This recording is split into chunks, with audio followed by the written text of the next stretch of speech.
Hey everybody, it's Steve Lookner with Agenda Free TV. There's actually a press conference going on right now about the Bondi Beach terror attack. Let's go to Sydney, Australia and check out the press conference on the Bondi Beach terror attack. Hold on. Impact, so important that we get that message out. If you need to speak to someone, we do actually have that operation out there. We've got experts out there wanting to help. Also went out to see the police and to thank the police out there. We have police from commands right across metropolitan Sydney out and Bondi at the moment, around that area. And again, you know, like only too often, the police got a phone call this morning who were on today at 4:15 and were directed to go straight out there, and not a hesitation. No hesitation whatsoever. The Blue family is really all behind each other. They're behind the community, and they are only too happy to be of assistance in keeping our community safe.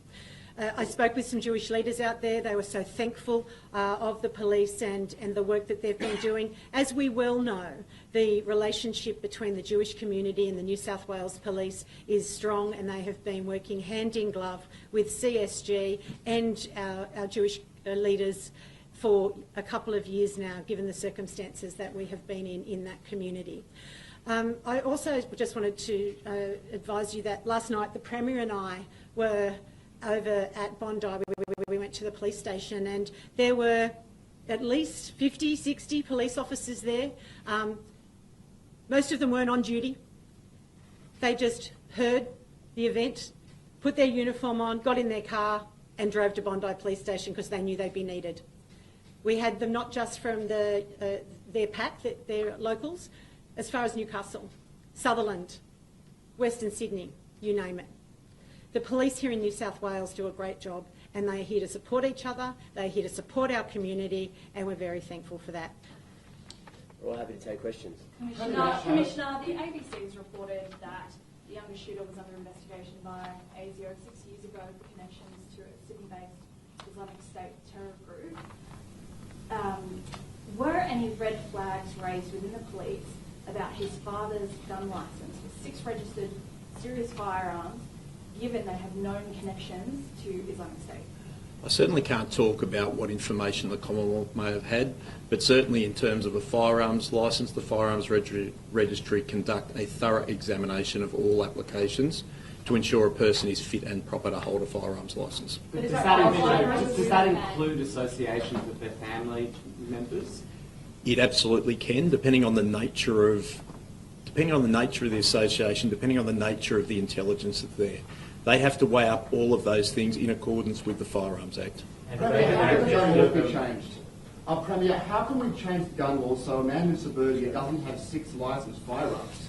He's not a farmer after all. Yeah, well, look, we're looking at that as we speak. I think it's time that we have a change to the law in relation to the firearms legislation in New South Wales, but I'm not ready to announce it today. We want to make sure that prospective reform and change in New South Wales has a lasting impact, but it's not the last time I'll be mentioning it, and you can expect action soon. Why was he granted a firearm licence? I can't answer that question. Do we have that information? Because he met the eligibility criteria for a firearms licence. So the firearms licence was to be for a recreational hunting licence. There are 2 types of hunting licence: the ability to hunt on a property or also as part of a hunting club, so a gun club. He was a member of a gun club and was entitled, by nature of the Firearms Act, to have a firearms licence issued. Sorry, just one at a time, please. Pardon? Do we know which gun? I don't have those details with me at the moment. So what category of gun licence? What category of gun licence did he hold? I understand the different categories allow you to register different types of firearms. He had a Category A/B licence, which entitled him to have the long arms that he had as registered firearms. Commissioner, does the New South Wales Firearms Registry talk to federal authorities? Like, would they have known what ASIO knew about his? Depending on the nature of it, and as I said this morning, that's very much under investigation at the moment. We want to understand whether the person was, and certainly by criteria, he was eligible to hold a firearms licence. We do take into account all intelligence that's available. So Yes, we certainly do that. And does the New South Wales Police have any discussion with ASIO regarding their investigations into the 24-year-old individual? We work very closely with all Commonwealth agencies. As I said, I'm not going to go into what information ASIO may have held. We will work closely with the Commonwealth. Premier, do you have concerns? Premier, do you have concerns that this might be a case of federal agencies not talking to New South Wales Police, and are you going to raise that concern this afternoon? Look, I think it's reasonable in the circumstances to allow a full investigation and an inquiry to take place. There's a sequence here that's important. Firstly, community safety. Secondly, the investigation. There's an offender in custody. That prosecution is hugely important in terms of justice for the victims. And of course, a comprehensive investigation as to what went wrong. What could we do better?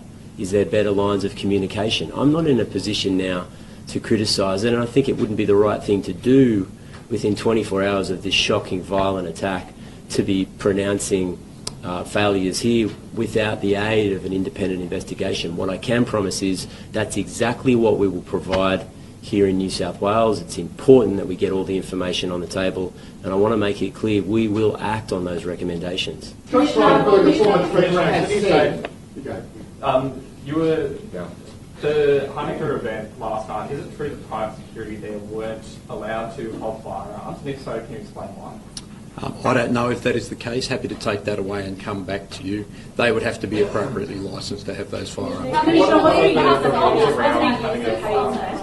Sorry? Was it a user-paid event? Can you tell us maybe how many police, or what was the police presence in the area at the time of the event, and how seriously did police take any, I guess, potential security concern at the event? Police always take safety personally. We're always mindful of community safety. There were active taskings for the local police area commander to be down there. In fact, the police area commander had been down there through the location. So it's one of those ones, we work closely with the security group, the Jewish security group, CSG, and then make sure that we have a policing presence that is there. I think what I can say, and the reassurance I can give the community, is the prompt response by police indicates very clearly that police take security safe. Can you just give us a timetable of when the first police shots were fired, when how long did it go on for, and when were the shooters taken out?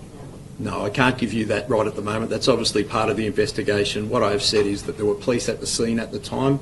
Police responded promptly. I think we have seen very clearly on footage the bravery of officers and members of the public who took very prompt action to resolve this matter. How many police were specifically stationed in the Hanukkah by the sea event? As I said, it was taskings, so police from the Police Area Command and other police that we have within the metropolitan area will move around that event. So it's an active tasking to be around the event. Well, on that point, just trying to be before the Treasurer is saying... How many officers would have been stationed at that event? I don't have the exact number. As I said, they were tasking, so officers are continually going through that location. There were certainly officers there at the time when the incident occurred and responded very promptly. There should have been more there, given the climate of bad incentives at the moment. Look, I think in terms of the risk assessment, we certainly work closely with the Jewish community. I've made it really clear that there was no specific intelligence in relation to the incident itself. We responded very promptly. Commissioner, are you able to confirm that a black Shahada flag was found either laid out on the bonnet of the car or inside the car? That's what the obviously been told by other police sources. Yeah, that's very much part of the investigation. At this stage, I'm not prepared to confirm any of that. Further information will be provided. I think I've also made it quite clear with a person who is currently in hospital at the moment who may well face criminal charges. It's important that I don't prejudice any prosecution. How would you describe the Police Response Commission, and how would you describe the act of bravery of officers? I think that's been really clear. I think anyone who has seen the footage will have seen police going forward to take positive action. It would have been an incredibly chaotic and terrifying scene, even for well-trained police officers. The fact that two persons had long arms and were indiscriminately firing them says that the act of bravery about going forward is something we should all celebrate. The police went forward, took very positive action, resolved the matter again with some outstanding bravery by members of the public. Who's in charge of the investigation, and how will it work, and where will it be based out of? There's several investigations underway at the moment. I spoke this morning. The Joint Counter-Terrorism investigation will be led by our Counter-Terrorism Command. with our Commonwealth agencies. At the same time, there is a critical incident investigation because we know that police fired a number of shots which resulted in the death of a person and also the injury to a second offender. So there are a range of investigations underway at the moment. Commissioner, what can you tell us? Saying that the police failed the Jewish community knowing it was the first day of Hanukkah. Look, I respect a person having an opinion, but I've been really clear. Our police responded promptly. Our police respond very promptly. We work closely with the Jewish community. We are very attuned with providing support to the Jewish community. Commissioner, what can you tell us about and not private security or anyone else involved? What I can say to you is that's currently part of the investigation. Obviously, that's something that will come through pathologist investigation, but also forensics and ballistics investigation. That is part of an active investigation. Without divulging the ideologies or any symbols of the scene, was the flag recovered? What evidence was taken away from the scene linked to those gunmen? Last night, I declared a terrorist incident at 9:36 p.m. because I was satisfied, based on the circumstances, based on was located at the scene, based on the fact that it was the first day of Hanukkah and what appeared to be a deliberate shooting towards members of the Jewish community, that it was a terrorist act. I'm not going to go into individual pieces of evidence. They are subject to the investigation. I want to make sure that we do a very thorough and transparent investigation, which is what our police are doing at the moment. Commissioner, were the gunmen Australian citizens? And if not, can you tell us how long they've been in Australia for? I'm not prepared to comment on that at the moment. That's all part of the Is investigation. there anything more you know about the two shooters that you can divulge to us? I divulged this morning that they are both a father and a son. They have obviously a connection for quite a period of time within Australia. The father has held a firearms licence since 2015. We are very much working through the background of both persons. At this stage, we know very little about them. Has anything come up on social media? Oh, there's a lot of things on social media at the moment. No, that's part of the investigation. So you can imagine we have significant evidence that we're going through at the moment, whether it's CCTV, whether it's social media. We stood up Operation Shelter at the moment. They will actually scrape through social media as well as the investigators. We're keen to find out any evidence that may be available. If people do have information or evidence, we ask that they contact Crime Stoppers on 1800 333 000. We would like every bit of evidence. Commissioner, in April of this year, your predecessor said that the relationship and information sharing between the Australian Federal Police and the New South Wales Police on counter-terrorism needed to be reviewed and improved. Since that time, how has that relationship been improved, reviewed and improved? I think both organisations work very closely together and very well. It is too premature in relation to this specific incident to talk about the information sharing. The Australian Federal Police and the New South Wales Police obviously work within joint counter-terrorism arrangements. We are committed as both agencies, and I've spoken to the Federal Police Commissioner, to make sure we work closely. Together, we keep the community safer, so I'm very confident that both agencies are working together. Premier, we've got this incident yesterday where the shooter had a gun licence. We had John Edwards, Jack Elkerson, a neo-Nazi, until recently had a gun licence. Clearly, New South Wales has a checkered recent history with people with gun licences committing criminal acts. Doesn't our gun registry laws need to change? What can you do now to ensure this doesn't happen again? I mean, the short answer is yes. They need to change and they can change. It does require legislation, and it means introducing a bill to Parliament to be really blunt, make it more difficult to get these horrifying weapons that have no practical use in our community. If you're not a farmer, if you're not involved in agriculture, why do you need these massive weapons that put the public in danger and make life dangerous and difficult for New South Wales Police? So I understand, of course I understand the genuine desire to have information about how the law will change. We're less than 24 hours into this horrifying crime. I want to make sure that legislation and reform that we bring to Parliament makes a big difference, but that's exactly my intention, and my colleagues feel exactly the same way. Premier, what about an audit of current firearm licence holders to determine whether the people who currently have a licence still need one, considering that we had a man in suburban Yeah. Sydney with firearms? Yeah, I mean, that has been flagged by New South Wales Police as an issue because the granting of a firearms licence in perpetuity is clearly not fit for purpose when you consider that someone might have committed an offence, put themselves in a situation where they're considered by police vulnerable to a criminal act. We need to make sure the firearms legislation in New South Wales is fit for purpose. That does mean restricting firearms for the general public, for the people of New South Wales, but not everybody needs these weapons of mass destruction. You don't need them on New South Wales streets. So we will be looking at change. But I understand you want details. That's completely understandable. You're going to have to give me some time to get the legislation drafted so that we can do it in an appropriate way, in a way that will make a difference. Will you consider recalling Parliament to make Yes. those changes? Premier, can I ask, will the Opera House be lit up this week to honour the victims? We're working with the Jewish community about appropriate reflections and memorials, and we'll have more to say about that soon. Is that an appropriate memorial? It may well be, but I'm not ready to announce it at the moment. Will the government consider changes for New Year's Eve celebrations and consider increased security given the threats that are circulating online about potential additional violent events, and Commissioner, is police aware of those threats being made online? Look, of course that's a massive issue. New South Wales Police, the government, have turned our minds to those big celebrations, those iconic days in Sydney, but at the moment our immediate focus is on this investigation and keeping the community of Bondi, Dover Heights safe. Premier, are you aware, or Commissioner, any of you aware about a social media post circulating about a violent rally in Cronulla on the 27th of December?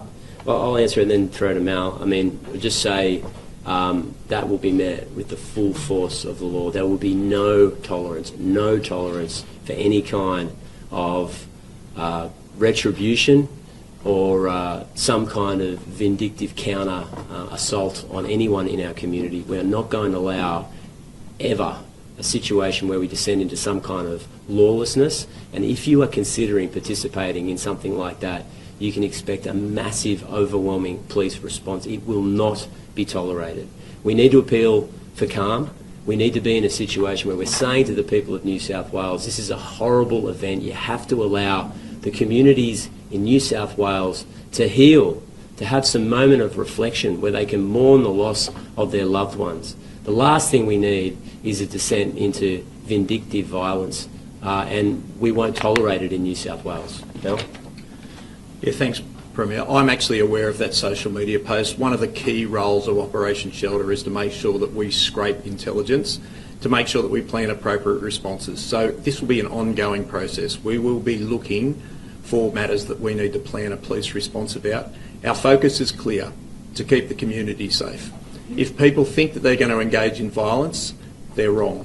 The police will be there, the police will take appropriate action, and I want to make that really clear. Calm is what is required at the moment. Retribution is inappropriate. The community is in grief, the community is mourning. We need calm. Thank you very much, everyone. Let's go.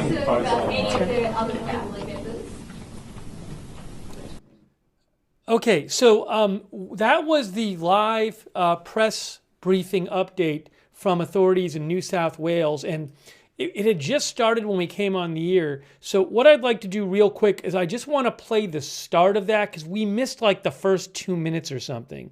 So I just in the interest of getting you guys the full briefing, let's just watch the top. I think it's going to be like 3 minutes or something of that briefing, and then we'll get into the stream and take your comments and everything. I appreciate you joining us. But again, we missed the very top of it. So I'm right now going to put it on the screen for you, and we'll just watch that first part. Hang on, I'm putting it up on the screen right now. Hang on. Okay, so this is the start of that press conference. I haven't even seen this. It's the first. Let's just watch the first 2 or 3 minutes and get caught up, and then we'll talk about everything. Oh, I got to change this. This is moments ago. So we were watching live, but this is the start of it that we missed. So this is moments ago in Sydney, Australia. Let's just watch the start right here.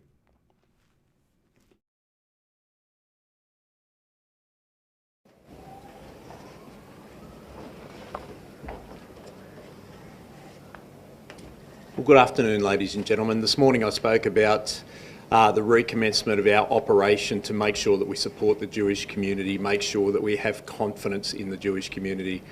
There are over 320 police being deployed today. We will continue to increase that number to make sure that the Jewish community feels safe, know that police are there to protect them and they can go about their life. The type of atrocities we saw yesterday can't be tolerated, and it's not fair that any section of the community cannot go around their usual way of life.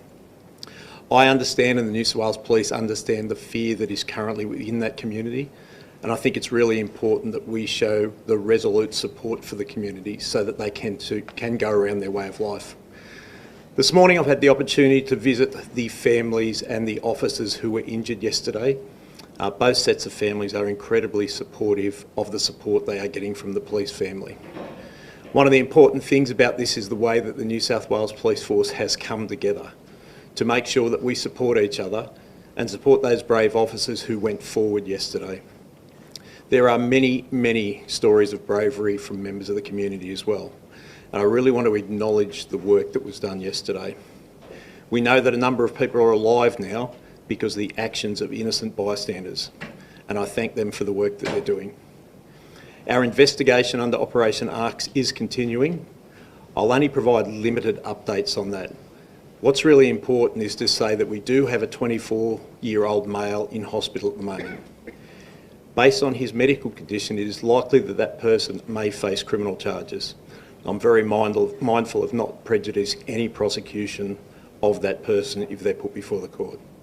Very happy to take questions later on. Might hand over to the Premier. Can I just say, I have reiterated this message several times in the past press conferences. This is a time for calm. Retribution or acts against any part of any community will not be accepted. We will have a significant policing presence. This is a time for the community to come together. This is a time that police will take action to make sure the community feels safe.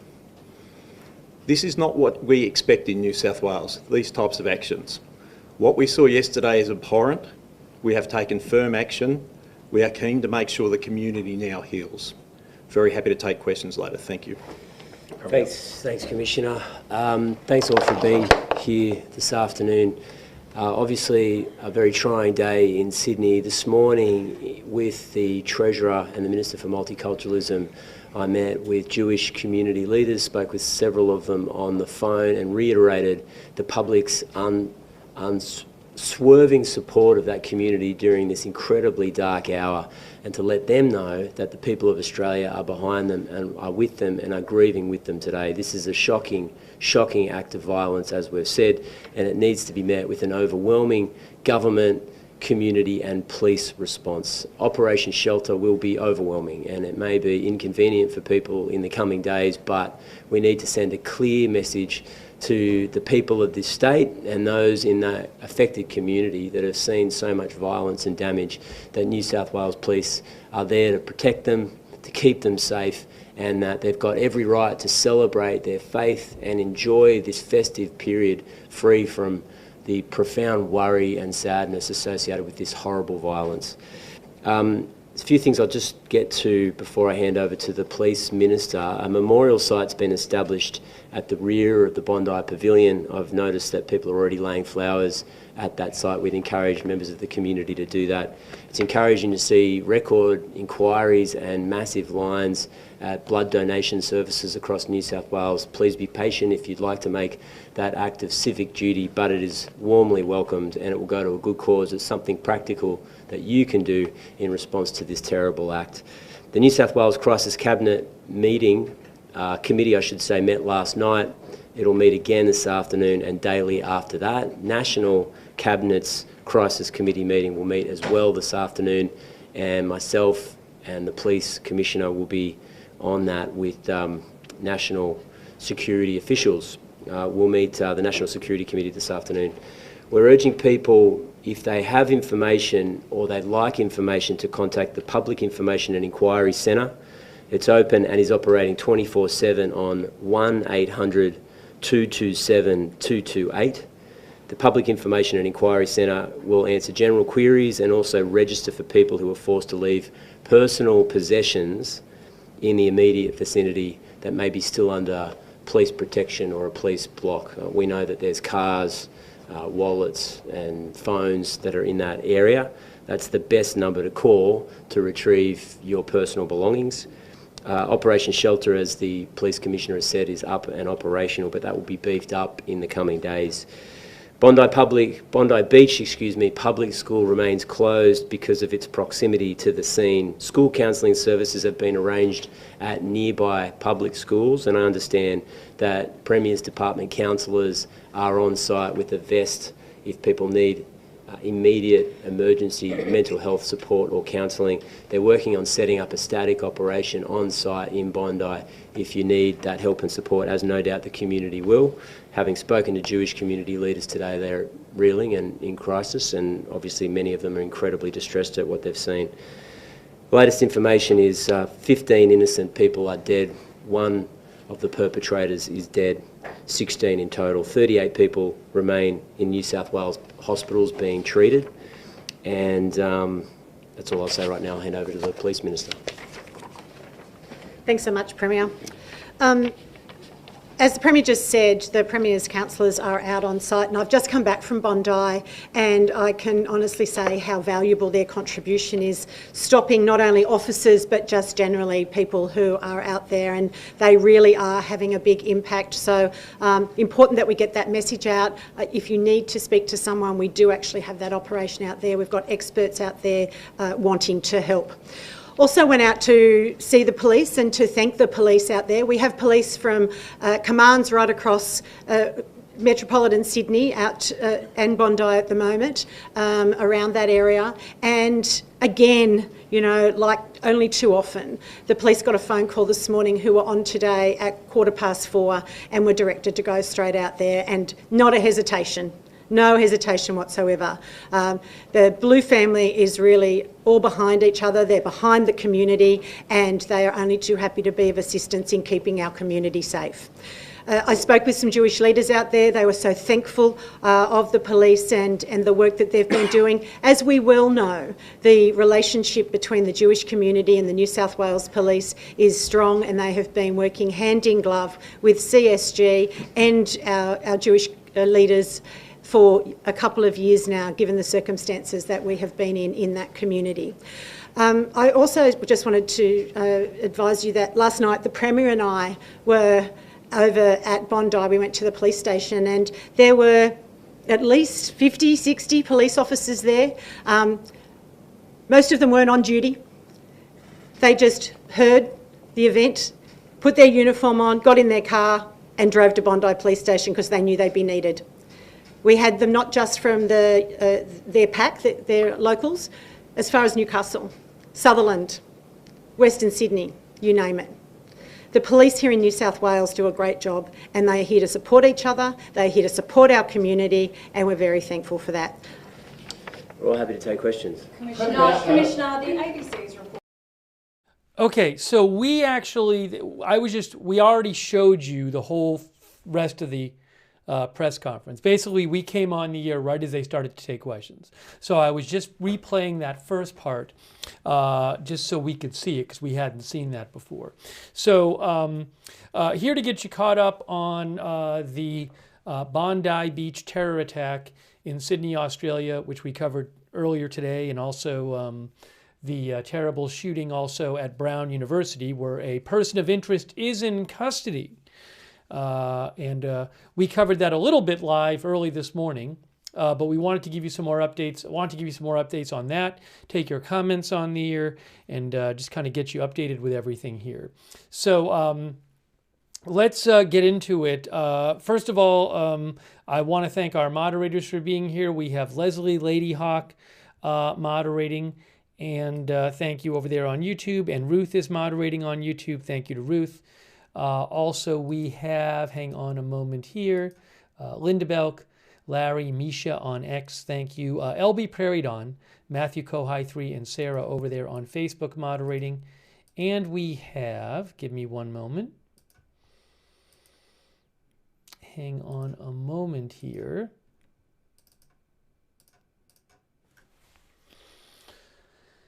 Kay Lowry Body, Margaret Riley over on Facebook moderating. Thank you so much for moderating over there. Thanks also to Diane Allworth and Aaron Van Ness for subscribing on Facebook. Thanks so much to Kimberly Barr. Thanks for your support, Kimberly. Very much appreciate it. Also, thank you to Ballerina 00 and the THX 1974 for your support. And yeah, so let's start talking about these two events, get you updated, take some of your comments on the air, and we'll do that. There's been some new developments today since we were last on the air. I do want to mention, we didn't even, oh, you know, I should show you this video. Hold on a second, let's see what's in here.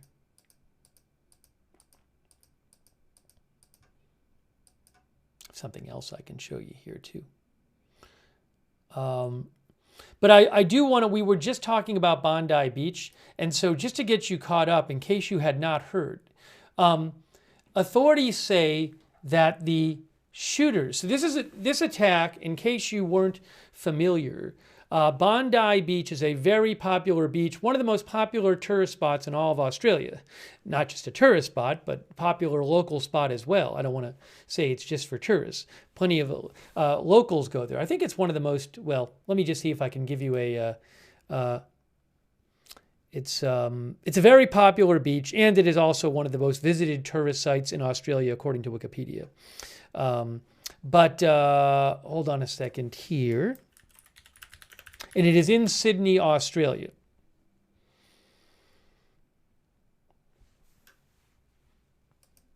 Google calls it one of Australia's most iconic beaches. Very famous beach. Okay, so there was going on there yesterday. There was a large celebration for Hanukkah the night of the 14th, which is tonight on the east coast of the U.S., but last night in Australia. It was the first night of the Jewish holiday of Hanukkah, and a Jewish organization had arranged a Hanukkah celebration event for Bondi Beach. And I don't have the exact number. I've read articles saying there were about 1,000 people there, or maybe 1,000 to 2,000, but there were a large number of people, I would assume mostly Jewish people, at this event celebrating Hanukkah. And two men showed up at Bondi Beach with long guns, multiple long guns, and just started shooting people. Right now, there are 15 people dead, plus one of the shooters, and 38 are still hospitalized. There's some horrific video. I cannot show the graphic videos here, and I don't own the rights to them anyway. You can look. I've reposted a bunch of videos on my X account if you haven't seen them. My X account is @Lookner, and I will actually post... what I'll do is post a link to that in the chat. If you haven't seen them and want to check out, be warned, some of them are graphic. For more videos and photos, see Steve's X feed. Steve's X account. I just want to put this, I'll pin it in the chat, and then you can just go there if you want to do it. Okay, maybe if the moderators on Twitch and Facebook could pin it as well, that would be awesome. Okay, so the two men, it turns out, so since this morning when we were doing live coverage of this, it was revealed by authorities the two men are the two shooters were a father and son. A father and son, I believe 24 and 50 years old. And if I remember right, the 50-year-old, the father, was killed, and the 24-year-old is in the hospital right now. So, huge range of ages, by the way, of people killed. And so I want to talk about this a bit. And then another thing here is there's the weapons. What was the... what did they have? Like, was it 6 weapons that that the shooters legally owned, or one of the shooters legally owned? Oh, hold on, I'll show you that as well. Give me a moment here. Just want to get the details right. Maybe later we can watch that earlier press conference where it was talked about that. But hang on 1 second here.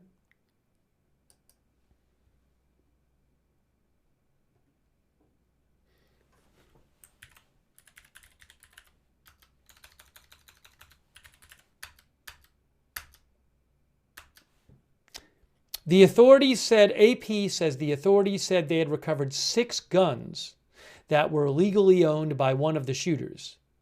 I don't know that that was all guns recovered at the scene, but they had recovered at this point 6 guns that were legally owned by one of the shooters, a 50-year-old man who was shot dead. His 24-year-old son was being treated at the hospital on Monday. And this has been declared a terrorist incident. One of our viewers just mentioned a rabbi who was killed. Let me see if I can give you some more updates about that. Just hang on 1 second here. I have to pull up a couple things. And of course, I want to take your comments as well. Hold on a moment here. But this was really a horrible attack, and there's video out there of several minutes of these 2 people shooting at people.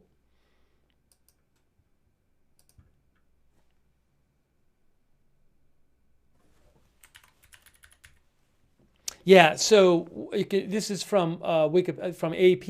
Father and son gunmen kill at least 15 people in attack on Hanukkah event.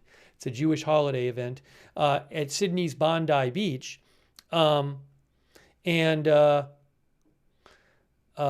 killed were between 10 and 87 years old. At least 42 others were being treated at hospitals. That number is now 38 still hospitalized. Chabad, an Orthodox Jewish movement that runs outreach worldwide and sponsors events during major Jewish holidays, identified one of the dead as Rabbi Eli Schlanger, assistant rabbi at Chabad of Bondi and an organizer of the event. So certainly condolences to the families of all those killed, terrible, and thoughts with all those injured and impacted by this. But yes, 15 dead and over 40 hospitalized in this incident.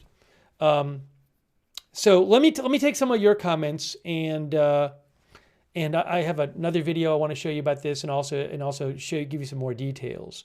We got to update you. We're going to update you on the Brown University shooting as well.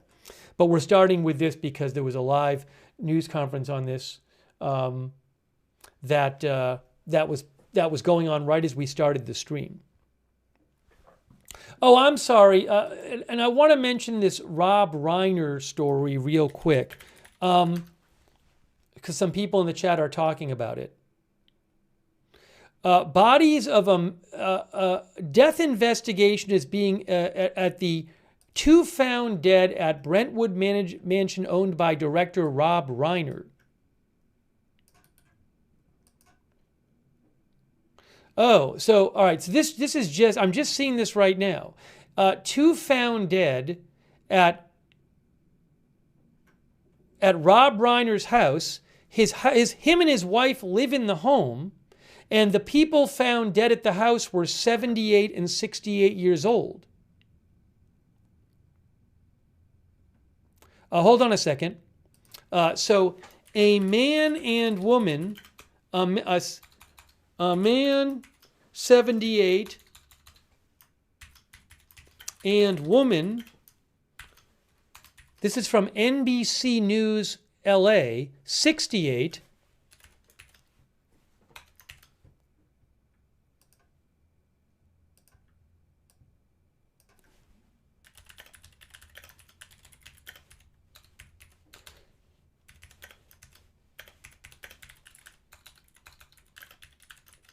have been found dead at Rob Reiner's mansion.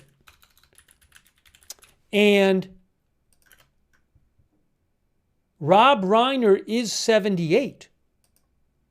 Rob Reiner is 78 years old. And Reiner in his life live in the home. Reiner and his wife live in the home. Rob Reiner is a famous comedian and actor and director.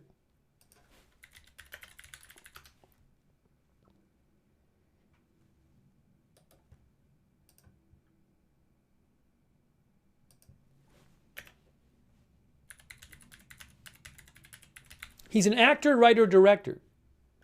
Reiner and his wife live in the home, and Reiner is 78 years old. No identification yet of the people found.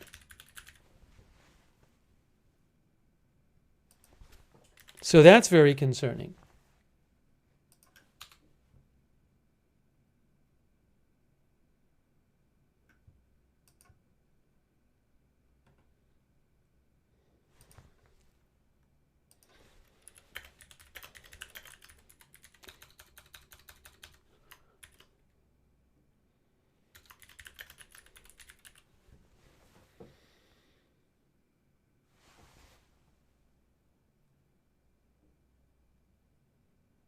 Reiner and his wife live in the home, and Reiner is 78 years old. No identification yet of the people found.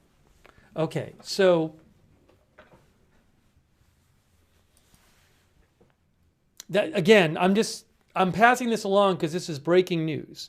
NBC News LA says 2 were found dead at the Brentwood mansion owned by director Rob Reiner.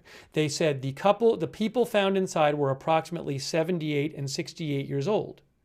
I can tell you, neighbors say Reiner and his wife live in the home, and also property records say they own the home. I don't know if Rob Reiner was one of the people found. According to Wikipedia, he is 78 years old. So, that's something else that's just happening right now, and I'll certainly keep an eye on that.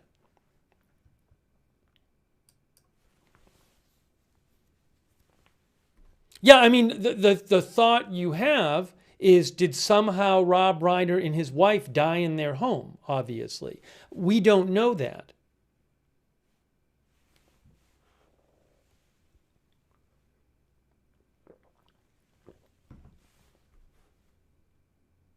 Yeah, Jimmy says carbon monoxide. I was thinking something like that. I do not know. There's no cause of death has been released that I've seen.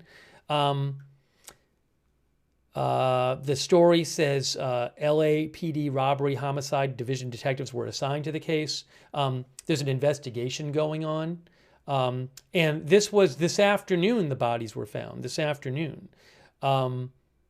So again, no identification yet of the people who were found, the couple. I mean, it's sad whoever it is, but we'll have to see if it turns out that it was Rob Reiner and his wife. I don't know. And I don't know how the people died.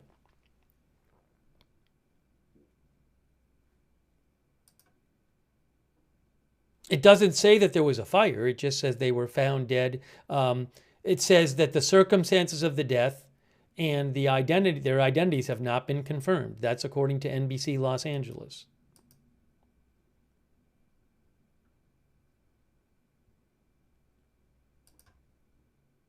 Yeah, the article says neighbors said Reiner and his wife live in the home. That's what the article says.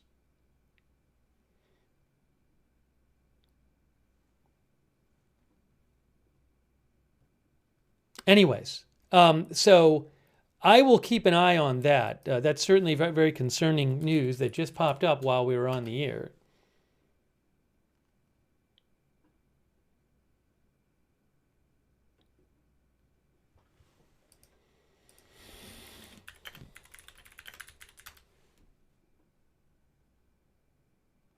His current wife, according to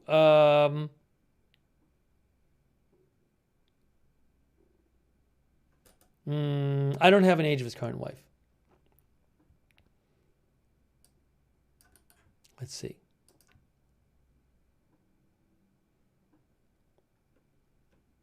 Yeah, I don't know. I don't have a reliable age in front of me of his wife. But anyways, I will again keep you. I will keep you updated on this. Again, Rob Reiner, very famous comic actor, writer, director. He and at his mansion, the mansion in Brentwood in Los Angeles that he owns and he lives in with his wife, a man the same age as him and a woman, 68, were found today dead. It is unclear if the people found are Reiner and his wife and how they died.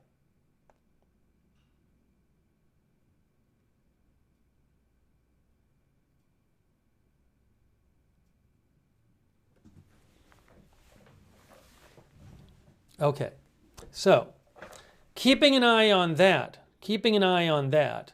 I'll have to see if we get more updates on that. That's again, just that story from NBC just came out about 15 minutes ago while we were on the air.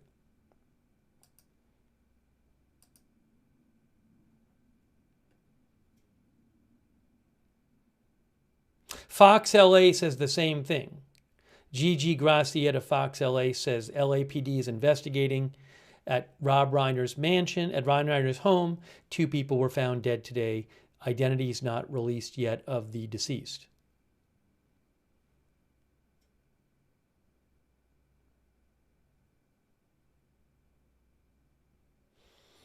I wonder if I should also put...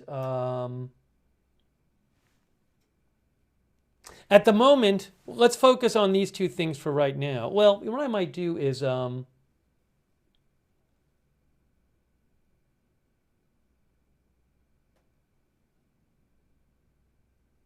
wonder if I should change the title of the broadcast, because I anticipate us talking about that.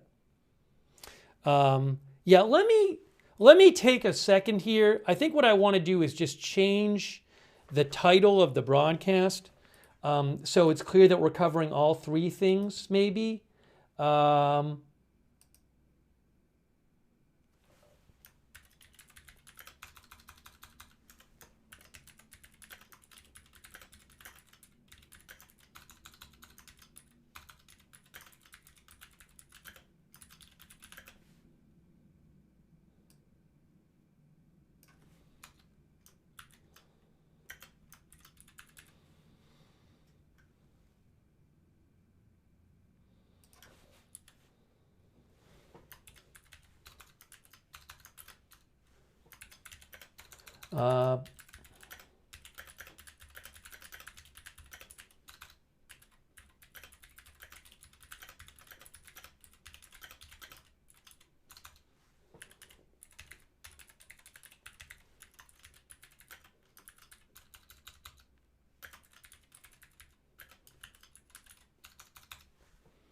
Yeah, just give me about a minute here so I can cover. I want to cover all 3 things. I just have to update the title. Okay, so just hang tight for about a minute while I just update this. Let me just update the title for a second, description.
Okay. I just updated the title and the description. Let me just go over and update the title over there on Twitch. Sorry to do this. It just will help because then we can cover all three things and people know we're covering all three things.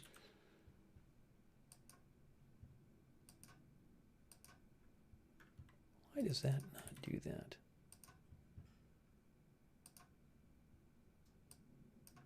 Okay, that's done.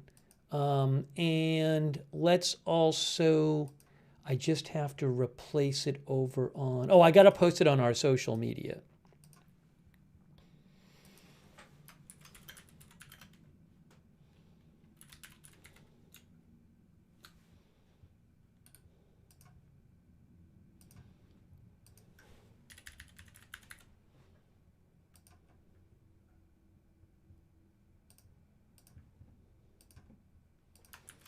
We are covering the Rob Reiner related news.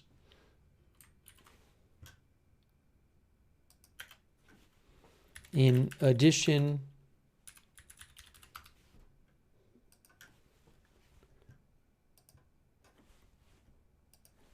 to the Brown shooting and Bondi Beach attack in our current live stream. Okay.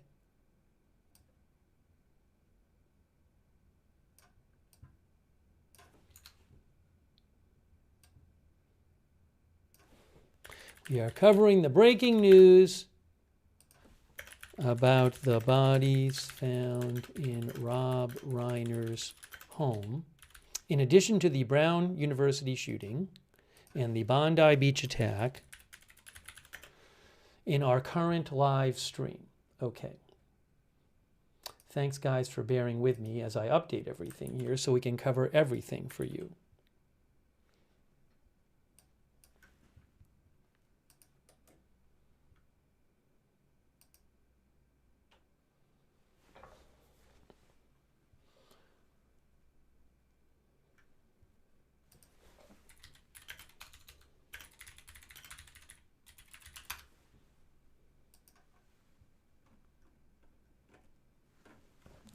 Okay.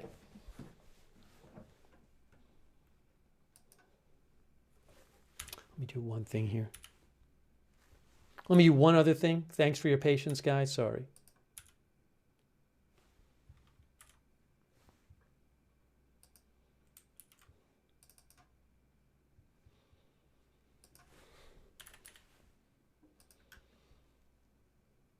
Let me just do this.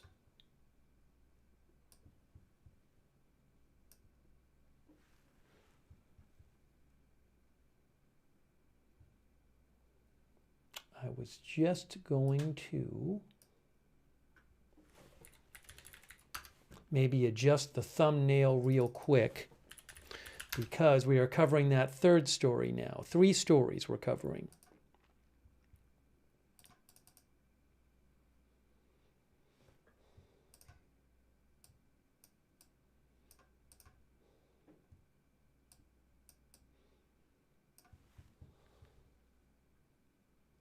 Thanks, guys, for your patience while I just do this. All right, I'm updating the thumbnail right now.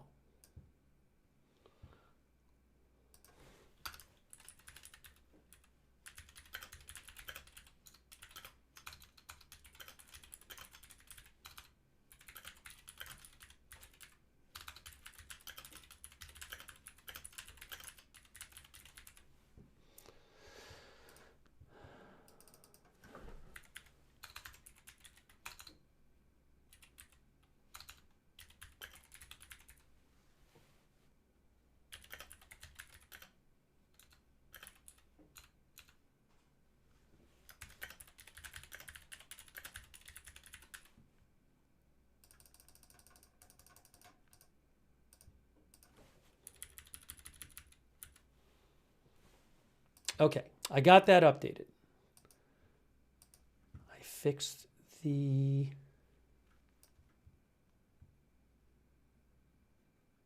thumbnail. Thank you for your patience. I think we're all good to go now.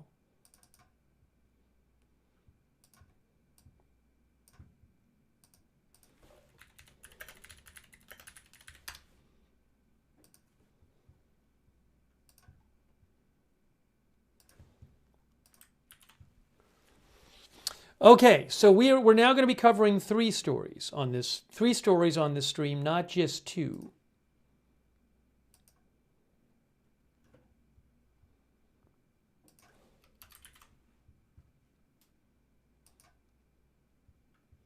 Oh, the last thing I need to do is fix the picture over my shoulder. That's easy. Okay, upload, get this. There you go, there you go.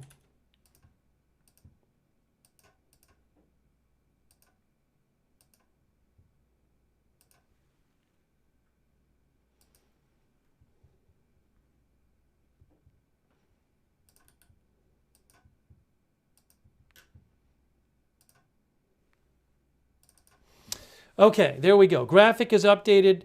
Everything. Now we can get back to all of our news. Thanks for bearing with me while I did that. That way, at least people know we're covering all of these stories. Otherwise, people have no idea what we're covering. So I'd rather people know. So if they want to see the coverage, they can tune in. If not, then not. All right.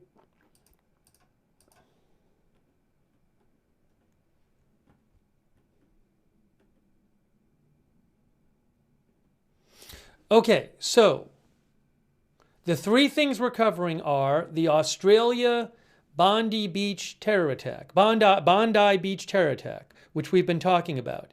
Also, the Brown University shooting, we're giving updates on that. We haven't really been able to get into that so far. We haven't had time. We're going to. And then Rob Reiner, very famous, well-known, distinguished comedian, actor, director. 2 bodies today were found at his house in Los Angeles, the house he lives in with his wife. The bodies were a man around 78 and a woman around 68, and he is 78 years old. We don't know how they died and whether they are Rob Reiner and his wife. And TMZ's reporting it too. So we're going to bring you updates on that as soon as I have updates for you. One of our viewers mentioned about Rob Reiner, by the way, that he was on All in the Family years ago.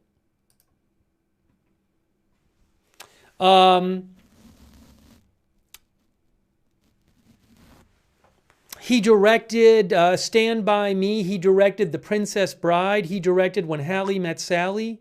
A Few Good Men, just to name some. He's acted in a lot of prominent movies as well.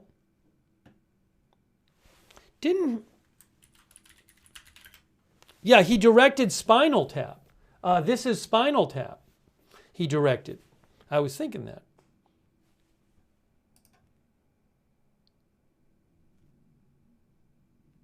I don't know why Wikipedia should not say this. I think somebody went into the Wikipedia page and updated it, and it probably just went through and it should not have. So just because Wikipedia says that, my guess is that somebody just did an update on it. There's no death date here.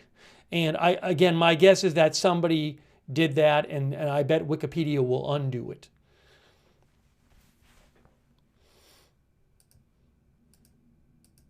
But we don't know if the person found in the house is him.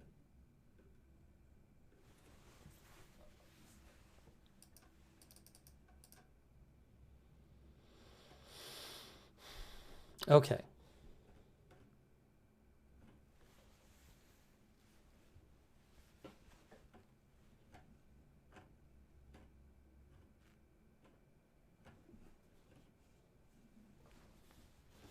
All right, so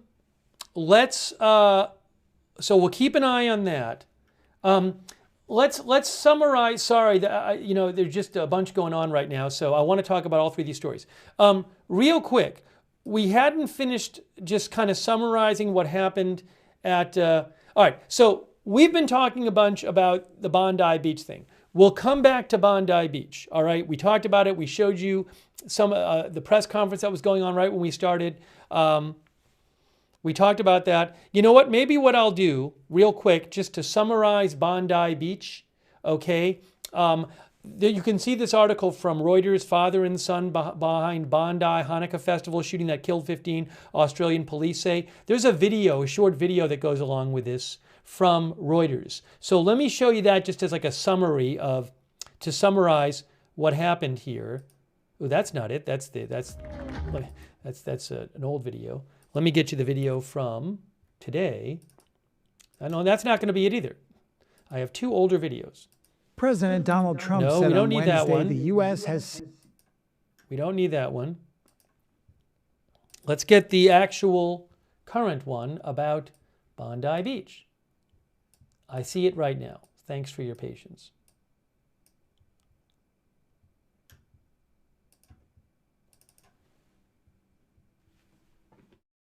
What we saw yesterday was an act of pure evil. Australian Prime Minister Anthony Albanese said on Monday the attack on a Jewish Hanukkah celebration in Sydney's Bondi Beach is a dark moment for the country. More than a dozen people were killed, including a 10-year-old girl, after gunmen opened fire at the iconic beach. Dozens remain in hospital. Police now say a father and son duo were behind the attack. We are satisfied that there were two offenders involved in yesterday's incident. One is deceased. The second is in critical but stable condition in hospital at the moment. The offenders are a 50-year-old and 24-year-old male who are father and son. Officials have described the shooting on Sunday as a targeted anti-Semitic attack. Eyewitness video showed celebrations taking place at the event. How many? One, it's enough. Just to feel Hanukkah. And then people fleeing after the gunmen opened fire.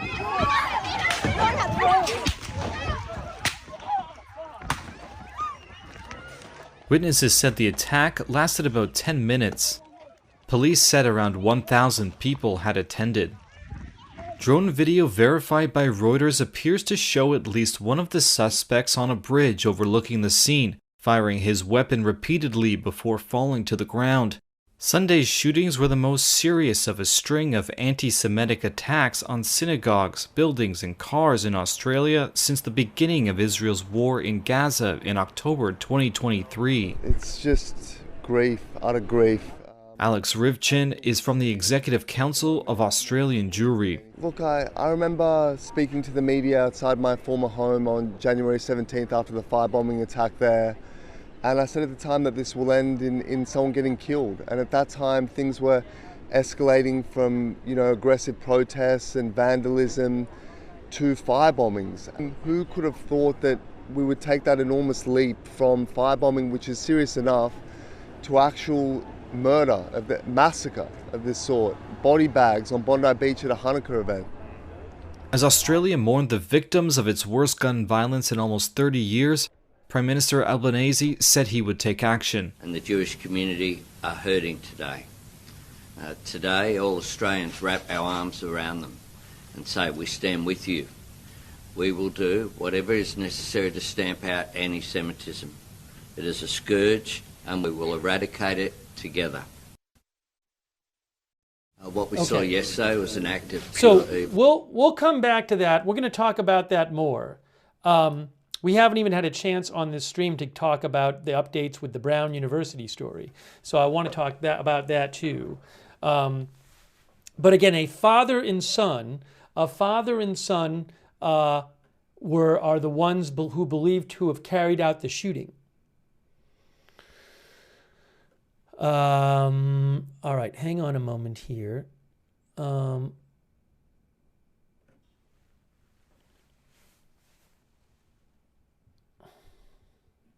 Let me actually update the headline to say, latest on Rob Reiner, Brown U shooting and Bondi Beach attack. Latest on Rob Reiner, Brown U shooting and Bondi Beach attack.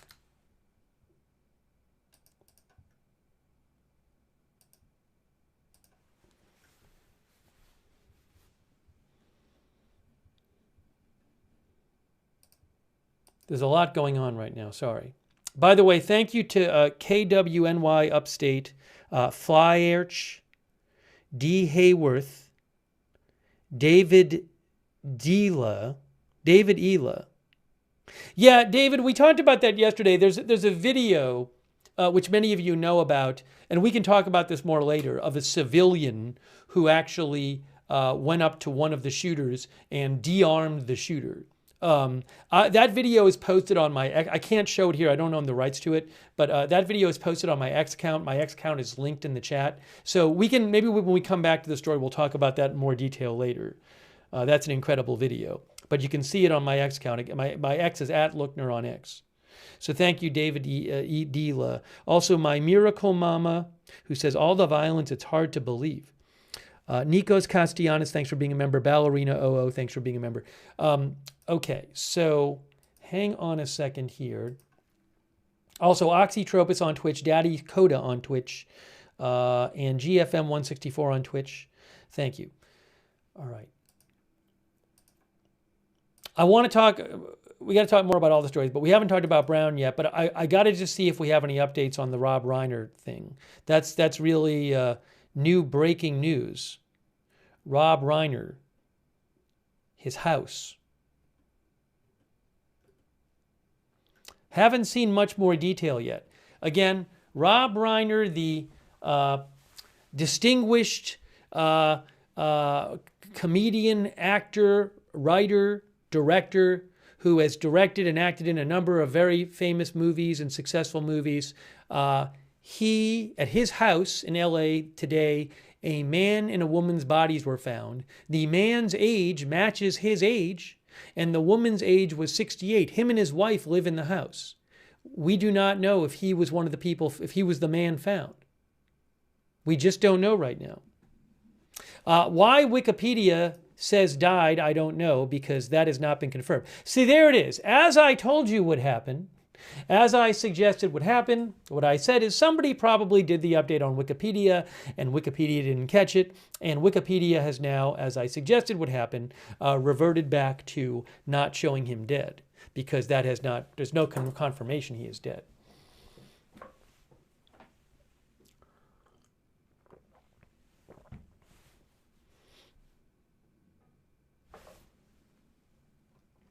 Yeah, so very, not much news on that right now. I'm going to be looking for more, but at the moment, I don't have any, hold on a second. Oh, there's a new, hold on, there's a news conference coming up with the Prime Minister of Australia, guys. Very shortly, there will be a news conference with the Prime Minister of Australia, which I will show you. Okay, so I got to keep my eye on that because that's about to happen. That is about to happen. News conference, Prime Minister of Australia about the Bondi Beach attack. Okay, let's also, while we have a second, we haven't even talked about this. There's an update on the Brown University shooting. The person of interest has been identified. The person of interest has been identified. I don't know if he's been public. I don't know if the authorities have identified him, but for example, media outlets have identified him. So, for example, the Washington Post says that the person of interest who was taken into custody this morning in connection with the Brown University shooting is Benjamin Erickson, a 24-year-old Army veteran originally from Wisconsin, who may have recently lived in D.C. He was taken into custody at a hotel about 15 miles from the Brown campus in Providence, authorities said. He has not been officially named as the suspect or charged in connection with the attack, which left 2 dead and 9 wounded. Agents, according to the Washington Post, agents recovered 2 firearms in the possession of Benjamin Erickson, including one equipped with a laser sight attachment. Now, CNN had reported today that the suspect was from Wisconsin and that he drove from Wisconsin to Rhode Island to carry out the attack.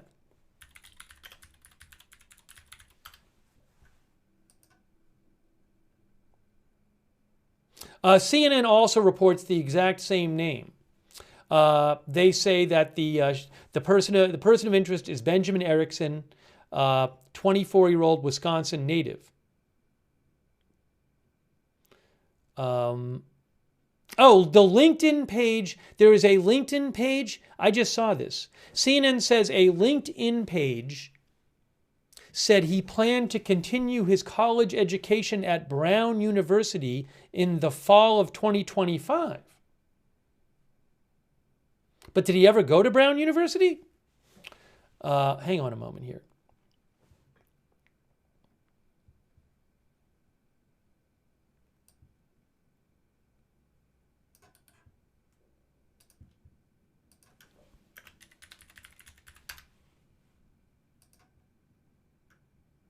Now, the page is no longer there, but CNN says that the person of interest's LinkedIn page said he planned to continue his college education at Brown University in the fall 2025 semester.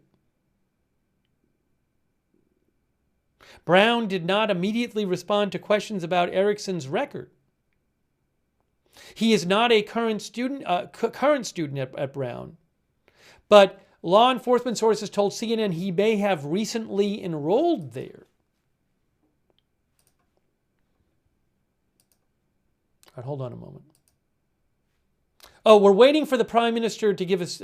Prime Minister of Australia very soon will be speaking about the Bondi Beach massacre.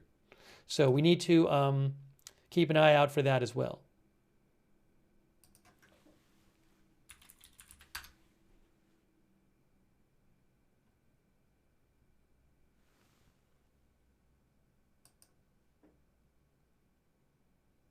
AP says the person of interest is a 24-year-old man from Wisconsin. All right, they have it too. He was taken into custody, says AP, at a Hampton Inn hotel in Coventry, Rhode Island, about 20 miles from Providence, where police officers and FBI agents remained Sunday, blocking off a hallway with crime scene tape as they searched the area.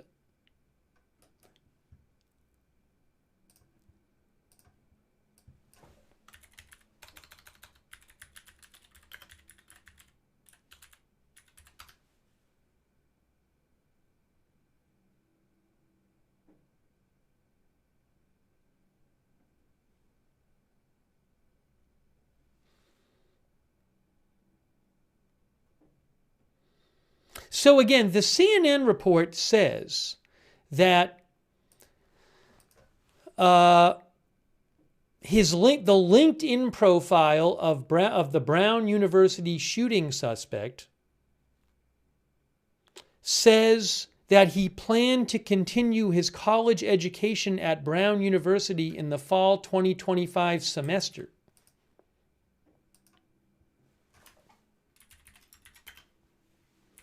The LinkedIn profile of the Brown University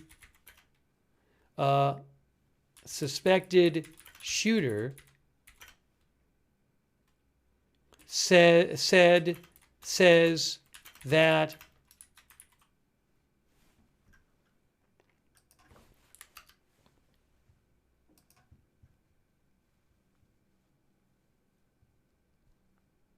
he planned to continue his college education at Brown University in the fall 2025 semester.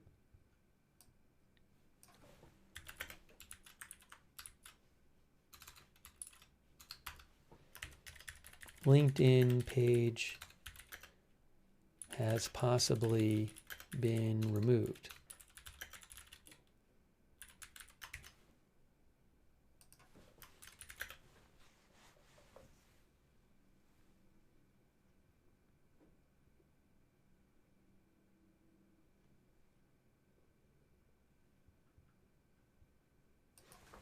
Okay. All right. Sorry, just trying to keep you updated on everything here. All right. So we're waiting for the Australian Prime Minister to speak momentarily. As soon as the Australian Prime Minister goes live, We will have that for you, okay? We're waiting to get more information about Rob Reiner. The bodies found at Rob Reiner's house. What I was just telling you is some information I had not seen reported yet about the person of interest who has been taken into custody in the Brown University shooting, who multiple outlets say he is 24-year-old Benjamin Erickson from Wisconsin. And multiple outlets also say he's an Army veteran. CNN said his LinkedIn profile said he was served as a rifleman and infantry soldier between 2021 and 2024. And a U.S. Army spokesman said he had no deployments left, and he left last year with the rank of specialist.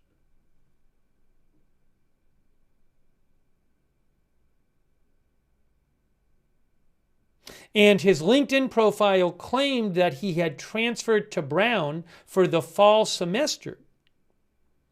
I don't know if he actually had transferred to Brown for the fall semester.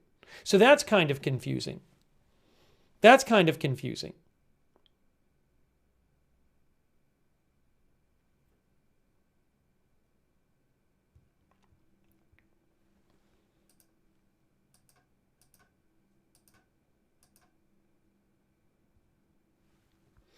All right, hang on. Let's see if we have anything more about Rob Reiner. Sorry, there's a lot going on right now. Okay. Again, actor, director, Hollywood actor, director Rob Reiner, a man and woman's body has been found at the house where he and his wife lived. It's not clear if it's him and his wife. The age of the man found reportedly matches Rob Reiner's age. The bodies were found today. It is unclear who they are and how they died.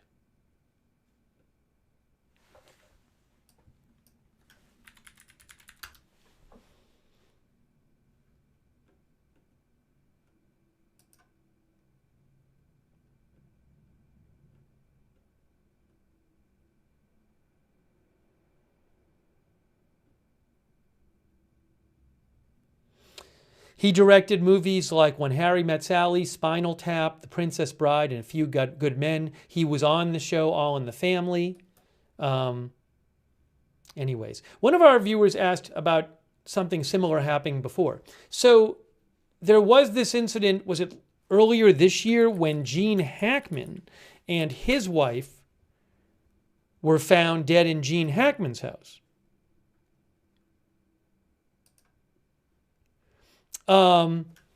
And what happened there, that was in February, and that was in Santa Fe, New Mexico, I believe. And I'm checking Wikipedia just to make sure, but we covered this. But his wife died, I think, from some sort of virus or something like that.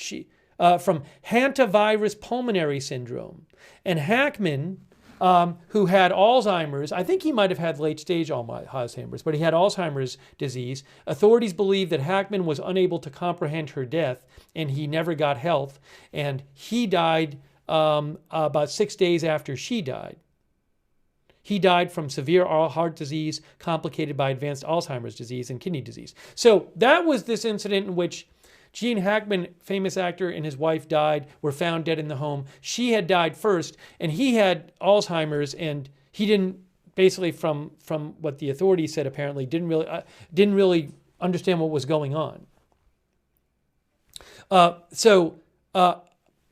You know, that's certainly a case where a famous actor and his wife were found dead in their house, but I don't know if the circumstances have any similarity to what happened with these two people found in Rob Reiner's house.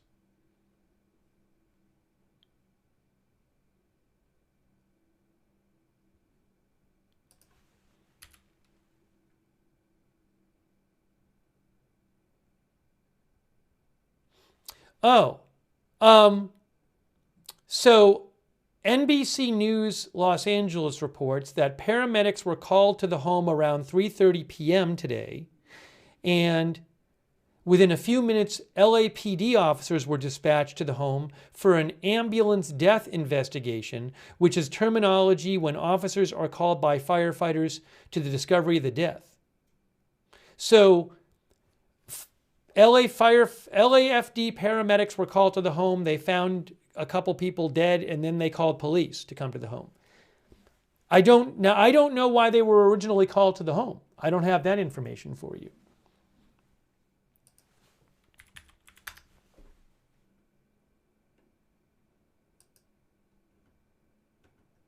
Nothing new at TMZ either.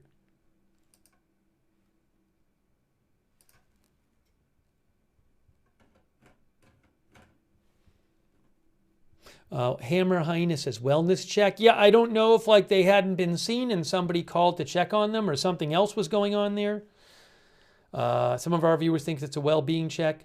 And no news at this point about, we don't even know that it was him who is there. I mean, him and his wife reportedly live there. So I don't know that anybody else would be staying there. There could be, I guess. But we also don't know how the people died.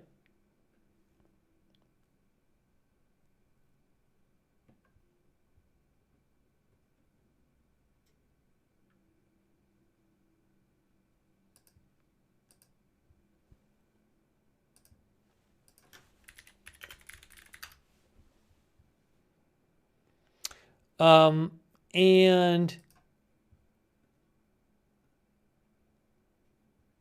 according to Wikipedia, he married his current wife. He was originally married to Penny Marshall. They divorced in 1981 after 10 years. And then he married photographer Michelle Singer in 1989, and they have 3 children. That's what I'm reading in Wikipedia. That he married Michelle Singer in 1989, and they have 3 children.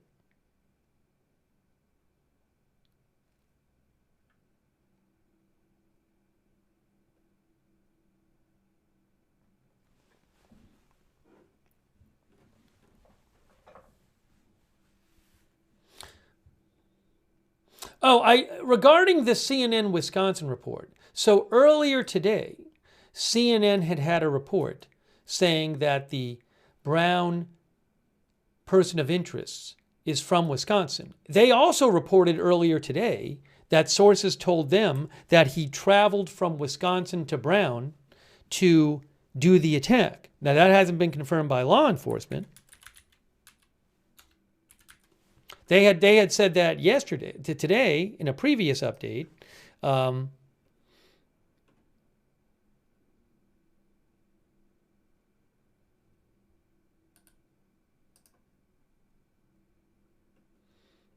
See if I can. They still have it posted here. I don't know if they took it down.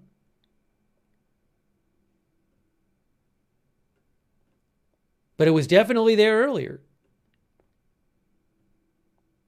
CNN also reported that a revolver and a small Glock handgun with a laser sight were found in the hotel room of the person of interest.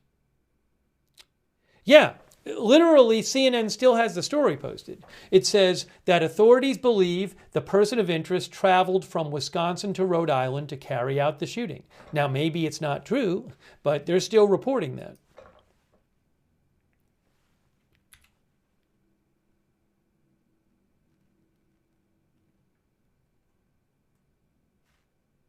Still waiting for the Prime Minister of Australia to speak.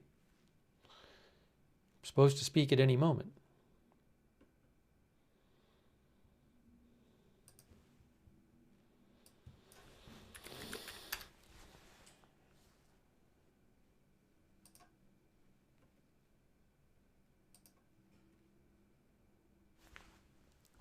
Reuters says in their story updating this person of interest detained in fatal mass shooting at Brown University, they say other news media outlets cited unnamed sources identifying the man as military veteran Benjamin Erickson, 24, who previously resided in Wisconsin.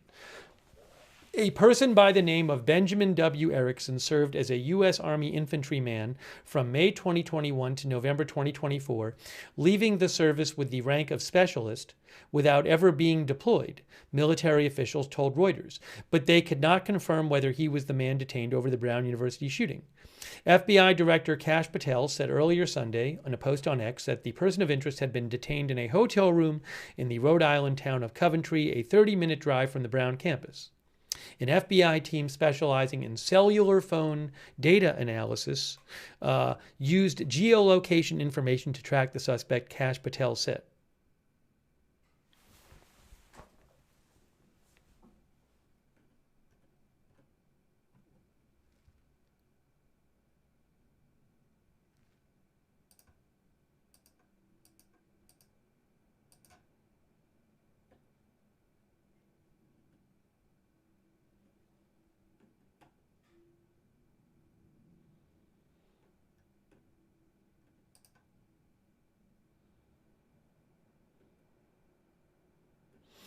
ABC News 7 says that the Los Angeles Police Department has launched a murder investigation in response to the after the two bodies were found at Rob Reiner's home.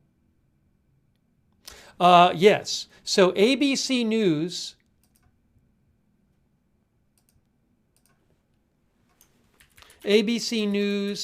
LA. Police now conducting murder investigation into two bodies found at Rob Reiner's home.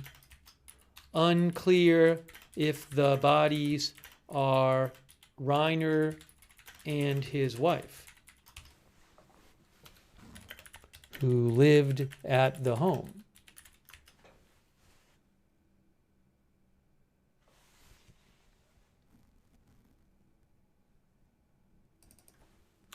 That's ABC 7 Los Angeles.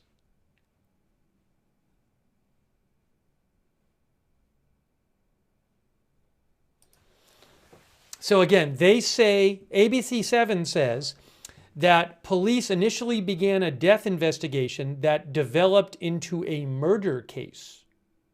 And the Robbery Homicide Division is leading the investigation.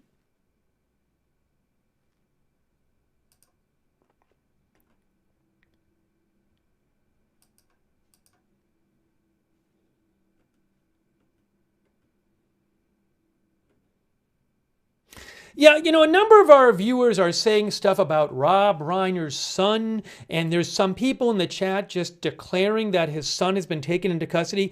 I have seen no reporting about this. I've seen random X accounts on X say this. Guys, I say this a lot, but you gotta be careful with these social media accounts.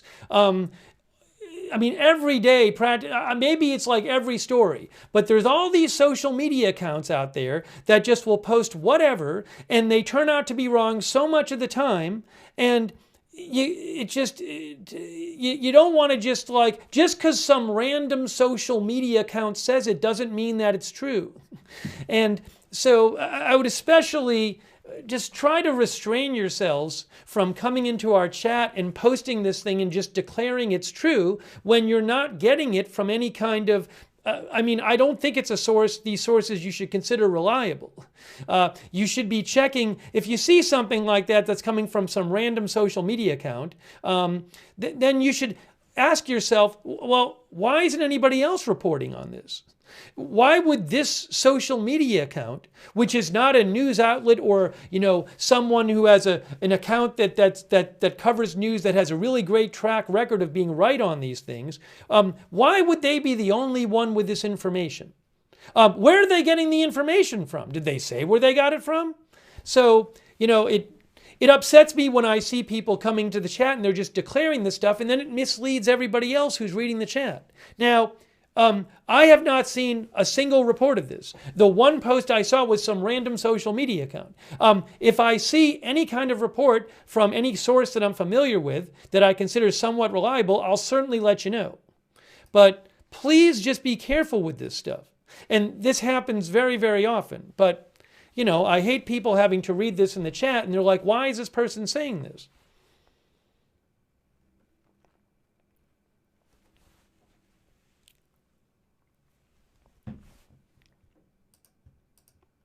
You know, so.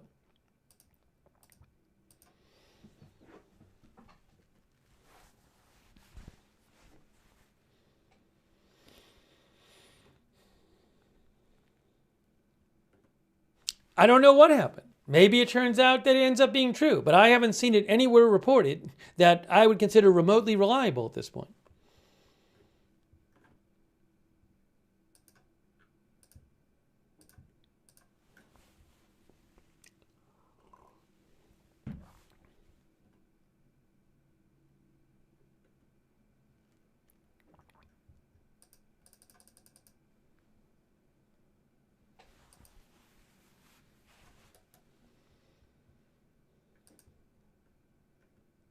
Okay. Now,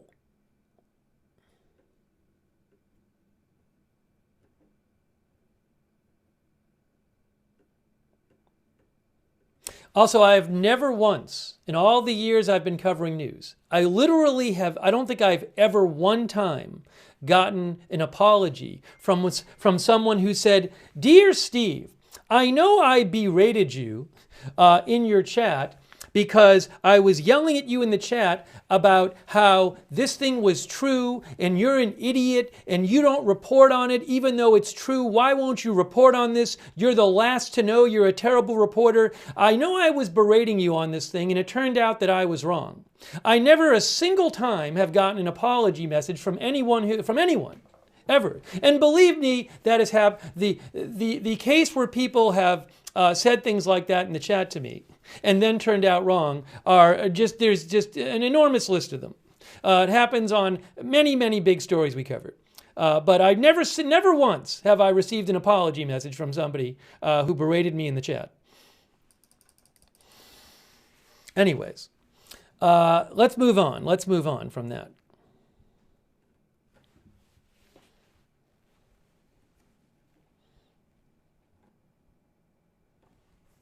So if I see, I'm looking for updates on that story, and I'll certainly let you know what I see. Hey, by the way, thanks so much to Alicia Dixon for your support. Thanks, Alicia. I really appreciate that. Also, thank you to... It's also Brian Shade 8570. Thank you, Brian. Taze Vim, thanks for your support. Ricket Twins. Yeah, we talked about the Gene Hackman and his wife deaths a little while ago. Thank you, Ricket Twins. Also, KWNY Upstate, Jaru Lara, thank you. And D. Hayworth 100. Also, Mikey C., Jesse James, Ben Van. D. Hayworth is wondering if the two people found in Rob Reiner's house could have been a murder-suicide. Yeah, we just don't know the circumstances right now.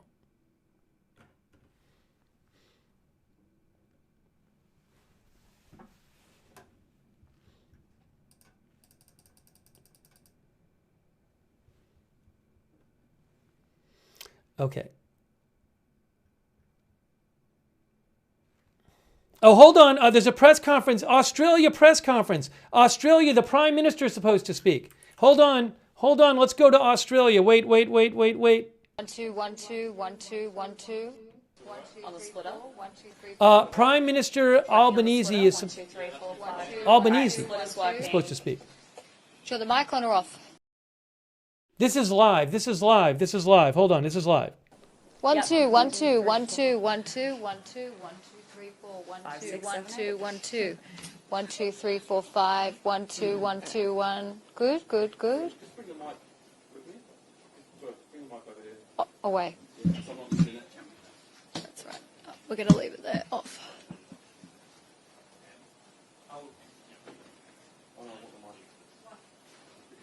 So again, this is live, Sydney, Australia. We're about to hear from the Australian Prime Minister.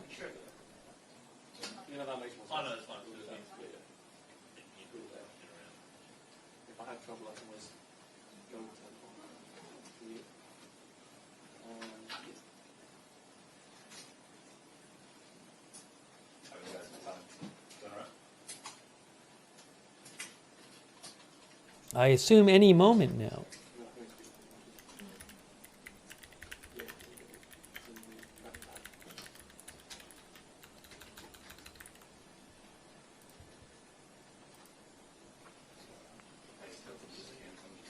He's going to be talking about the Bondi Beach attack.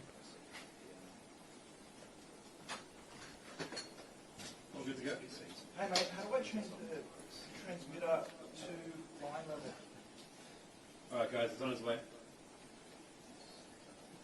there a signal on there? I've got the PM coming in like 2 minutes. I've been rushed up here and I've only got audio. Yeah. Quick thanks to Lisa Messer. Thank you, Lisa Messer, and Peasy Wheats, and Sam Patton, and CDJ, and Gemini Rose, and Mama Oki. Mama Oki. Also, Christine Gagnon. Sorry.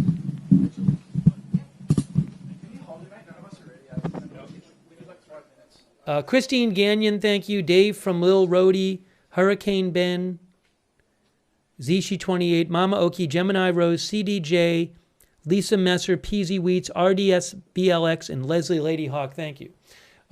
So we're waiting right now for the Prime Minister of Australia to speak about the Bondi Beach attack.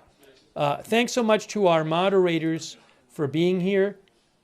We have moderating Roberts Mayqueen and Ruth and Leslie Ladyhawk.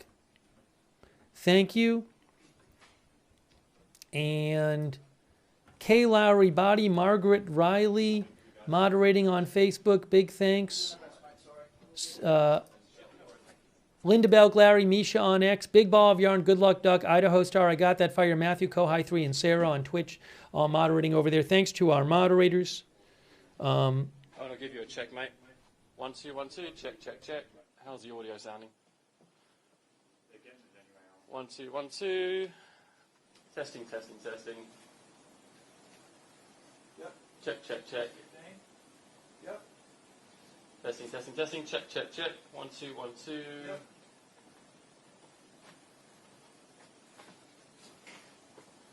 Yep. Testing, testing, testing.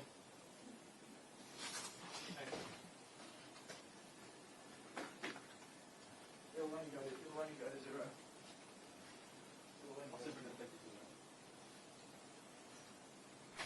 We are waiting the Prime Minister. Can someone just have a chat in the mic? Is that all right? Sorry, thank you. No, good. 1, 2, 3, 4, 5, 6, 7, 8. 1, 2, 3. Yeah. Get that from us on. Yeah, take out these. Can someone take us one in the middle there? I'll do cutaways. What's that into, mate? Thank you, bro. Sorry, everyone.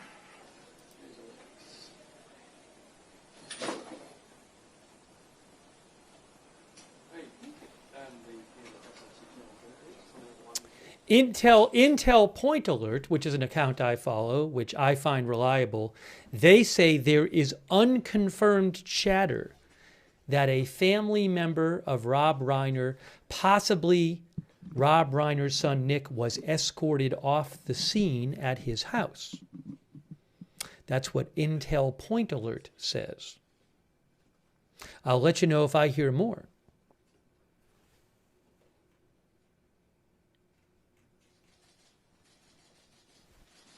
Oh, here's the Prime Minister. Here's the Prime Minister.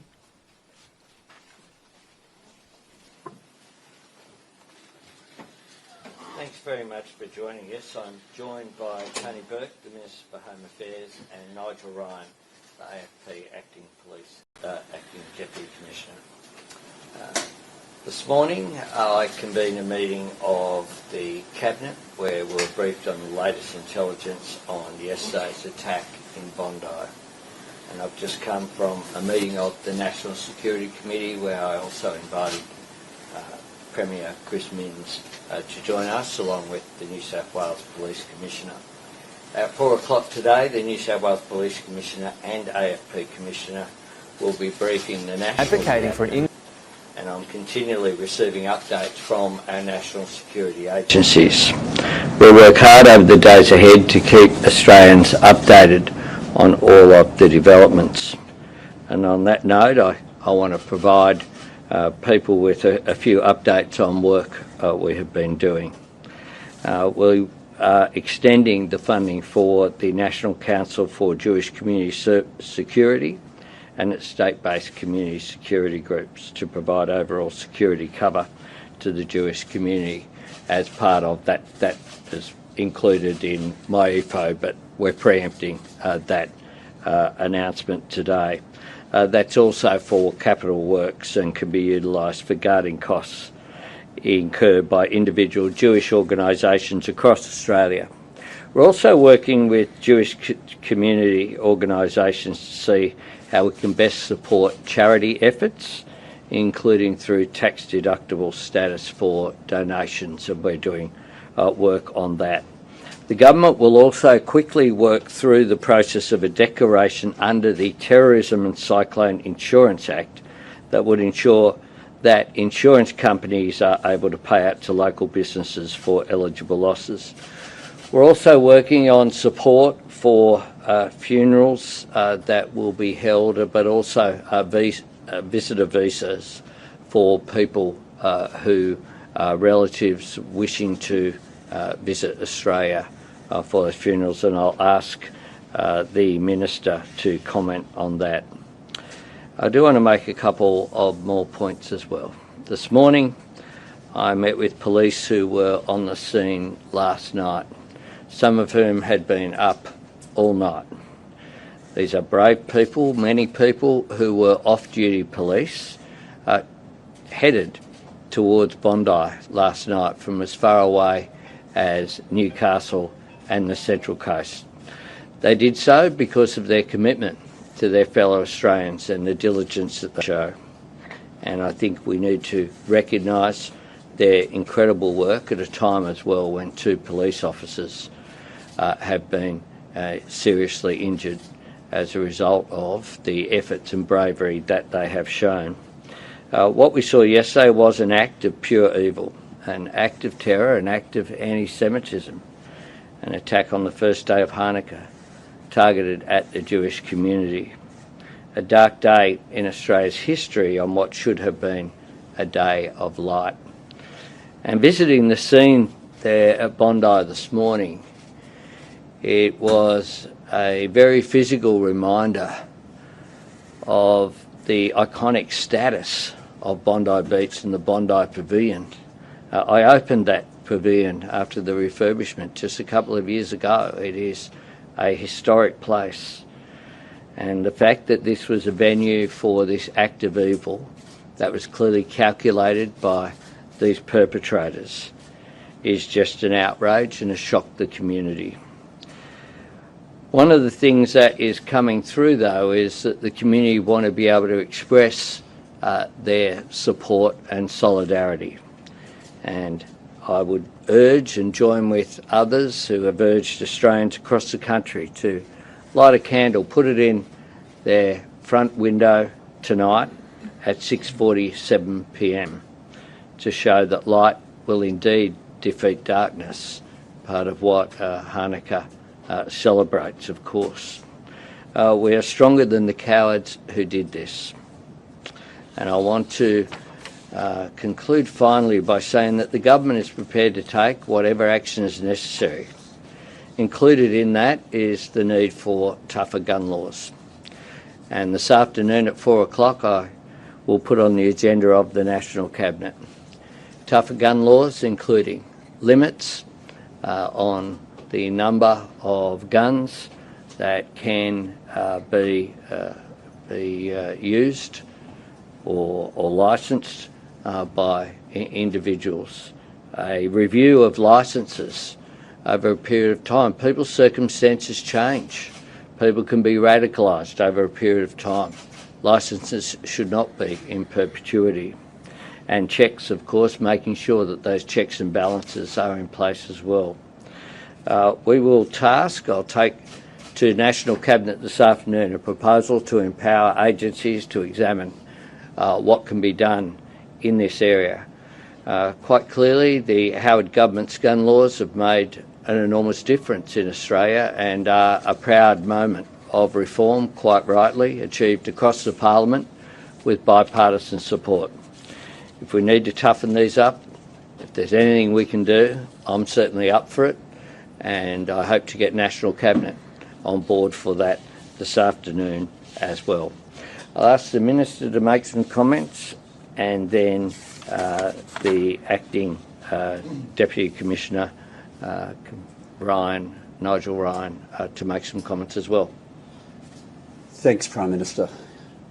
Yesterday was an attack on Jewish Australians, it was an attack on modern Australia, it was an attack on Australia itself. And all Australians stand together against that attack. The police who were there standing together against the attackers, first responders standing together against the attackers, and even a bystander like Ahmed standing there putting their own lives at risk against those attackers.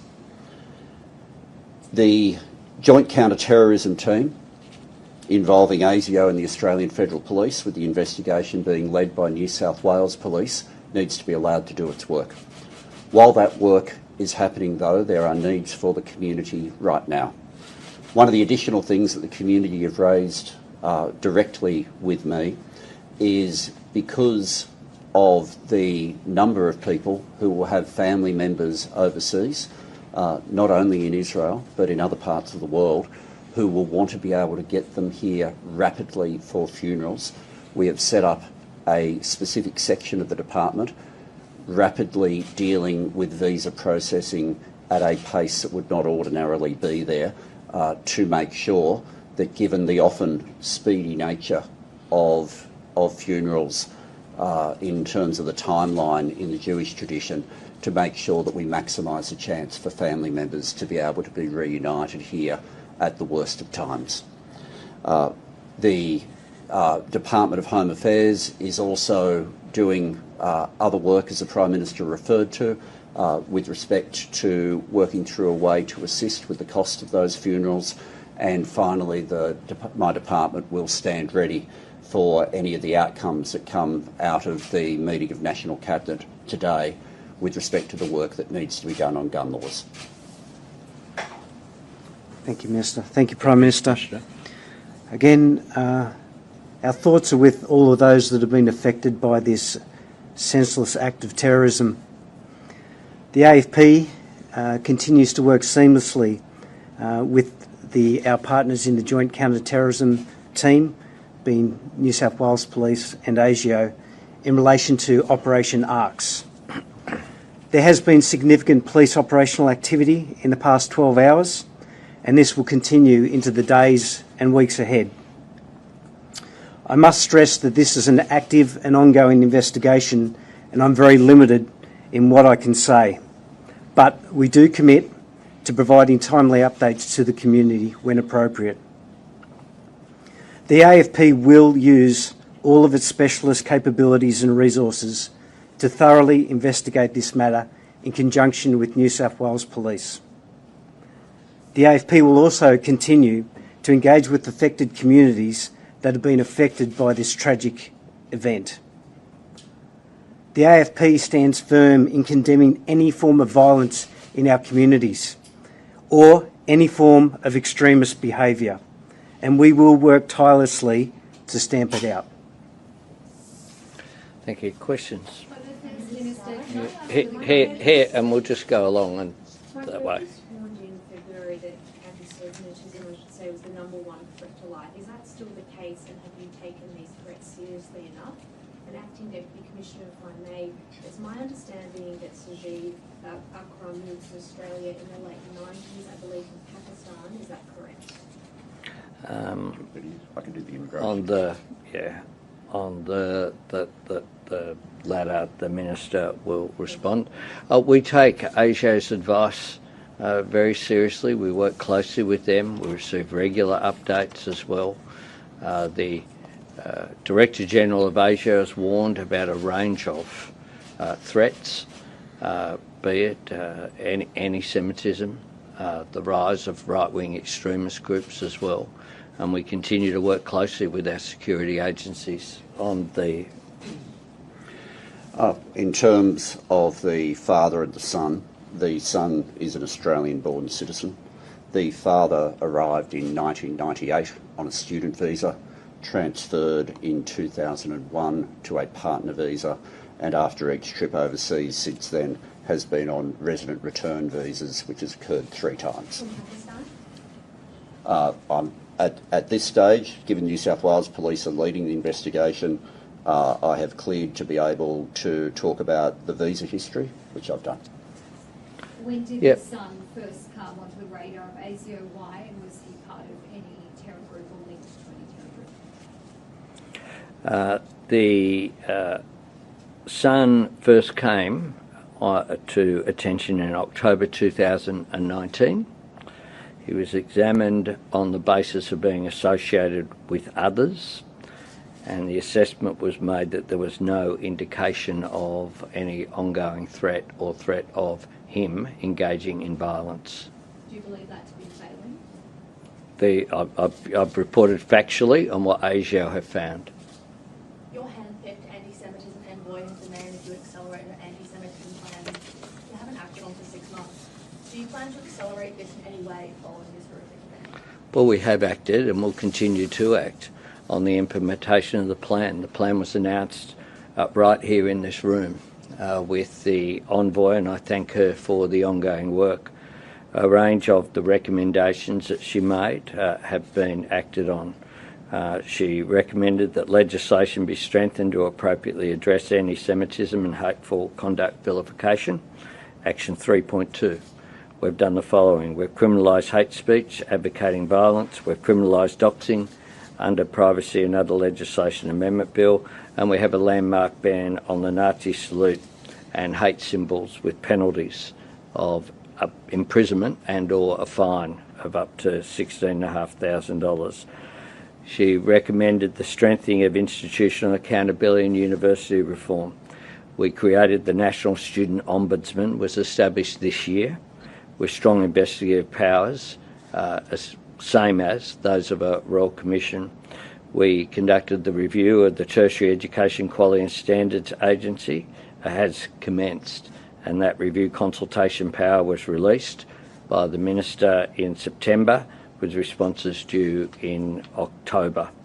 Special Envoy is also progressing with administrative support from the Department of Home Affairs, a university report card evaluating university measures to promote inclusivity for Jewish students and staff. Recommendation 3.3 was on education awareness and public discourse. We've allocated $4 million to expand the social cohesion work of Together for Humanity in schools.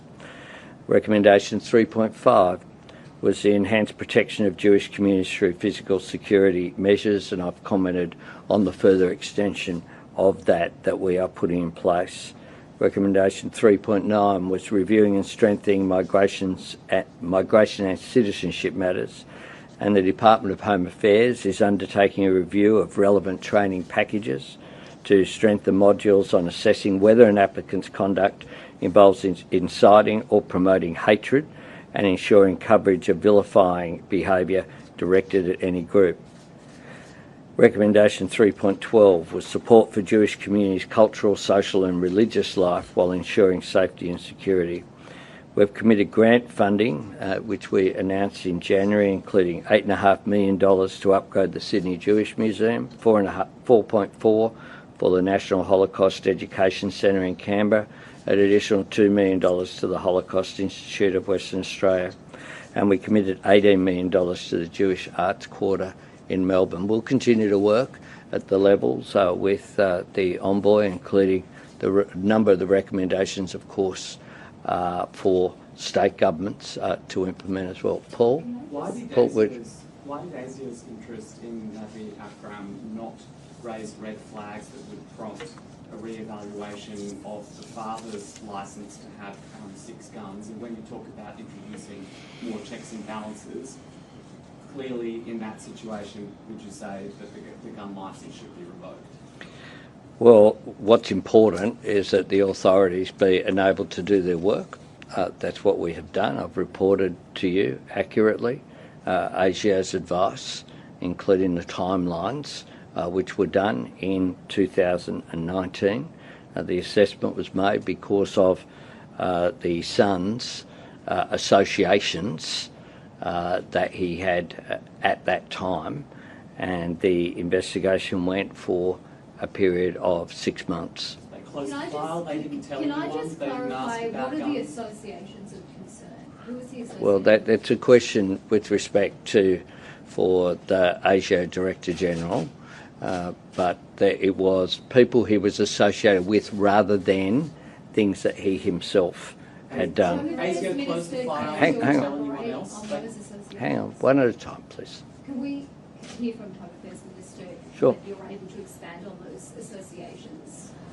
Well, no, it's the exact same answer that the Prime Minister just gave, that the assessment of ASIO was with respect to his associations rather than at that point there being a personal motivation from him. ASIO closed the file, and didn't tell No, you're making a whole lot of extra assumptions. We've given you the information, and that's what we've given you. ASIO makes decisions as to what can be provided. We provided that with you. But should they have told police so that someone could investigate whether a close relative of his was licensed to have firearms? Did they tell anyone else? I've got full support for our security agencies, and part of making sure that they can do their job is making sure that information is brought out in the way in which we are doing it right now. Are his other We family got- members being investigated? just- Are his other family members being investigated? I beg your pardon? Are there other family members being investigated?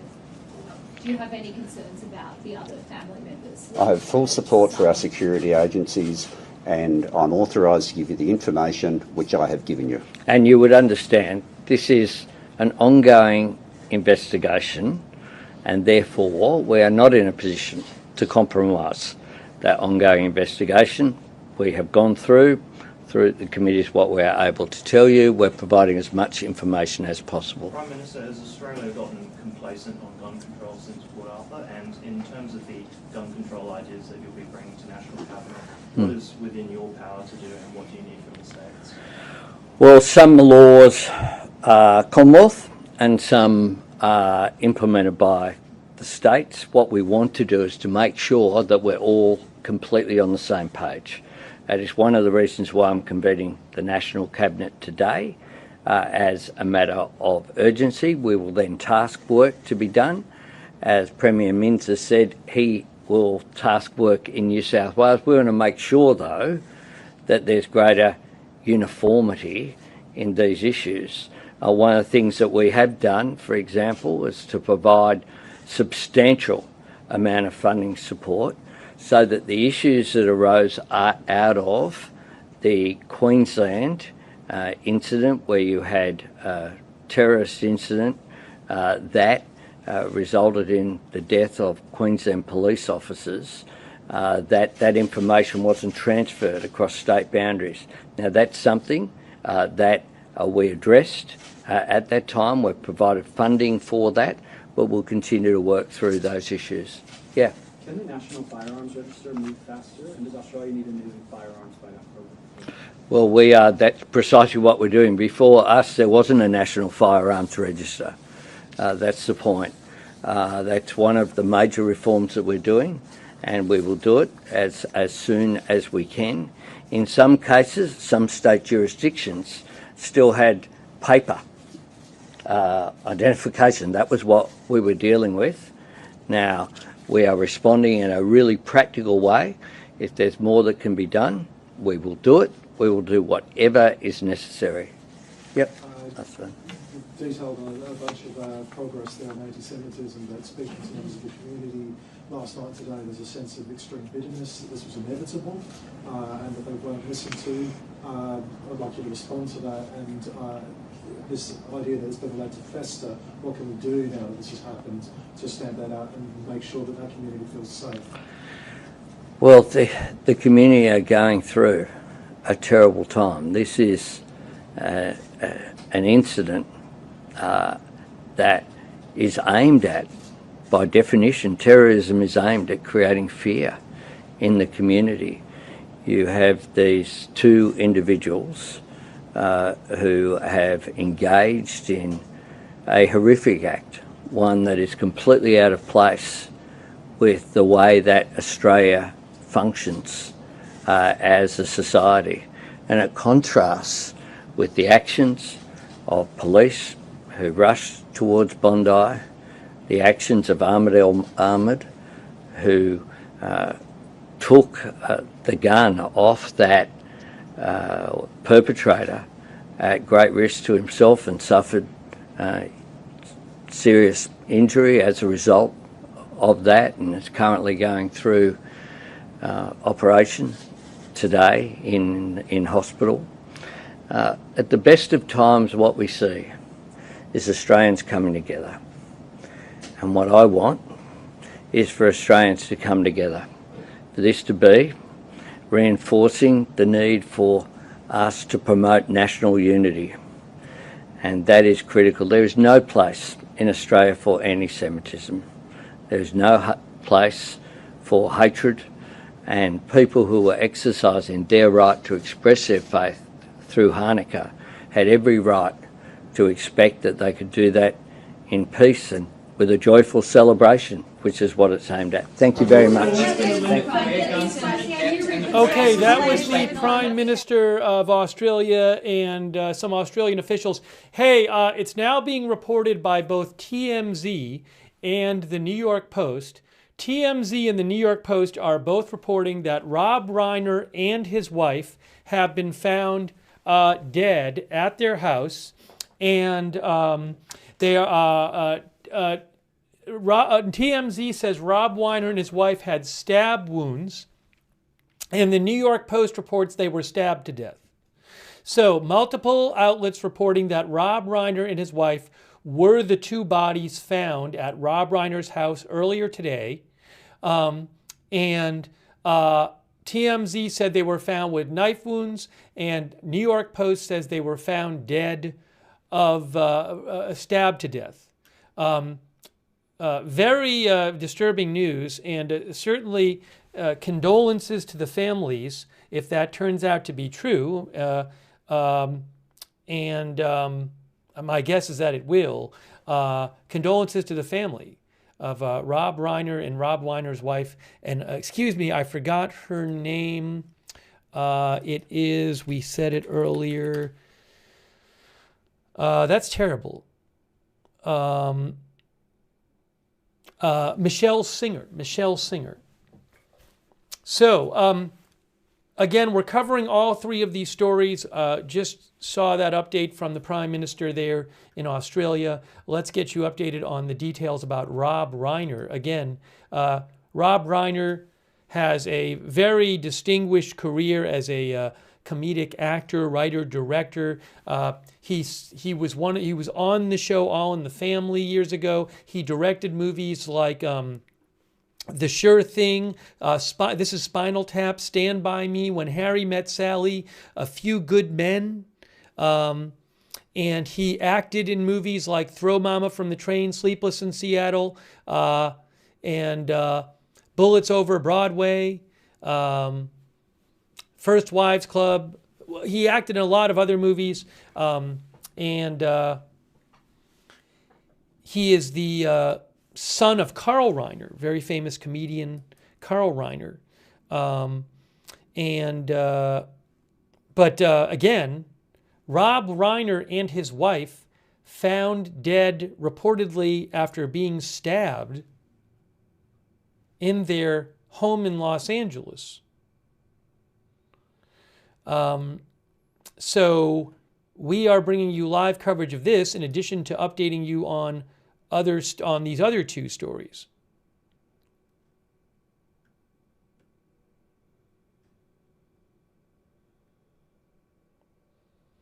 So, who stabbed Rob Reiner and his wife? We will have to see. I mean, if that's indeed true, we'll have to see what authorities say. Yeah, and again, as I said before, some of our viewers in the chat claimed that one of their sons was in custody. all I can tell you is I have not seen any outlet, I have not seen any reliable source report that. I don't know if anybody's in custody, but I saw one random X account claim it, but that's not really a good, reliable source to me. So, I mean, it could be true, but I have no idea. But I have not seen it reported anywhere that I would consider reliable at this point. So I haven't seen any kind of reliable reporting about anybody being in custody or anybody being suspected. Oh, this is the LAPD posted about it. LAPD just posted about it.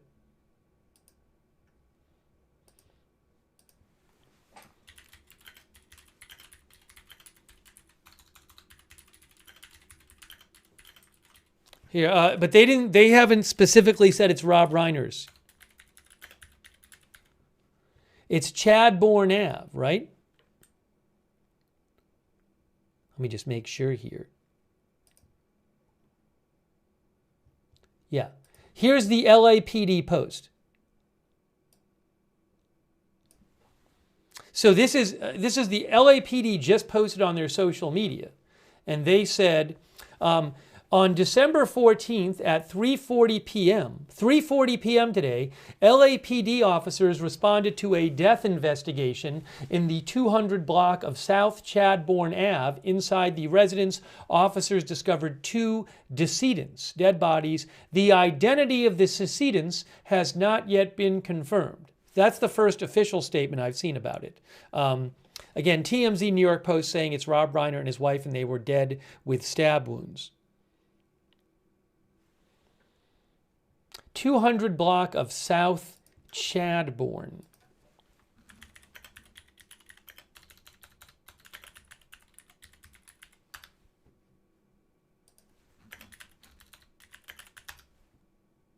Let me show you where this is on a map.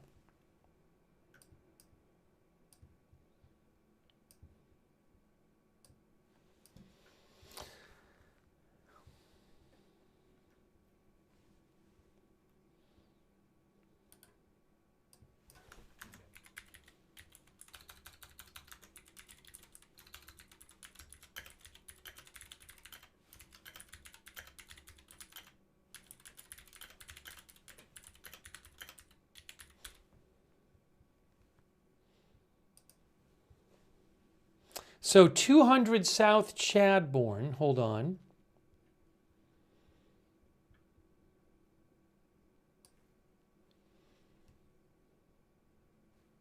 Hang on, let me just get this on the screen for you.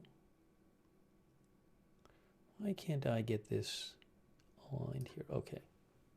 There. So this is in Brentwood.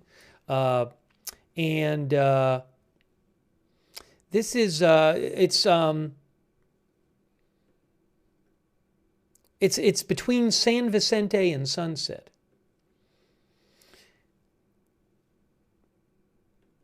In Brentwood.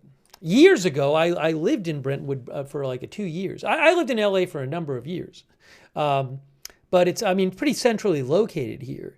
I don't know which house it was, but you can see it's a, very residential area there. It's not like an isolated mansion or something. I mean, there's lots of houses around. That's Chadbourne right there. That's 200 South Chadbourne right there. And then it's somewhere, one said 200, another report said it was around 250. Where was it here? ABC News said 250 block. So what I'm saying is, this is not like in the middle of nowhere.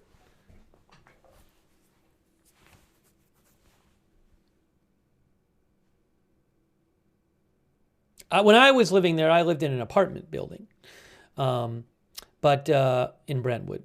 I didn't live in a house when I was there. But anyways, again, that's the general area we're talking about here. So between Sunset and San Vicente, that's the 405 freeway is here. And then this is Santa Monica over here.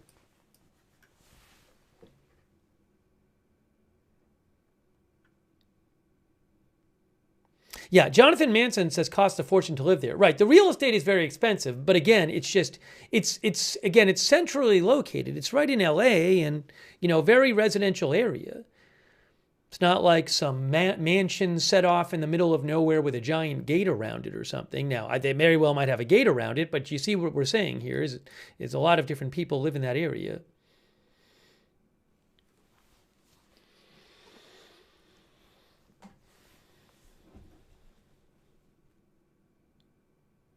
Wow.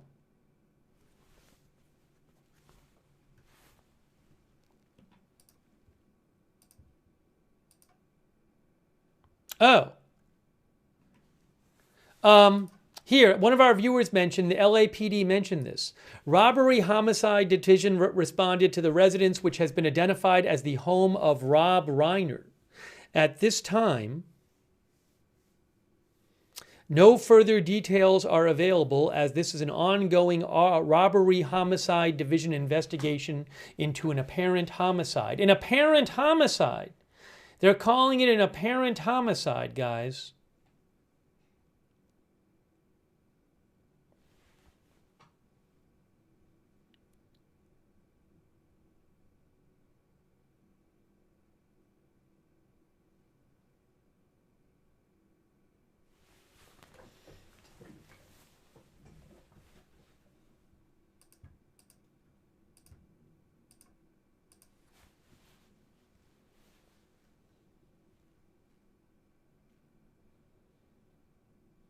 Wow.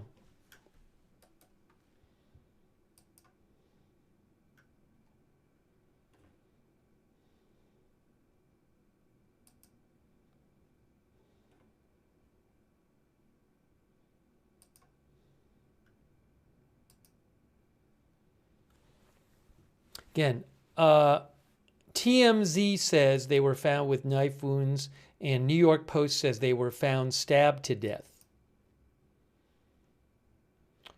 Rob Reiner and wife found stabbed to death in LA home.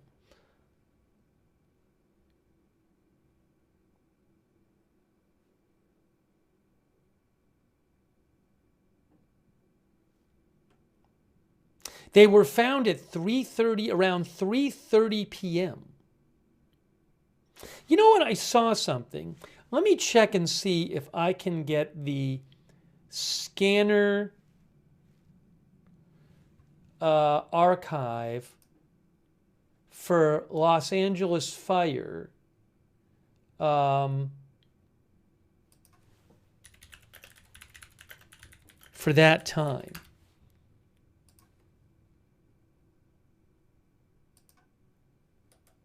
I don't know if we need LA City fire. LA City fire? Maybe LA City fire? Archives? Let me see here. Hold on. I'm going to see if I can find this here. Give me a moment.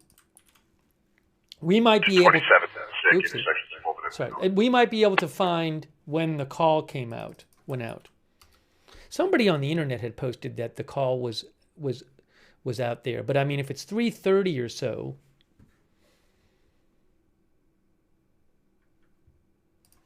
Hold on a second here.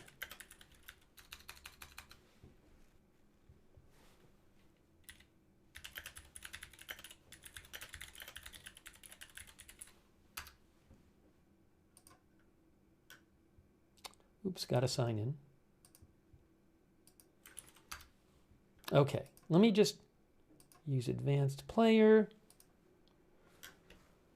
All right, so we need 318. Is this it? I'm listening here. Seeing if I can find the scanner traffic.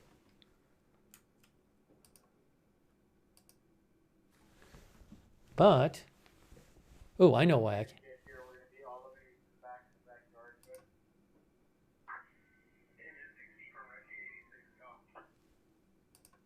Hang on.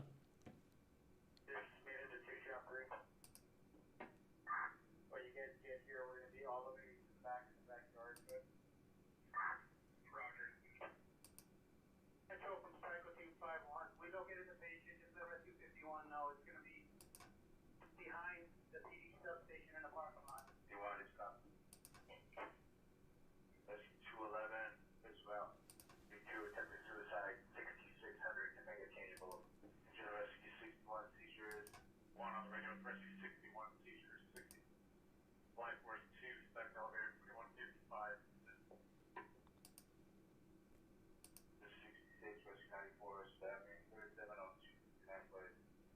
Is that it? I'm trying to find.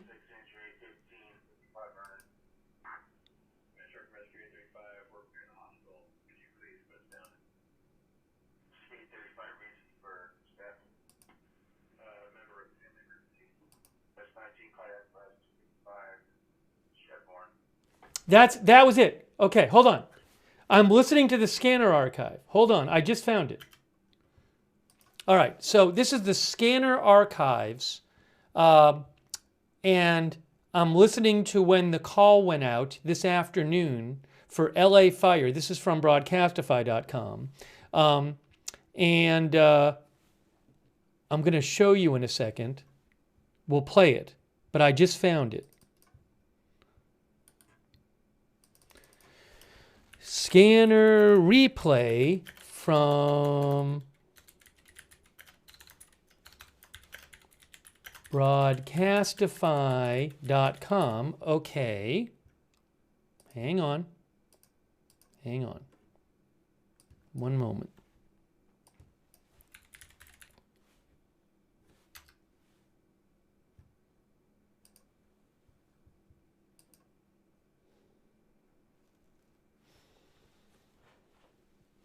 Let me just get my headphones on. It'll make it easier for me to listen. Here is, so you can see, again, multiple reports now say that the bodies were Rob Reiner and his wife, and they were stabbed to death in Los Angeles and found today, this afternoon, in their home. Only this, they would have been found about roughly 4 hours ago. Now, hold on a moment here. This is replay of scanner. So what I want to do is I want to go over here, and this is just before 22 minutes.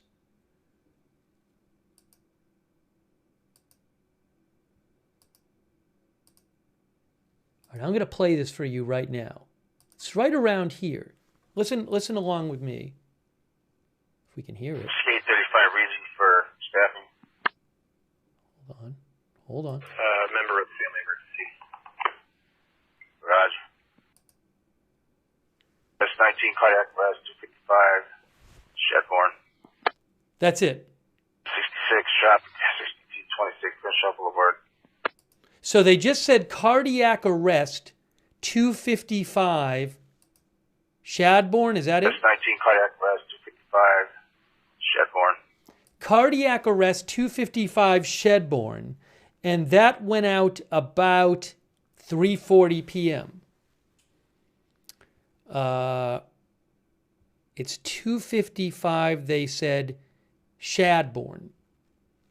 Now, did they... 66 traffic, 6226 Crenshaw Boulevard. Hold on. Metro from 866, we're available now. Cancel our light force attachments on that route.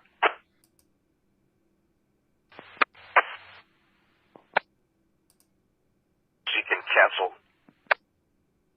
Skate, correction, engine 67, rescue 16, autobus motorcycle intersection at Glen Cove in no way. 26, assault, 1125, Harvard.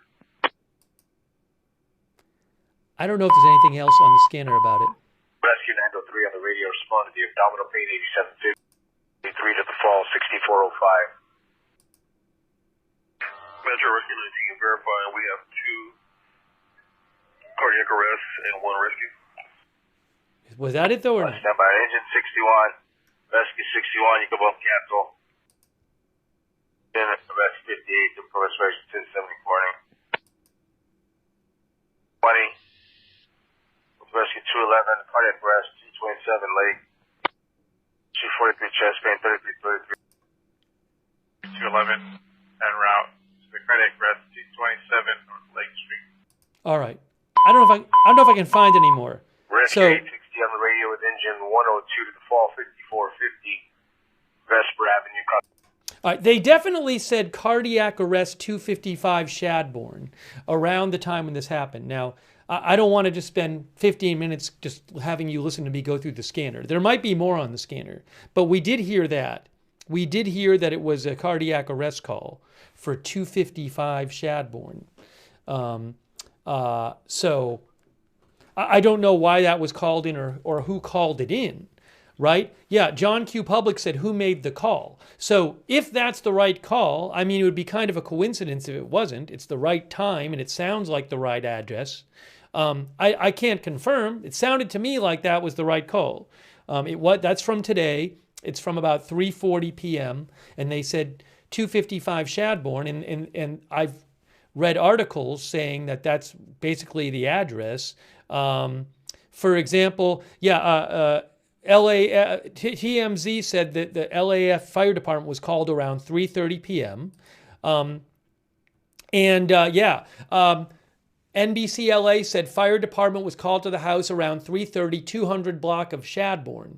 And we were listening to the LA City Fire Scanner. So that very well might be it. As to why... and some people are saying that he owns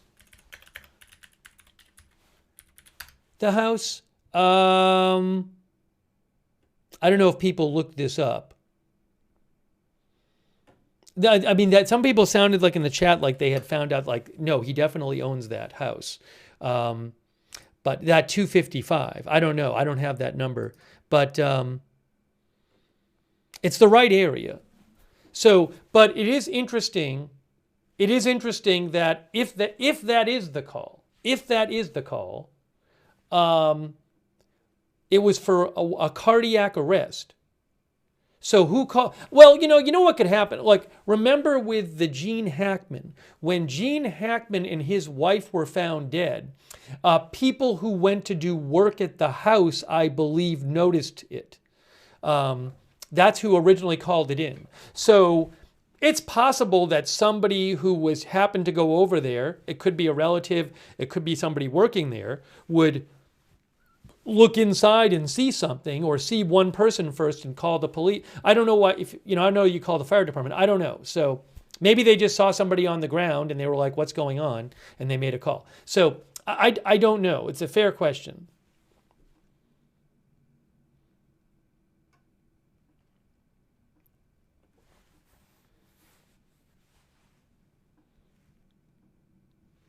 But again, multiple outlets reporting that this was Rob Reiner and his wife found dead, stabbed at their home. Variety also reports that Rob Reiner, director of The Princess Bride, When Harry Met Sally, and This Is Spinal Tap, was found at home with his wife dead today. The deaths are being investigated as a homicide. Wow, just terrible. So Variety is reporting it now too.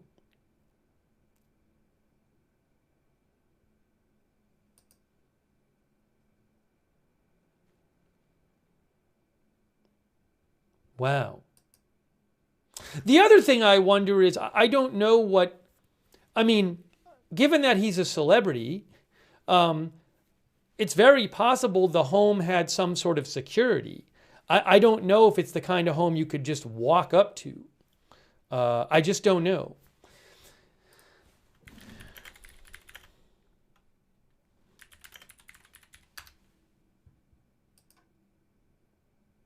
Oh, there's a news conference coming up, I think, about Brown University shooting. Guys, hold on a second. There's supposed to be a new news conference about the Brown University shooting.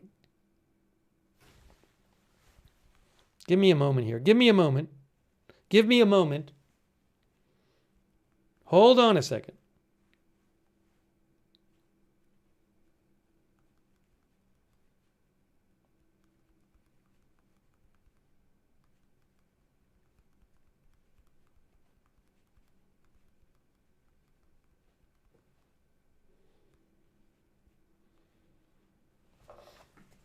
So it hasn't started yet, but I got to keep an eye on that too. There's supposed to be a news conference coming up about the shooting at Brown University. So just give me one moment. We're covering multiple stories right now. Multiple stories.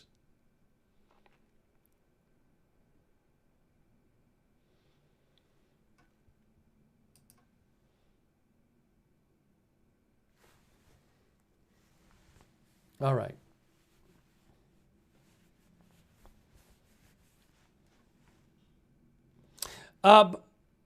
By the way, Rob Reiner, I think, I believe, I was looking this up. He is someone who, like I just saw this on Google AI. This is what I thought, but I wasn't sure. Rob Reiner, Google AI says, Rob Reiner has been a prominent and vocal critic of Donald Trump for several years. I don't know this has, I'm not saying this has anything to do with his death, but just letting people know. I think some of our views, Wikipedia says since the 2016 election, he has continued to campaign against Donald Trump.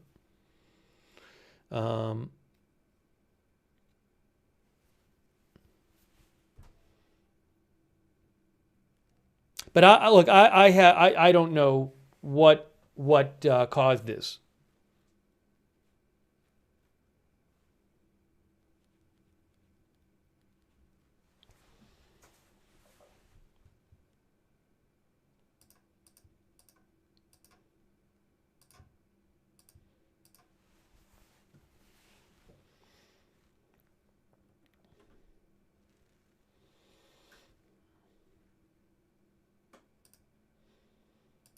All right, so hoping to get you, well, we're going to have more news about Rob Reiner, obviously. Hoping to also try to get you some, oh, hold on a second. I have a video outside of Rob Reiner's house. Hey guys, hold on a second. I have live video. Live video outside Rob Reiner's house. Hang on a moment. Give me a moment. Give me a moment.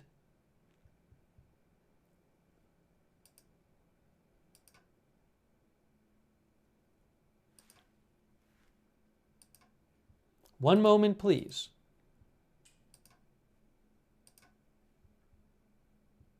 I got to make sure that's correct. I might not be able to show you this.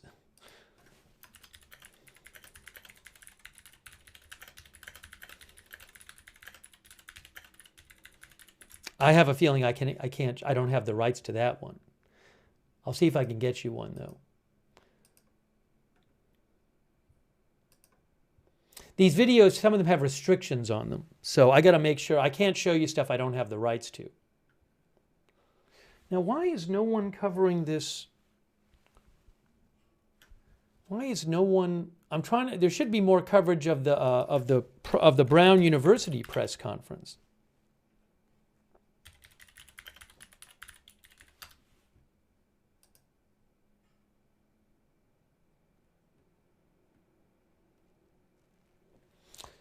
I'll keep an eye on that.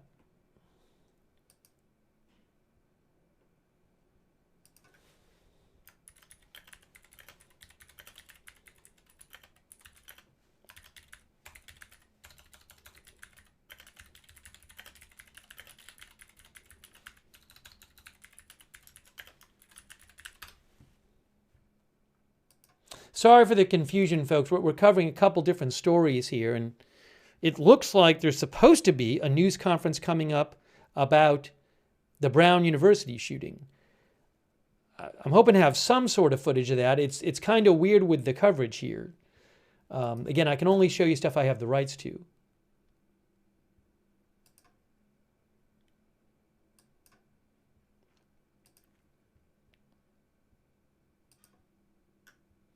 All right, let's keep you updated, and I'll keep an eye on everything.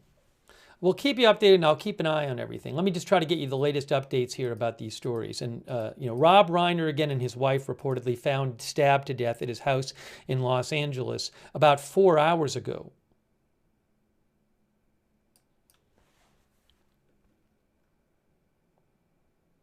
TMZ says they suffered lacerations consisted with a knife.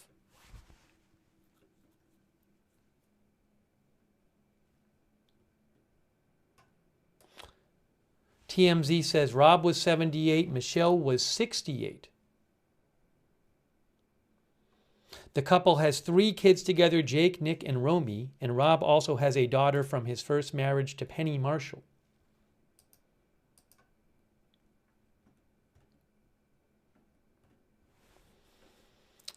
A murder investigation is ongoing. I just saw this. Ted Nesi with WPRI said this is it's a surprise news conference. Yeah, I was wondering, why is this? I mean, it's 10:56 p.m. on Sunday night, and there's going to be this news conference about the Brown University shooting. So we're going to bring you that. Well, I'm hoping to bring you that. The coverage is a little spotty. I don't have, sometimes I have to see if I have the option to show it to you, depending on what coverage is available to me. But I'm hoping to have a video to show you.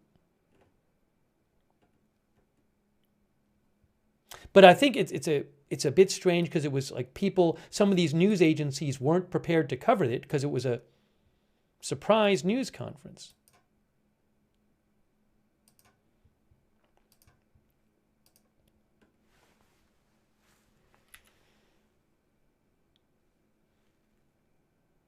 So again, more on Rob Reiner, but I'm just right now trying to figure out if I can get you coverage of the upcoming news conference, surprise news conference about Brown University.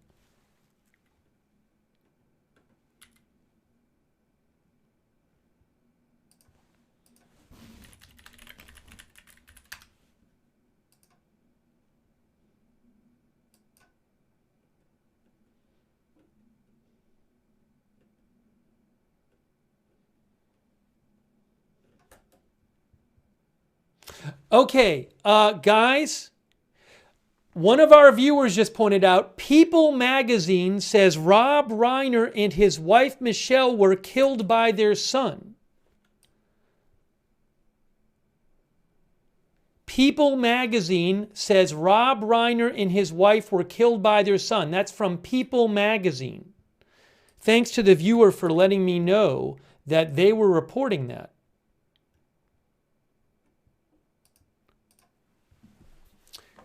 I just reposted the link. I'll post the link in the chat, but People magazine just is reporting that now, that they were killed by their son.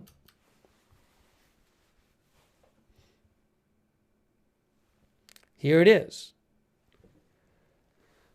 Yeah, they say multiple sources tell them that their son Nick killed them. Their son Nick. Wow. Hey guys, I'm going to say this really quick. Really quick. Again, when this story first came out, people came into the chat and said, his son has been arrested. His son is in custody. And what I said to you, which is just as true now, is I have not seen any reliable sources say it was his son. What I said was, I don't know what happened. If I see a source that I consider reliable, I'll let you know. And I will continue to maintain that. That's just what I said then, and that's what I'm saying now. And a lot of people like to just say things are true when there's not good sourcing on it. And very frequently, it turns out that things are not true. So what I said before is, I don't know what happened. If I have sources I consider reliable, that I will let you know. And as soon as I saw this, I let you know. Okay? All right. Now, People magazine is saying that Rob Reiner and his wife were killed by their son Nick, according to multiple sources. That is all the detail they have. Oh, hold on. Now, they also say that Nick has spoken about his years-long struggle with drug addiction. They say that back in 2016, Nick spoke with them about his years-long struggle with drug addiction.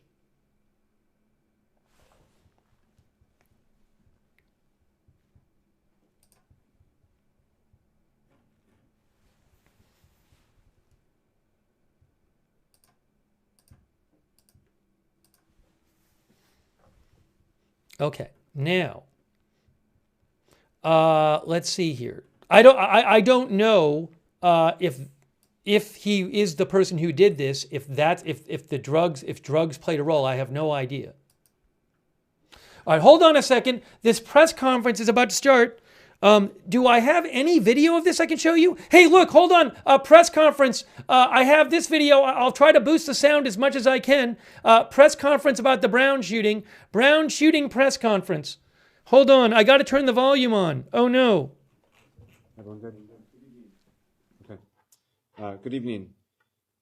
I'm Providence Mayor Brett Smiley. In just a moment, we'll hear from Rhode Island's Governor Dan McKee.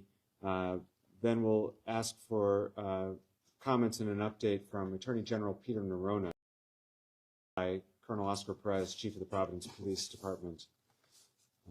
Shortly, we will be releasing the person of interest who had been detained earlier today. What? And what? The Attorney General can speak a little bit about what? The rationale for that. They're releasing the person of interest. Inform the community that that individual will shortly be released from Wow. police. Wow. We know that this is likely to cause fresh anxiety for our community. And we want to reiterate what we said earlier, which remains true, which is ever since the initial call, now a day and a half ago, we have not received any credible or specific threats to the Providence community. And so the status of safety in our community remains unchanged. And we believe that you remain safe in our community, though we will continue to have an enhanced police presence throughout the city and on the Brown campus. We are once again encouraging anyone who thinks that they might have relevant information to assist with our ongoing investigation to please provide it. These are the same resources that were asked earlier, but to share them once again. You can upload video or photos to the special FBI website created for this incident, which is fbi.gov/Brown University shooting. That's fbi.gov/Brown University shooting, or call the Providence Police non-emergency number of 401-272-3121. Our investigation into this horrific act remains ongoing. It has been ongoing. And I know there's been some frustration from members of the community and others about the language that we've been using about the person of interest and such, and that speaks to directly the fact that this investigation was and continues ongoing, and we will continue to endeavor to not confirm any information that is not yet confirmable. And that is how we can best be transparent with all the members of our community to share the best information that we have. I'd like to invite the governor to say a few words, and then we'll hear from the Attorney General specifically with regard to the individual. Mayor, thanks. So our position stays the same. The safety of the people in the state is a top priority.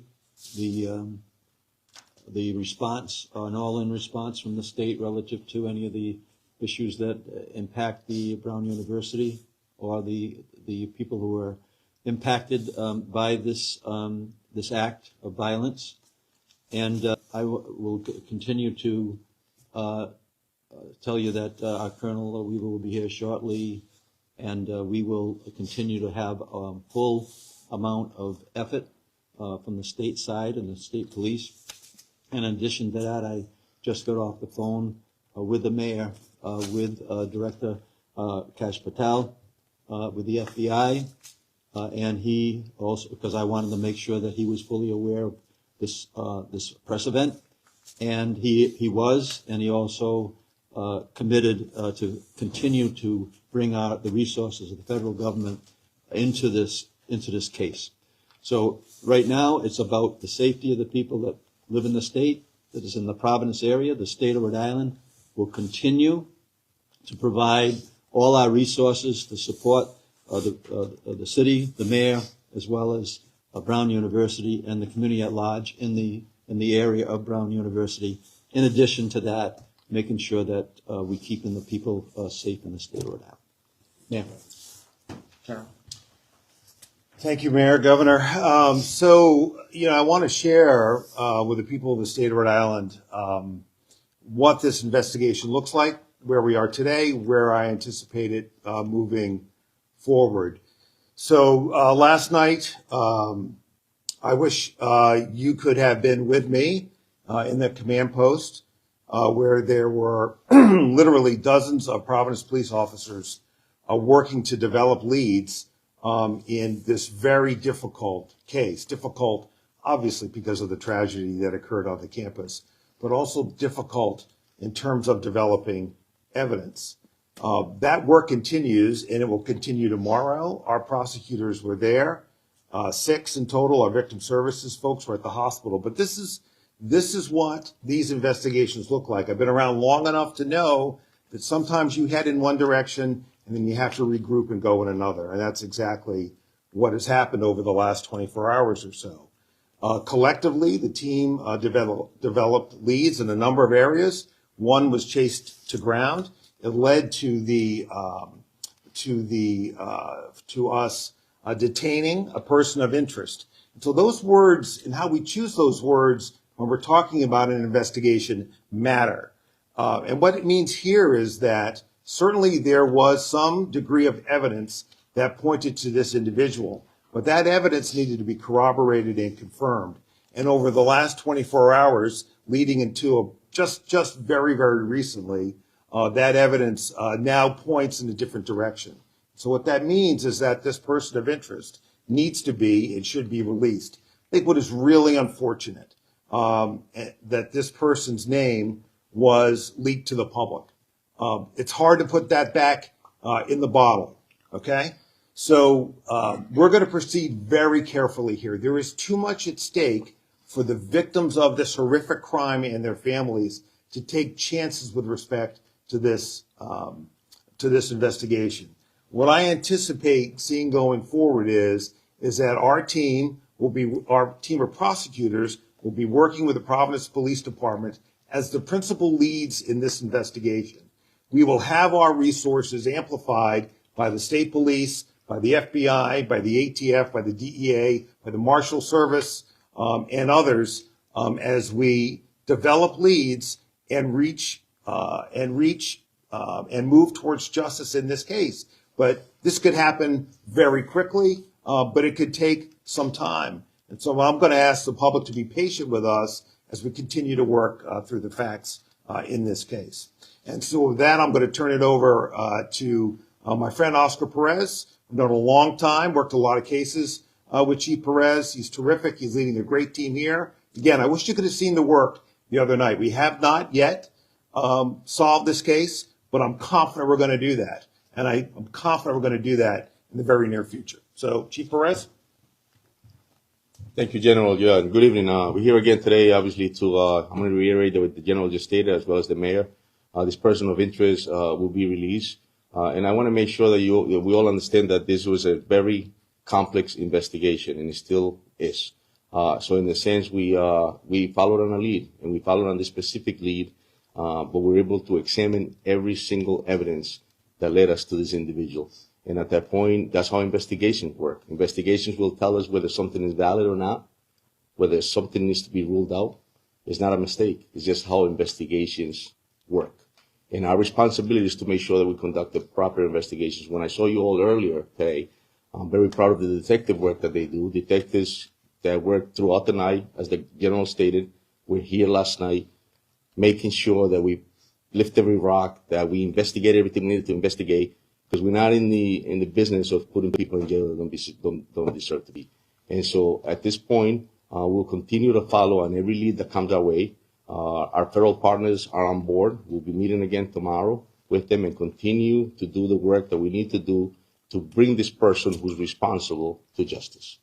And I'm proud to say that in the morning we'll be reunited with the detectives. So the detectives worked all night. They're still working as we speak, and we'll continue our investigations. So, questions? Do you believe that the person who was in the video that you released last night is still a suspect, or is that the person that you detained and is now being released?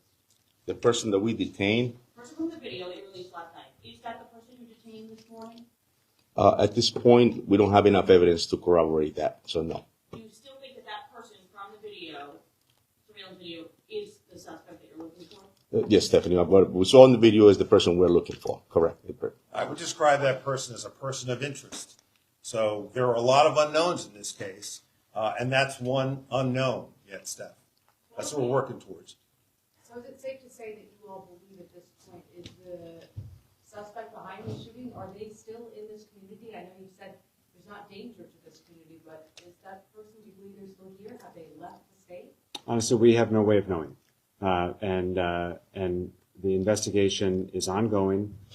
We continue to follow leads that have been developed over the last day and a half, and we're continuing to ask for help. One of the things the Providence Police will be doing, and we should let our neighbors know, is that we are searching for additional video evidence. And so neighbors in the area of Brown University should expect to see Providence Police in the neighborhood canvassing, looking for additional evidence, specifically looking for additional video evidence. And we are looking for additional video evidence. There's been several questions over the last day and a half about videos at Brown and in the building. The videos at Brown in the building have been examined, and at this time we have no additional actionable information from the video that has been reviewed from the building. And so we are looking for new and additional video evidence, and neighbors in the community should expect to see Providence Police along with our partners, and we're, again, very grateful for the resources we've received from the state police because of the governor's support and our federal partners. But that is one piece of additional evidence and a way in which this community can help. If you have a camera and you are nearby, the video that was released was the corner of Hope and Waterman Streets. And if you are in that area and you have video, you have home video, Ring camera, security camera, you're a small business owner, please reach out to us. Call that number, 401-272-3121, or if you can upload the video itself, you can do so at fbi.gov/Brown University shooting. So the FBI director specifically said in his tweet that it was a tip from Providence Police that led you all to Hampton Inn. Can you confirm if that's true, and what exactly was the evidence that led you to this person of interest? Yeah, so it was there was a tip that came in, just like we would take in any other tips, and that one came in specifically identified a person of interest, which was this individual. And so our detectives got on it, just like they got on another, but this specific one, it was actually picked up by the FBI, and they followed through with it, and they ended up coming and locating this individual of interest, and at that point, we did our thorough investigation, examined, ended up drafting some search warrants, came up with some evidence, but that evidence was examined, and we didn't have enough, obviously, to be able to prosecute anybody, and so the person was released. Go ahead, Thomas. Actually, a question for the Attorney General. What is the standard in the state of Rhode Island for detaining someone before they are charged? How long are you allowed to do that? And I guess ultimately, if this individual who was detained is not found to have been part of this, will the Attorney General's office or the state of Rhode Island exonerate him in writing? Well, Pat, what the case law tells us is that we can detain someone for a reasonable period of time if there is evidence such that points to that person being involved in criminal activity. And so, evidence doesn't appear on your doorstep and you have answers to it within the first 15 minutes. So let me just paint what I hope will be a clear picture. There's obviously evidence at the scene. That evidence at the scene may link to a particular individual. So when you have a person of interest, you try to link the evidence at the scene to that person of interest. Well, that takes time. That requires testing. Some of that lab testing can take an entire day. So over the course of the day, while we're following up leads elsewhere, those initial leads may come back positive or may come back negative. Here they came back negative, so we're in a position where we are now going to release that person of interest. But that's the way these investigations work. This isn't. Well, look, Pat, I'm not going to get into exonerating people in writing or orally or otherwise. There was a quantum of evidence. There was a quantum of evidence which justified detaining this person as a person of interest. We continue to do our job. We're going to keep doing that. There may be other persons of interest. Hopefully they will be in custody or detention very soon. There were multiple reports describing weapons that were found at the scene. Can you say whether or not there were weapons recovered at the scene, and does that describe the evidence that you described that may have linked to the person? Listen, I am not going to, and I can't imagine the chief would either, is to lay out directly what evidence is at the scene. But what I'm telling you is at any crime scene, there is evidence that links the perpetrator to the crime. When you have a person of interest, you try to link them to that particular evidence or her to that evidence. It could be all kinds of evidence, Steph. It could be fingerprint evidence. It could be ballistic evidence. It could be DNA. It could be a whole host of things. Can you explain exactly what eliminated it? I'm not going to get into that. I know it's safe to say that the audience here tonight. Can you tell us more about the role? I know it's been emphasized that Providence Police will be the head here. Yeah. Kind of the role of what that looks like. Well, look, in a situation like this, and I go back to the double homicide of Amy Shute and Jason Burgess 25 years ago.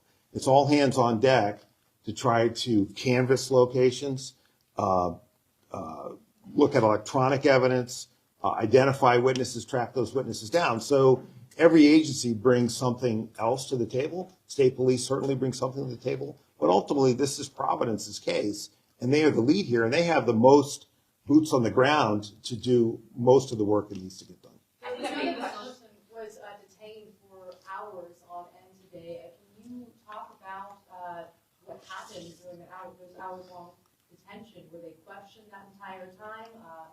What did that look like from this person of interest? Yeah, well, again, I'm not going to get into the details of that, but what I will say is over the period of time that a person of interest is detained, again, you try to develop evidence to bring potential charges against that person. And if you can't develop that evidence and you release them, that happens plenty of times in the course of our criminal justice system here and everywhere else. So while that was being done, Providence and our law enforcement partners continue to work other leads. That work continues now, and we'll pick it up again in the morning and keep going. Hundreds of cameras on Brown University's campus. Are you all utilizing that footage as well in this investigation, or was that 10-second clip released yesterday? Is that all we have of this suspect? That was the video evidence that was deemed most useful at the time to try to apprehend a suspect. Finally, you mentioned the video as well. Can you explain exactly what made other videos, I guess, not as helpful? Because there were other pieces. Can you explain, I guess, what videos have you guys been able to look through, and what made those videos not as helpful to the public? Because I imagine at this point in the game, anything can be useful. So why not release what we have? So because the investigation is ongoing and it may end up later being useful to then connect a dot, we're not going to release information that might be used at a future point in this investigation. But because the question has come up many times in our previous briefings, I wanted to be clear because it seemed like there was this unanswered question of or concern that perhaps the video evidence inside available from Brown had not yet been reviewed. It has been reviewed. And as the General pointed out, the video that was shared to the public yesterday, is the most useful video that we have at this time that can be shared with the public for the purposes of helping identify an individual. I think that's understandable, but if there is, I guess, video evidence that you guys have that will be helpful for the investigation or further cases, but could also someone in the public could see that and know exactly who that person is, I guess, how do you manage that when we are now more than 24 hours out? If we had that video, you'd have it. Obviously, if there was a piece of video that we could show you a face and say, this is our person of interest or suspect, you'd have it. So we're releasing video evidence that helps solve that problem and answer that question. Not all of the evidence, other video that may be something useful in a prosecution down the road. If we're sitting in a classroom, what are you telling people now that we don't have a suspect? Right? Is everybody, should we be concerned? Should we stay inside? What do you want to public? So this is a similar situation to where we found ourselves yesterday morning, which is we spent that first night and appreciated the shelter in place allowed Providence Police and our partners the freedom to move more quickly, to gather evidence, to work a complex crime scene. That first chapter of this investigation has concluded, and so when we lifted the shelter in place earlier, it was because we felt that it was an appropriate time to do so. all we had in custody was a person of interest, or in detention was a person of interest. But that was not the reason that the shelter in place was lifted. The reason the shelter in place was lifted is because, again, since the initial call came in at 4:05 a day and a half ago, we have not received a single additional specific threat to the Brown community, to the Providence community, to the Rhode Island community. And so police had and appreciated the flexibility and to have fewer people on the streets to be able to do their job. And there is no reason that we are not recommending at this time a new shelter in place. We do not feel it is necessary. As I mentioned at the outset, in order to provide an enhanced sense of safety, you will see an enhanced law enforcement presence in Providence and on the Brown campus.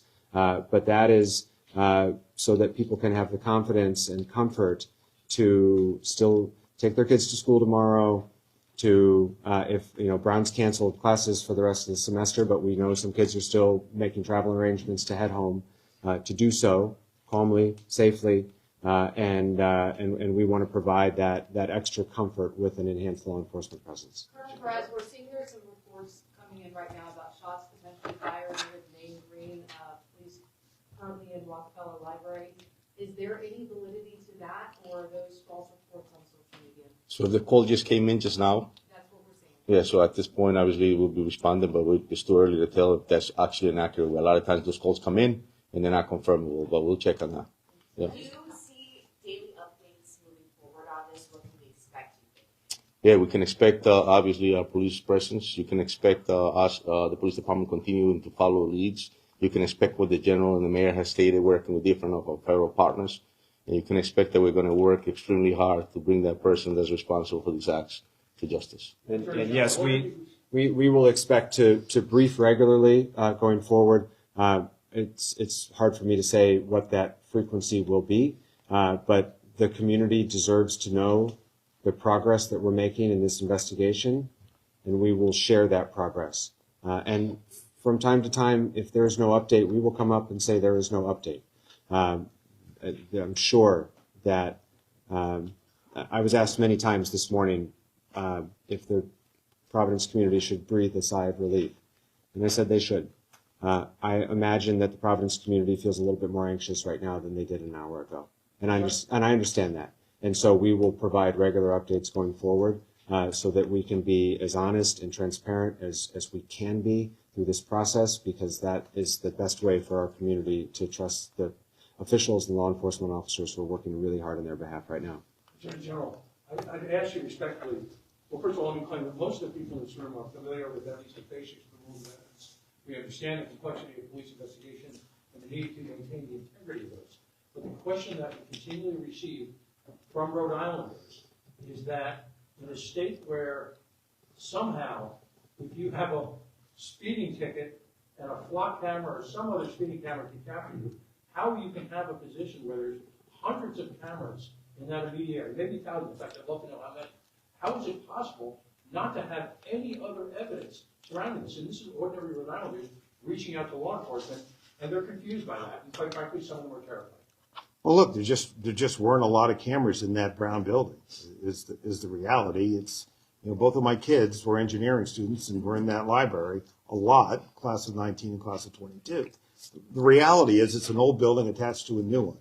So there just isn't, Pat. I don't know what to tell you, but we're going to go out and find whatever evidence we can to solve this case as quickly as we can. I mean, we're not holding back video that we think would be useful. And I don't think I should even have to say it. Can I just clarify, General, there's a difference between you don't have enough evidence to charge someone and clearing them of any suspicion. Are you clearing this gentleman of any suspicion in this case? Yeah, look, I think it's fair to say that there is no basis to consider him a person of interest. So that's why he's being released. We still have a lot of steps left to take, obviously, in this case. Again, I've seen enough after 30 years in law enforcement. There have been a lot of twists and a lot of roads that I've walked down. And so I'm not here to predict anything other than I saw in the command post in the 6 or 7 hours I spent there last night, 50 Providence police officers working really hard. And they continue to work really hard to solve this case, along with a bunch of prosecutors, federal agents, the colonel's good people on the state police. And I know that's going to continue.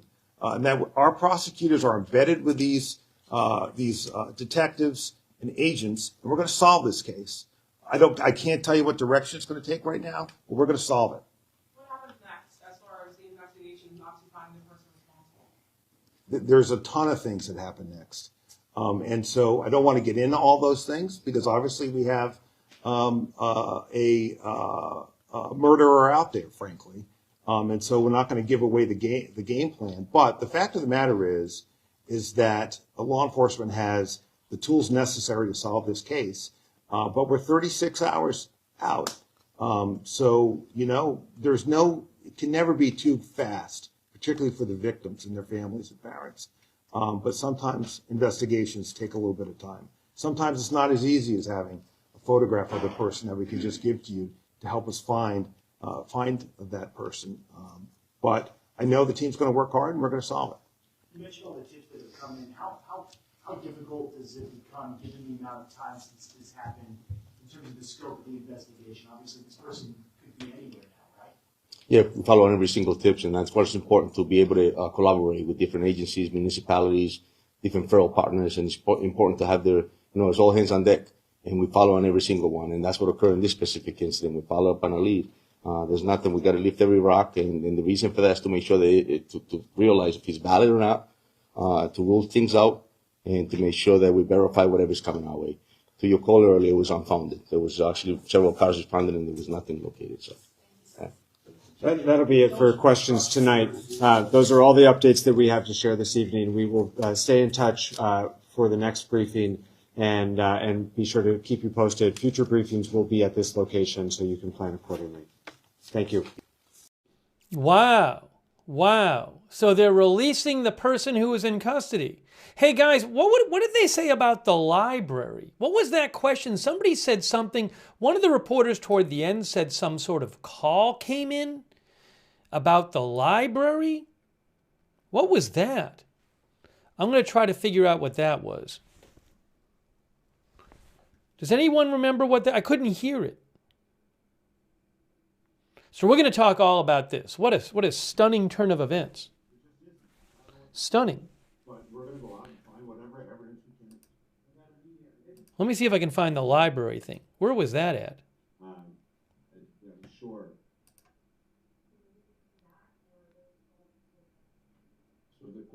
Oh, I got it. Hold on. All right, here's this question that was asked. Let's see if we can hear this. For the rest of the semester, but we know some kids are still making travel arrangements to head home. Listen to the next question. Calmly, safely, and we want to provide that extra comfort with an enhanced law enforcement presence. Perez, we're seeing there's some reports coming in right now about shots potentially fired near the main green police currently in Rockefeller Library.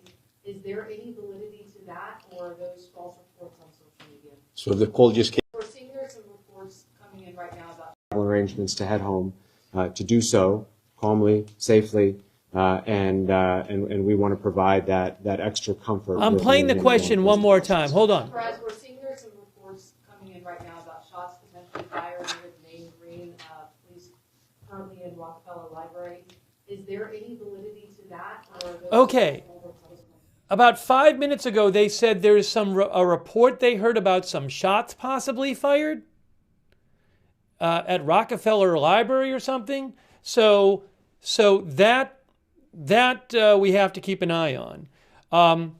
Okay, so let me keep an eye on that. Also, there's supposed to be a press conference coming up about the Rob Reiner death, and I need to take a second, guys. There's too much going on, so let me just make sure. The Rob Reiner press conference hasn't started yet. I don't know that I'll have footage of that.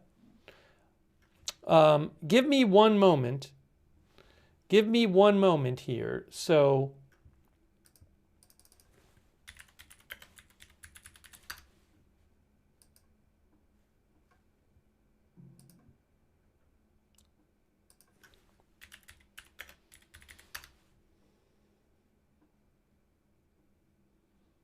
Hang on a moment. Hang on a moment. Just hang on a moment. No shots fired per chief, one of our viewers said. I have to look it up. I haven't seen. The police chief, did the police chief say it at the police chief said, we'll look into it, right? Oh, at the end of the briefing, they said they investigated the library call and found nothing. Sorry, there's too much going on. Hold on. Prosecutors are embedded with these detectives and aid those things because our tools necessary to solve this. And that's what's important, to be able to photograph of the person that we can just give. You mentioned all the tips that have come in. How difficult does it become given the amount of time, scope of the investigation? Obviously, this person could be anywhere now, right? Yeah, we follow on every single tips, and that's what's important, to be able to collaborate with different agencies, municipalities, different federal partners, and it's important to have their, it's all hands on deck, and we follow on every single one, and that's what occurred in this specific incident. We follow up on a lead. There's nothing. We got to lift every rock, and the reason for that is to make sure that to realize if it's valid or not, to rule things out, and to make sure that we verify whatever's coming our way. To your call earlier, it was unfounded. There was actually several cars responded, and there was nothing located. So, yeah. Okay, that's where he said it. Okay. So he threw in at the end there. Thanks to our viewers, he said the call about the shots was unfounded. I think that's what he was referring to. Okay, so thank you for mentioning that. That's what he seemed to suggest right there, is that the call was unfounded. That was asked about a few minutes before. Okay, now,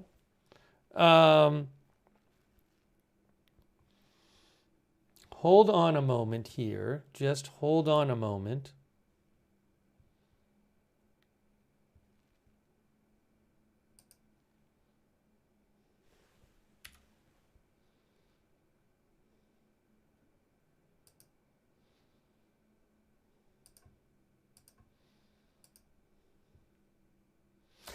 I don't know that I'll have video available for the media availability. We'll have to see how that goes. But if not, I'll tell you what they say when they say it. It's kind of weird. Let me see something. Hang on a moment. I'm checking a couple things here to see if maybe I can find it for you.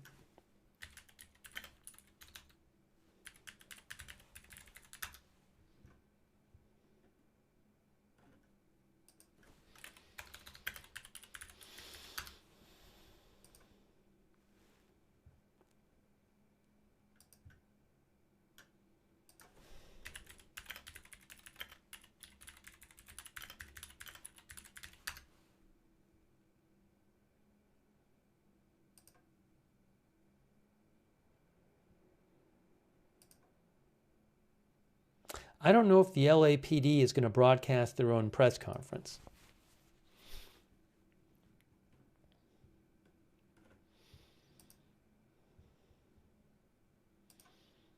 But there's supposed to be an update from the LAPD shortly.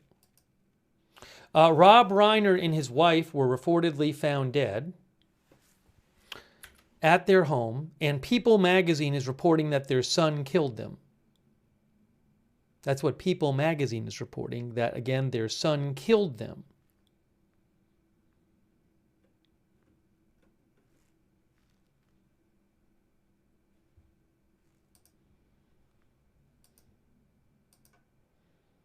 All right, so Brown shooting, POI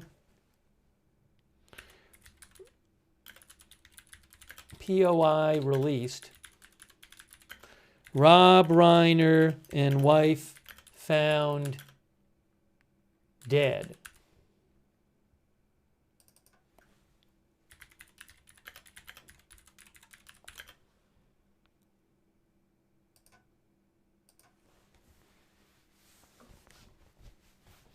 Okay. So just stunning, obviously stunning news that the police are releasing the man they took into custody. They announced it. The FBI, there was a big FBI announcement today. The name was in the press, although the name was never leaked by the media. It was never released officially, but the name was in the press. Here's a post from, this is a post today from Kash Patel of the FBI.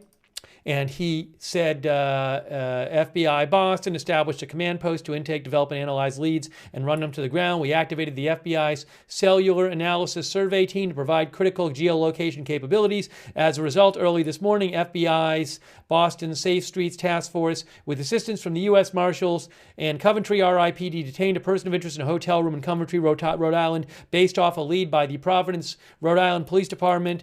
We have deployed local and national resources to process and reconstruct the shooting scene. Okay, and you can see they have a picture. It looks like from the hotel. It looks like, but however this all went down, they are now releasing the person.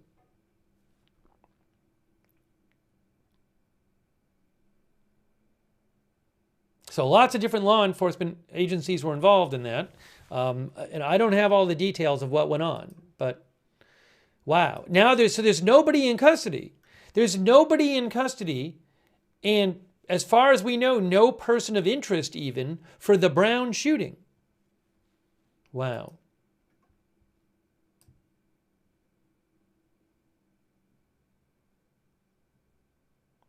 All right, I'm trying to see, guys, if I can somehow get you footage of... There's supposed to be a media update by the police in the Rob Reiner incident. None of the news agencies I pay for even has a feed of that news, supposed news update soon. So I'm just looking around here to see what I can find. I can't steal anything. Can't steal the footage, but we'll see if I can...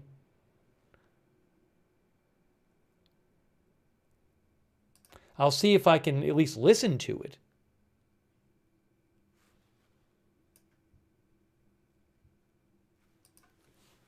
So I'm just excuse me while I just kind of look around here, because it's supposed to be soon. It might not be a long update. I mean, sometimes the police do these updates and, it's like they read something for 5 minutes or something. So, and in LA, it's 8:38 p.m. So it's not like they're not like doing 11 o'clock news right now. Okay, so I'm going to keep an eye on that. I might get a live shot from by the house. I have my eyes peeled. Hey, a couple of quick thank yous here. Thanks so much to God is on Vacation for your support. I really appreciate that. Also, thank you to Pierre Dubois, our member, Ronald Kame, our member, Brady Nelson, our member, Abby Amazon, thank you, 8 Lavera 8, Matthew Bradford, thank you, Sticks and Stones, our member, Crazy Yoda, thank you. Crazy Yoda says, safe to say, none of us thought this was going to happen. He means about the person of interest being released. Thank you. Nikos Kostianis thinks the person is going to sue for so much. I don't know if he can sue. I'm not a legal expert. There could be legal protections from that kind of lawsuit. Thank you, Nikos. Scott DCSCS, thank you. Also, Ski B50, Shaft, thanks for being a member. Vanessa CC, thank you. And FKN Chick, thanks. And Daryl Nelson from Seinfeld for the memberships, thank you. Also, Joni November. And VF9E, and Richard Canuck, and Gary Baines, thanks for the membership. Also, CJ Lars and Sevenfold, Michelle Bryant, our member, thank you. Hang on one second here.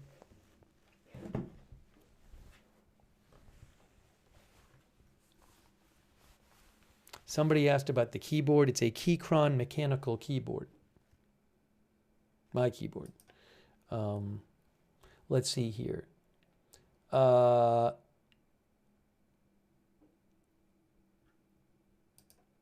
Thanks also Gonzalez for your support, and Lloyd Christmas and Who Shot JR and Oxytropis on Twitch. Hey, shout out to our moderators, Idaho Star, J. Joannid, Matthew Kohai 3, Sarah, and Papa Bear. Big thanks to all of our moderators, Linda Belk, Larry, and Misha over there on X, and Ruth on YouTube. Thank you, Ruth, for moderating, Leslie Ladyhawk, and Linda Belk. Larry and Misha on X. Oh, who else did I? Oh, Facebook. I'm sorry. I didn't thank our Facebook mods. Oh, thanks, eBiker, for your support. Thanks, eBiker. And also thanks to our Facebook moderators. Hang on a moment, guys. Just give me a moment here. Give me a moment. One moment.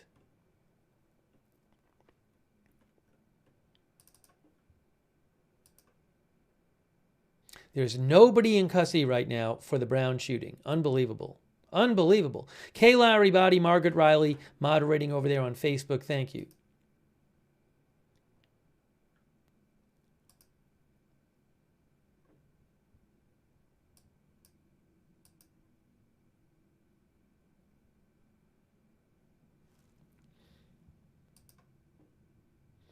Supposedly soon I'm supposed to get a live shot from outside of Rob Reiner's house that I can actually use. Supposedly soon. But I'm looking. So as soon as I get something, I'll let you know. And LAPD is going to be speaking soon.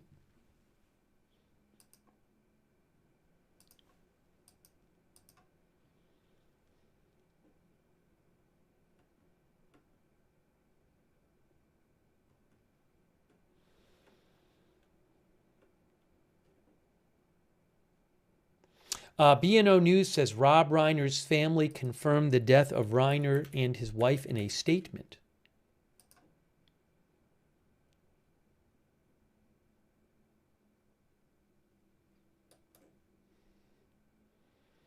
Saying, we are heartbroken by this sudden loss.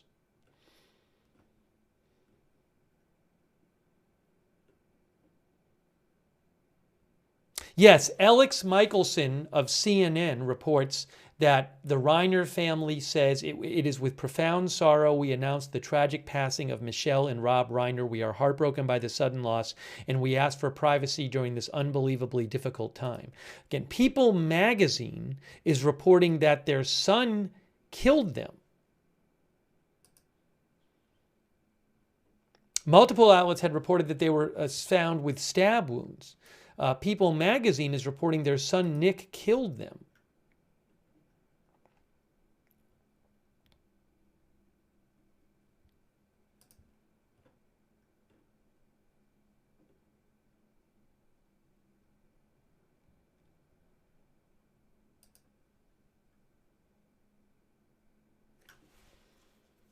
And Nick would be about 32 years old, roughly. I haven't seen any other outlets report that yet. So I'll let you know if I do. Okay, again, waiting for this news update from the police. And as of right now, I don't have access to it. I don't have access to video I can show you of it. Hoping to, but we'll see. So bear with me. I'm still looking around here.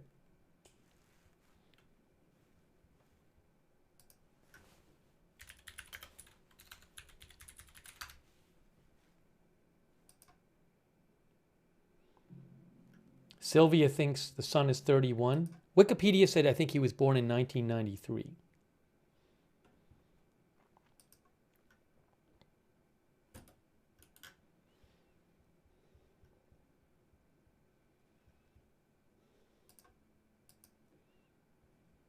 Hang on a moment here.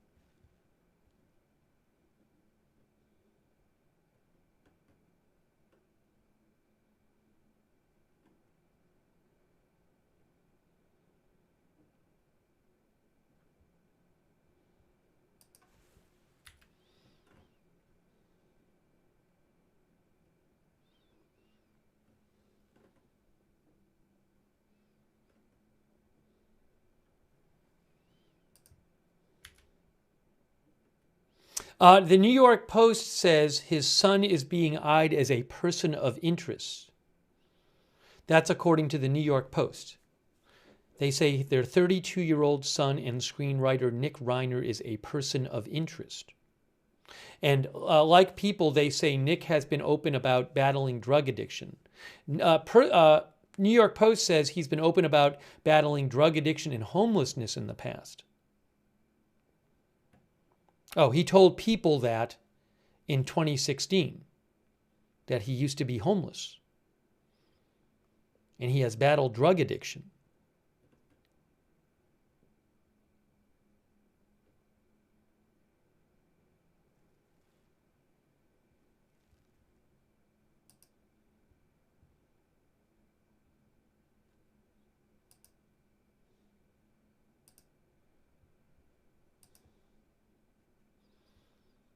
So, waiting to see, again, LAPD is supposed to speak soon.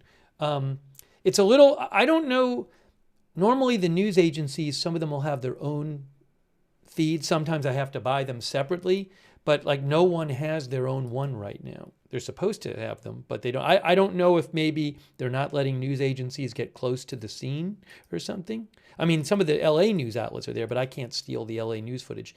But I'm keeping an eye on it, guys. If nothing else, I'll listen to it here and tell you what they're saying.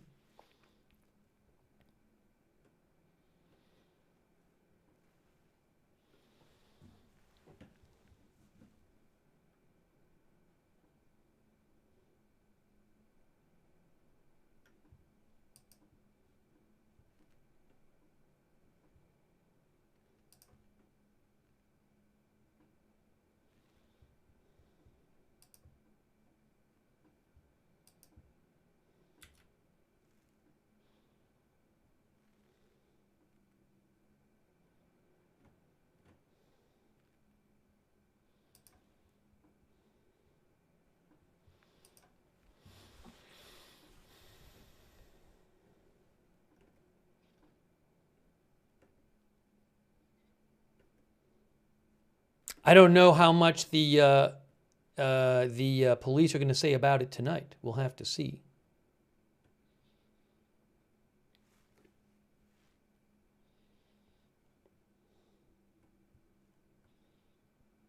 Again, guys, I can't steal other news agency stuff. I can't just take it and put it on my channel. If I can pay for it and get it that way, I will. But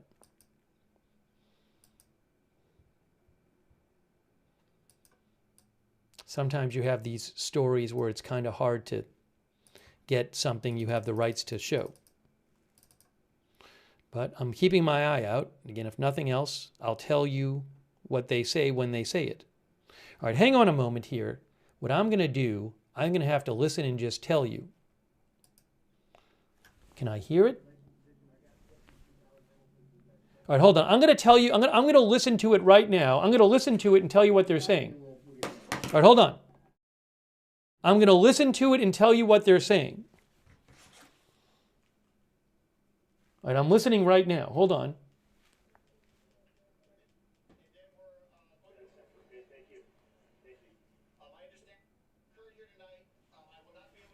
Hold on. I'm listening to it right now. I'm listening to it right now. Hold on. 3:40 this afternoon. Police and fire went to the house. Chadbourne, Advert, Naven, and Brentwood found 2 dead people. LAPD is investigating now.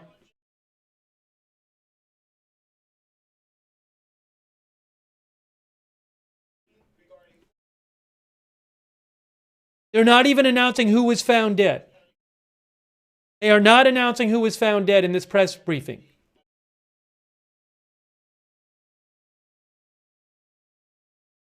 They're saying the coroner will say who the dead people are, not the police.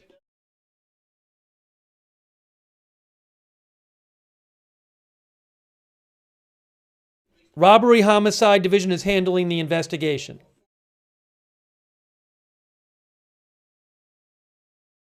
Additional info expected tomorrow morning. Additional info tomorrow morning.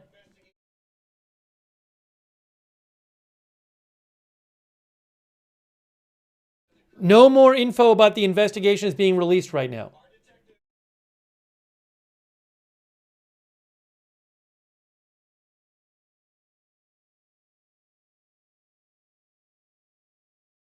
They're going to do a full crime scene investigation. Again, they're not even confirming officially who the people found were. They are not seeking anyone as a suspect right now.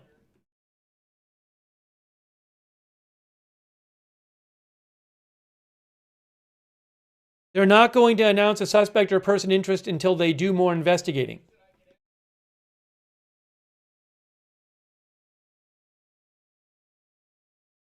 He's about to take some questions, but it sounds like they're not saying much because they're not even confirming who the people are who died.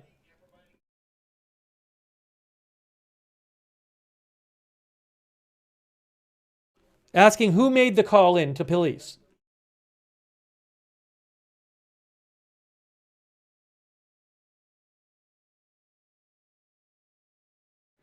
The person who called in was at the location. They're not going to say who it was, who made the emergency call.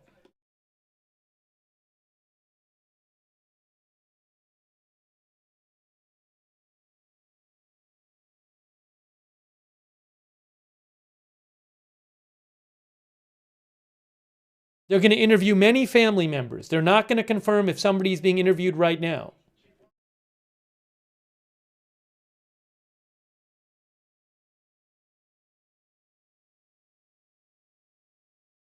They have not identified a suspect yet, they said.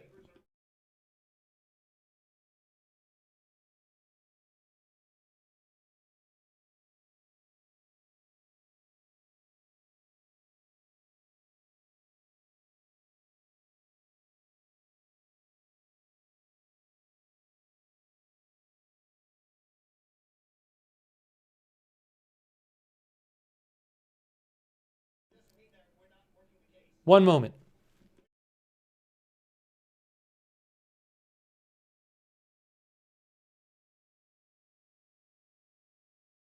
He said they haven't identified a suspect officially, but they're working on the case.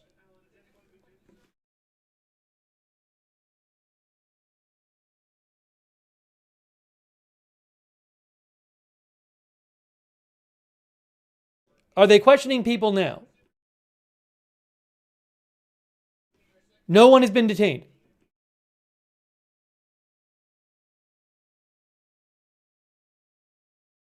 No one is being interviewed at the moment.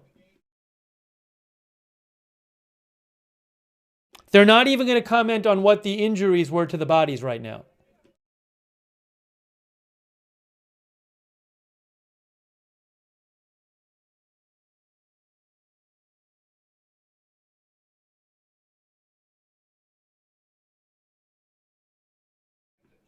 They have to obtain a search warrant before they can go searching inside the home. They're working on obtaining a search warrant.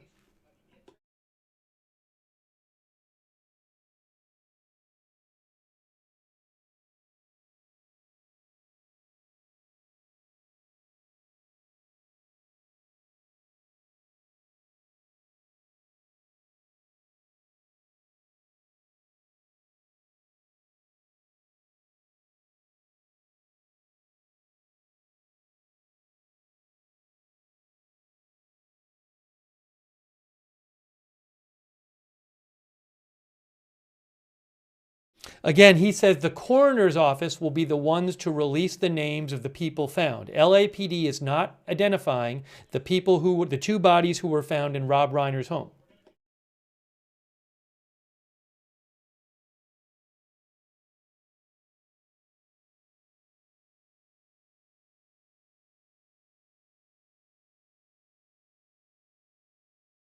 Again, they're not identifying who was found. They're not identifying the nature of the injuries. They say there's no suspect and no person of interest right now.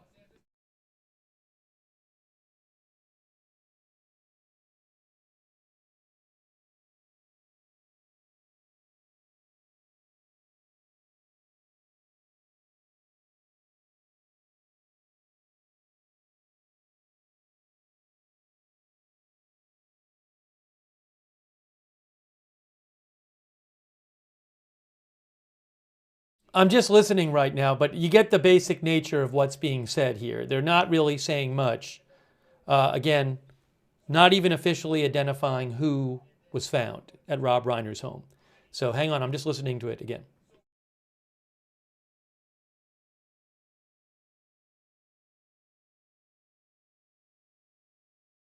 Once they have the warrant, they will have access to the crime scene. They do not have that yet, they're saying.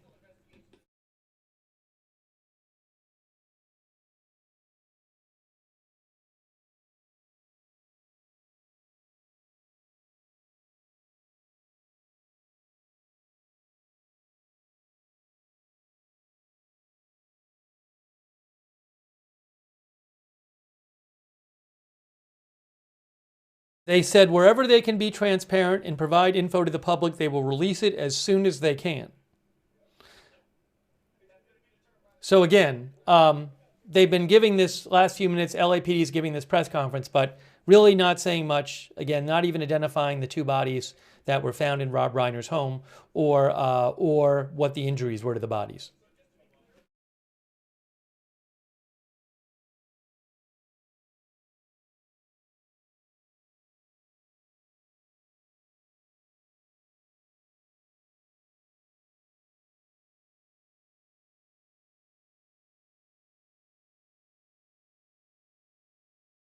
One moment here.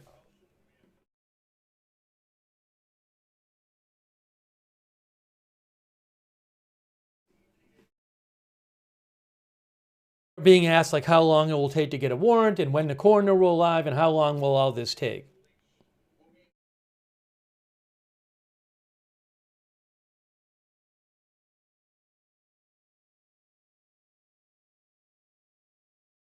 Said they'll have the warrant shortly.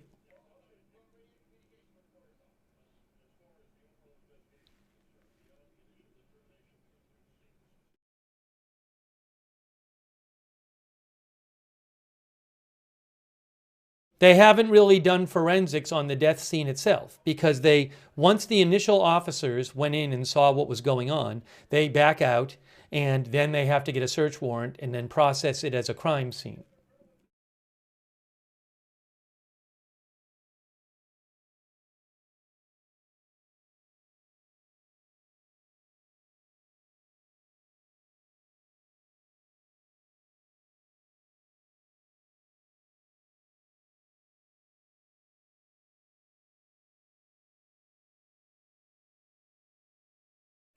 One moment here.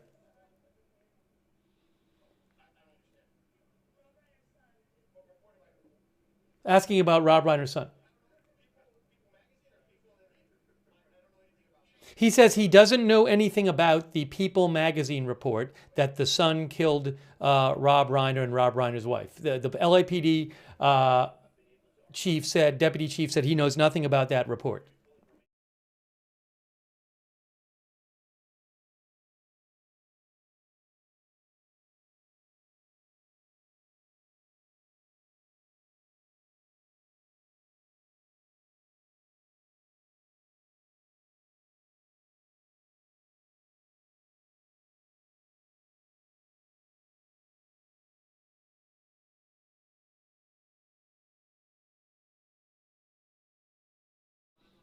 Again, I'm just listening to this here.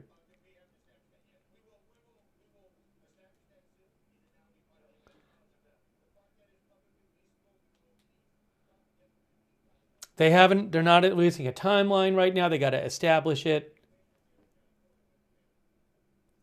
Again, no one is in custody right now. They're not interviewing anybody right now. They haven't even formally gone in and investigated the crime scene with a search warrant because they're waiting to get the search warrant.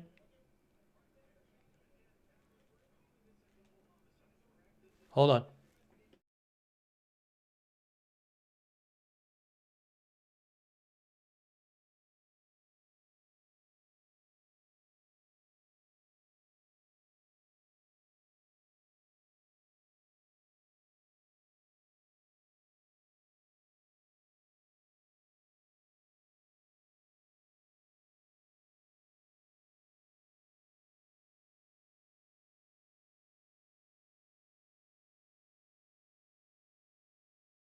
He says robbery homicide division handles all homicides there. So that's why robbery homicide is handling it. All right. So again, I'm sorry, once in a while we have these press conferences and I can't get the video. I didn't even have the opportunity to buy that video. It just was the way it was. But again, the police did not even confirm who was found, and they did not confirm the condition. But again, multiple outlets are reporting that the family has confirmed that Rob Reiner and his wife were found dead. His wife, Michelle Singer Reiner, were found dead at their home. Multiple outlets are reporting that they were found stabbed to death. And People magazine is reporting that their son Nick stabbed them to death. And again, yes, the family, Variety says their family has issued a statement saying it's with profound sorrow we announce the tragic passing of Michelle and Rob Reiner. We're heartbroken by this sudden loss, and we ask for privacy during this unbelievably difficult time. So the family has confirmed more than the police has, because the family has confirmed they died.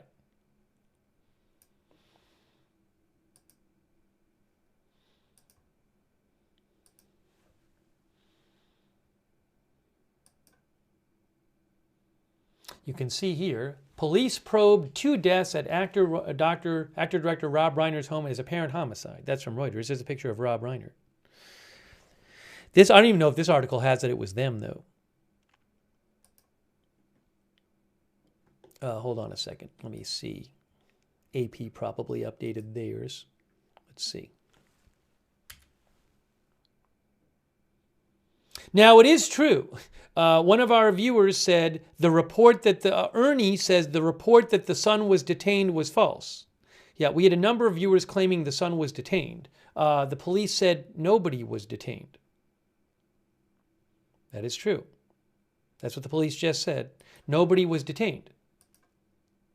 Nobody's been questioned yet. They have no suspect and no person of interest at this point.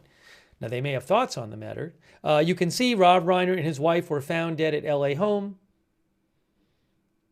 Investigators believe that Rob Reiner and his wife suffered stab wounds. And now look, AP reports a family member is being questioned by investigators. Now, I wonder if it turns out that they think the family member did it. Is the family member who if the family member did it, is that the person who called police? So remember, somebody at the location called it in. The police did not get into who called it in. We appeared to hear on the, I went back to the scanner traffic, and we heard a call come in for this address. I believe it was this address for a cardiac arrest. So I wonder, did whoever did it call it in? But then some of our viewers are saying, one of our viewers said, I think the daughter found them. So it could have been a different, if it was a relative who did it, if it was the son, one of the sons, maybe a different relative found them. I don't know. But we don't know yet. Some of our viewers claim that the daughter found him. I'll have to look and see if I find anything about that. But again, investigators believe they suffered stab wounds and a family member is being questioned by investigators, the official said.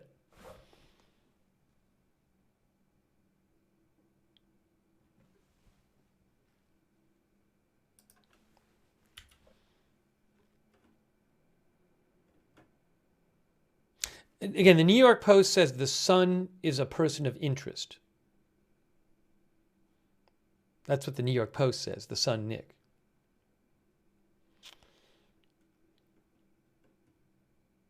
You got to be careful with this stuff, though. I mean, we just covered that in Providence, the authorities are releasing the person of interest that was detained in the Brown shooting.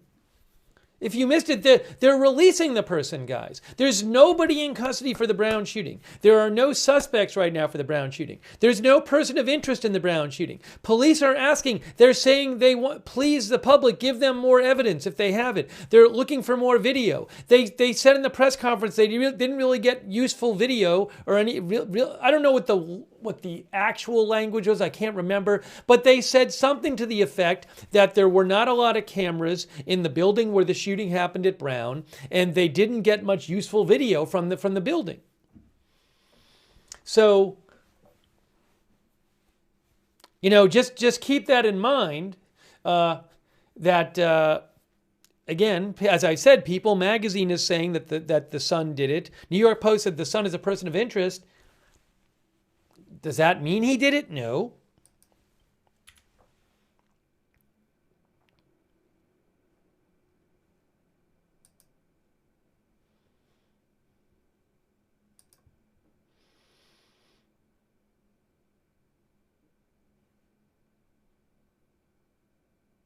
Oh, the Reiner family owns a house across the street from the home where the bodies were found, says ABC7.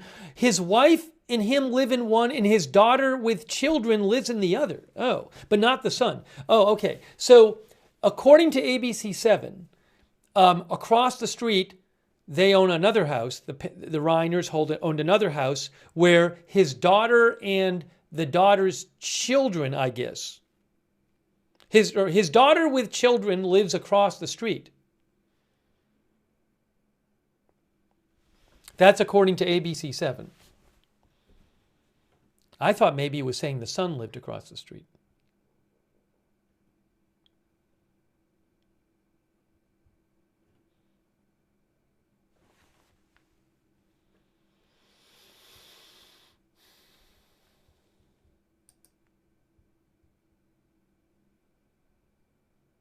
Just crazy. Condolences to the family. I mean, I don't even know what to say. It's just Rob Reiner, incredibly distinguished career as an actor, a writer, a director. He and his wife, Michelle Singer Reiner, are dead, apparently having been stabbed to death in their home.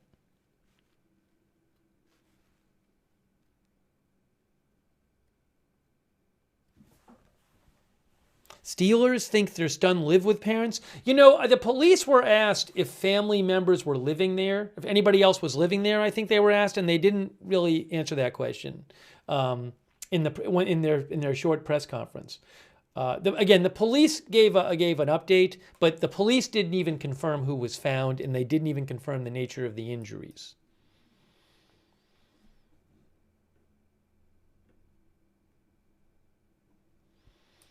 All right, let me take some comments from you guys here. By the way, a quick thanks to Minxie and Mike Fleck and Nellie Gandela and Economics MP. Economic EMP. Yeah, so there was in the Brown press conference tonight, a reporter asked about a report about shots being fired, but the police chief said that was unfounded. Thank you, Jason D. in California.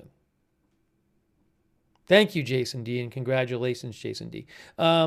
Seth, thanks to Seth Roishmeyer and Melanie for being members. Pierre Dubois, our member. Ronald Kame, our member. And also, thanks to 86 GOP Forever for giving people memberships. Please thank somebody if they give you a membership like 86 GOP Forever or a gift subscription. So we're bringing you live coverage. We've been covering all three of these stories. Oh, thanks to Tsiki over there, Tsiki on Twitch, thank you.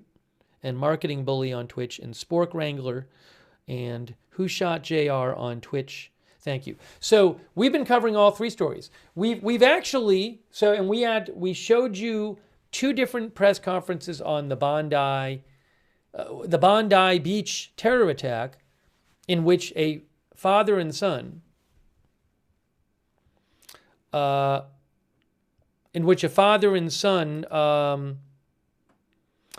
were taken into well, father and son allegedly are the ones who carried out that anti-Jewish terror attack on Bondi Beach against a large gathering of people celebrating the Jewish holiday Hanukkah. Last we heard, 15 were killed, plus one of the shooters, and over 40 were hospitalized. I believe 38 remain in the hospitalized in the last press update we heard.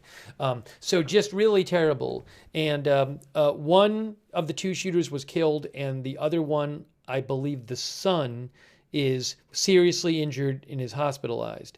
But that was a father's son.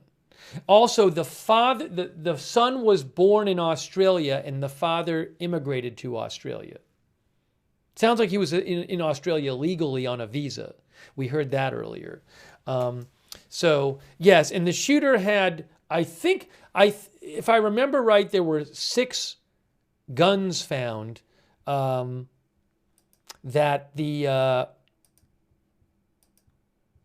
don't know if the father had them or they had them jointly, but I believe it was 6 of them. Let's see here. Hold on a second.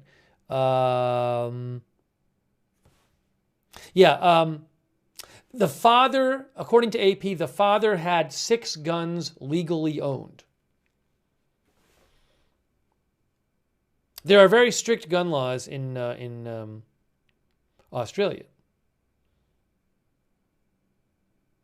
The Prime Minister said he would propose new restrictions, including limiting the number of guns a licensed owner can obtain, says AP.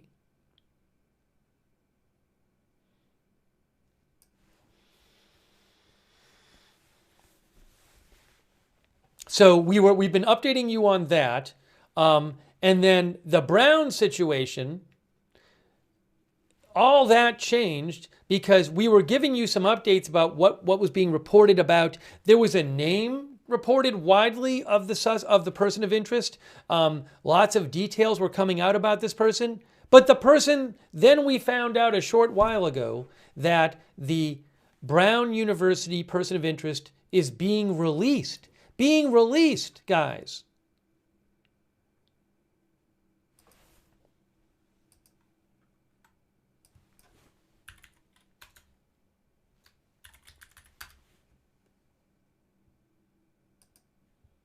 Wow. Authorities say they will release person of interest. So that we found out tonight. That was 11 o'clock tonight, maybe later than 11. We found that out.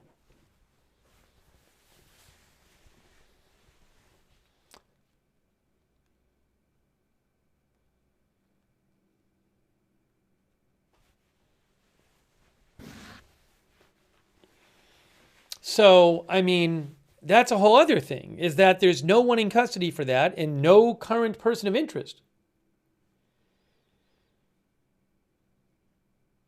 Yeah, Bunny says crazy, violent weekend. All 3 of these stories, violence.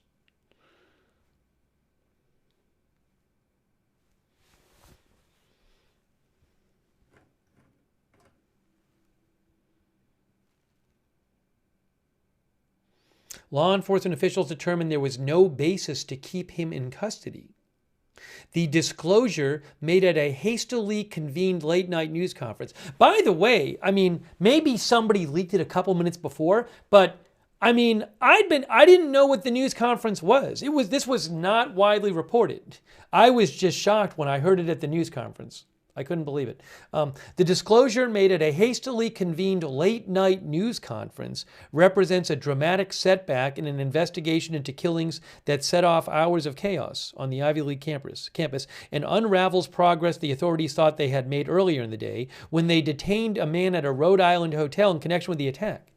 So this guy was detained, taken into custody. The release of the lone person of interest leaves law enforcement without any known suspect.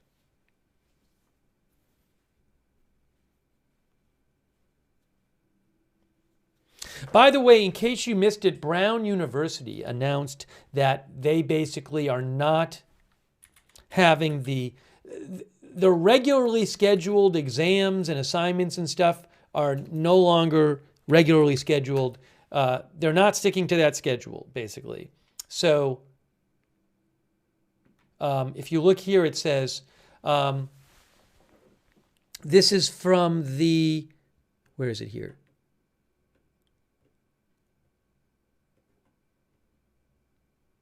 Well, the provost wrote last night that given the deeply tragic events that took place on our campus yesterday, all remaining undergraduate, graduate, and medical classes, exams, and papers or projects for the fall 2025 semester will not take place as scheduled.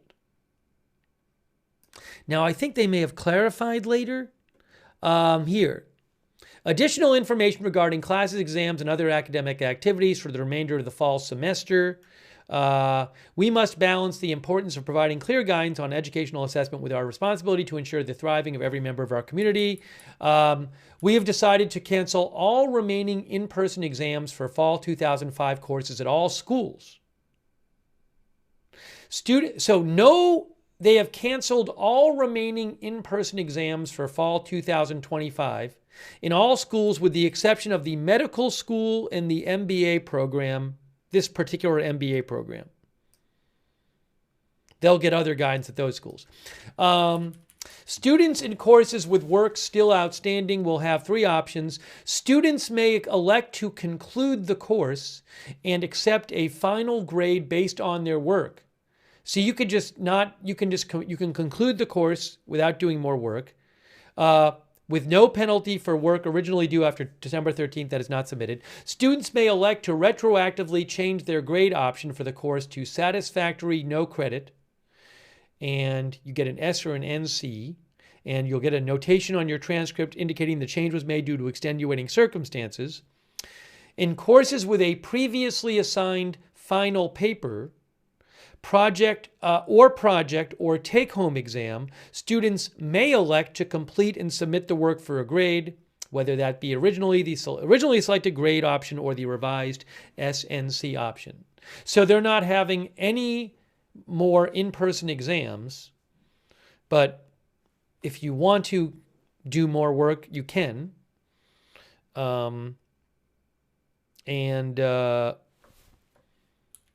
So you get the basic idea there. If you want to go to brown.edu and read the specifics, you can, but that's the basic idea.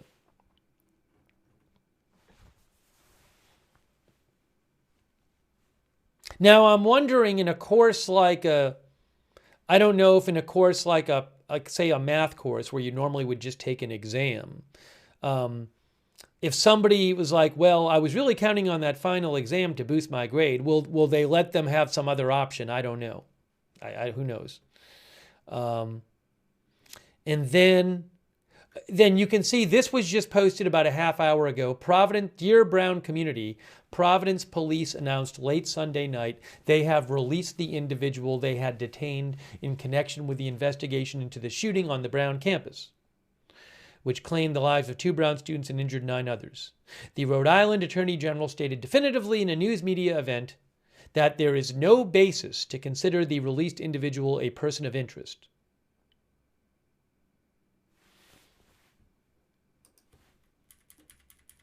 We know this may prompt numerous questions. This remains an active police investigation. The university must defer to the Providence Police Department to release information as they deem appropriate.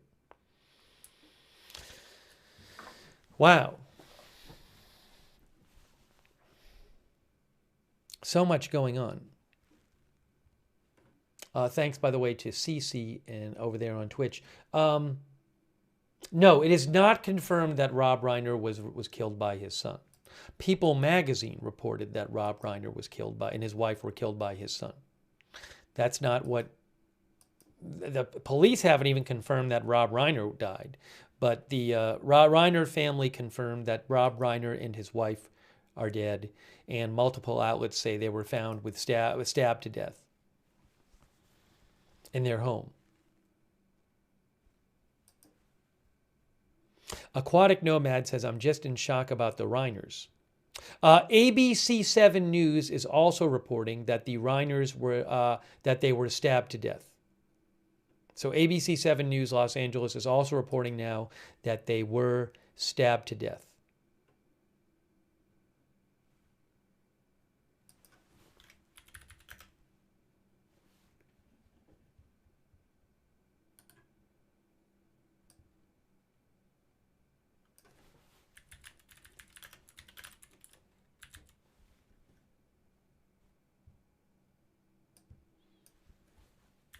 Murdered in home.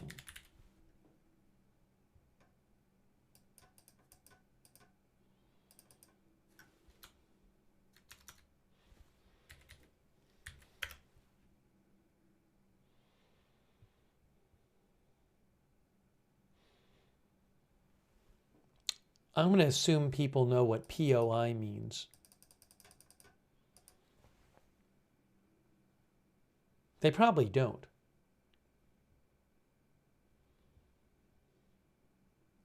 Do people know what POI means in the headline? Well, if they ask, you can tell them.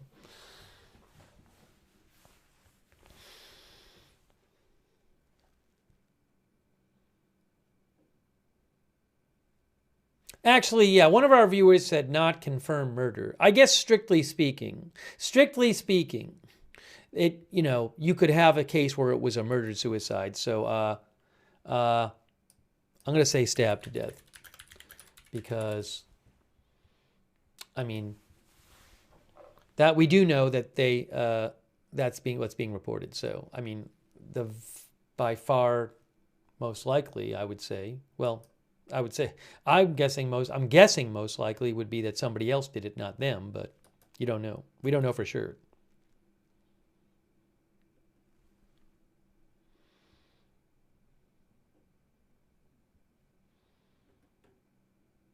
No, the police chief did not say it was a homicide. He said that it's being investigated for being a homicide. That they did not, the police chief that didn't even give a cause of death.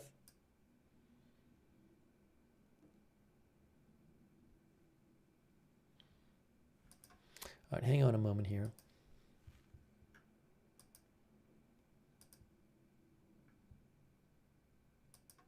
Oh, hold on, guys. Guys, I may have a live shot for you. I can finally show you. Hey, I have a live shot, I think, from outside the Reiner home that I can actually show you. Yes, I do. I do have a live shot from outside Rob Reiner's home in Los Angeles, in Brentwood. So let me get that up for you right now. It's not like that much is happening in the live shot, but I do have a live shot for you. I'm going to put it on the screen right now. Give me a moment here. All right, hang on. I'm putting it on the screen for you right now. Ooh, I'm hearing people talking like reporters and stuff. Hold on. I'm putting on the live shot from outside Rob Reiner's home.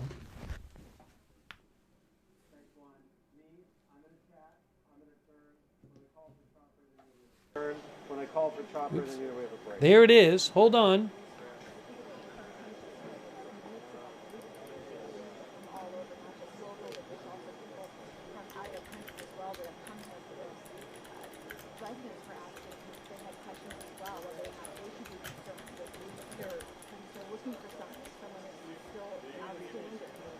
This is from AFP. Via AFP.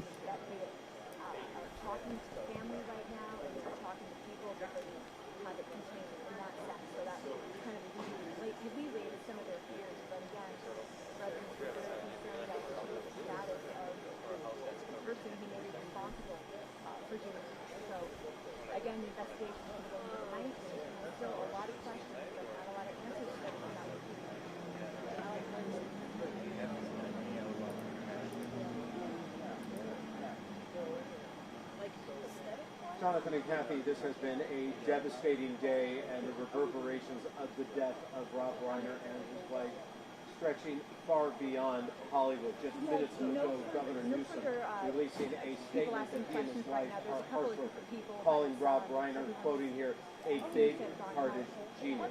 But it is where I am standing, here in this neighborhood, tucked away in Brentwood off of Sunset, where we are looking for answers. And the bottom line is, these answers aren't going to come anytime soon. We just finished a news conference, didn't get to learn much because the LAPD is playing this by the book. What we have here is what they are calling a death investigation. What we have here is basically a mystery. as you take a look down the street where a CSI command post by the LAPD arrived just a short time ago, they tell us in a news conference just a short time ago that they have not yet been able to gain access inside of the Reiner estate since the initial call came, and that they determined that 2 people were dead inside. When it came to who actually picked up the phone and called 911, the LAPD not releasing the information, the LAPD not even releasing the names of the deceased, even when pressed, said that they would not do that until the coroner makes it official. When it comes to the coroner has not yet arrived here as the LAPD awaits a search warrant. When it comes to a person of interest, a suspect, the LAPD says they're not looking for anyone. This is what happened when we press them further. We're actually, so that reporter is from like a different camera, but this camera is picking up the reporter. So you're hearing the audio from the reporter. This is the AFP camera. Thank you to CAC 813, by the way. Hold on. This is a devastating loss for our city and our country. Rob Reiner's contributions reverberate throughout American culture and society, and he has improved countless lives in his creative work of advocacy, fighting for social and economic justice. And acclaimed actor, director, producer, writer, and engaged political activist, he always used his gifts in service of others. They have went on to say that she as well is heartbroken. Now, when we see you tonight at 11, we hope to learn more about what will entail when it comes to LAPD actually making access inside of the Reiner's estate. But it was interesting, Jonathan and Kathy, there were residents here surrounding me in Brentwood, and one of them was bold enough to say to Deputy Chief Alan Hamilton, well, are we safe here in Brentwood tonight? And the chief assured them that they were. Live here in Brentwood, I'm Robert Podolsek. We'll see you tonight.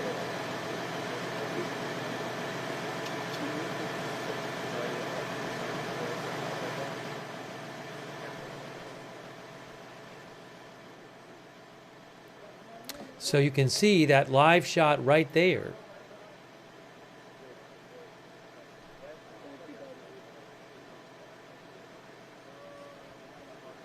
So I'm trying to check some of the messages people have sent me too.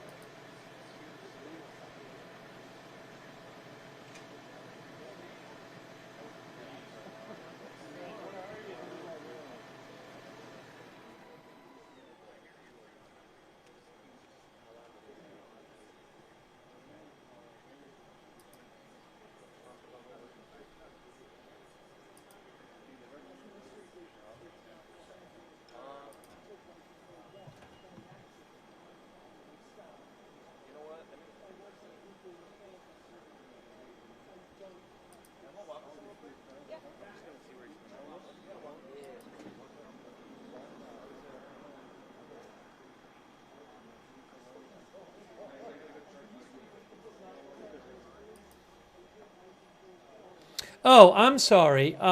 Thanks to Marcy 8. Marcy 8, our viewers, sent me an article by People magazine. In addition to reporting that People is reporting that Rob Reiner's son killed him and his wife, People magazine is also reporting that Rob Reiner and his wife Michelle were found by their daughter. Again, I can't confirm this, but People magazine is reporting that Rob and his wife Michelle were found by their daughter. Now, their daughter reportedly lives across the street.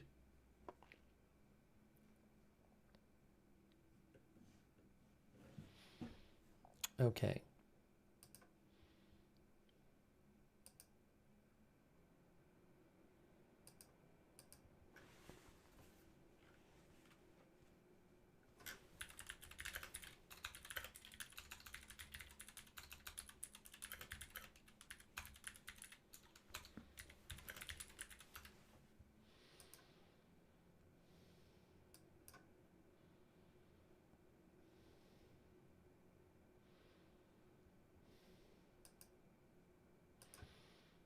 Hang on a moment here.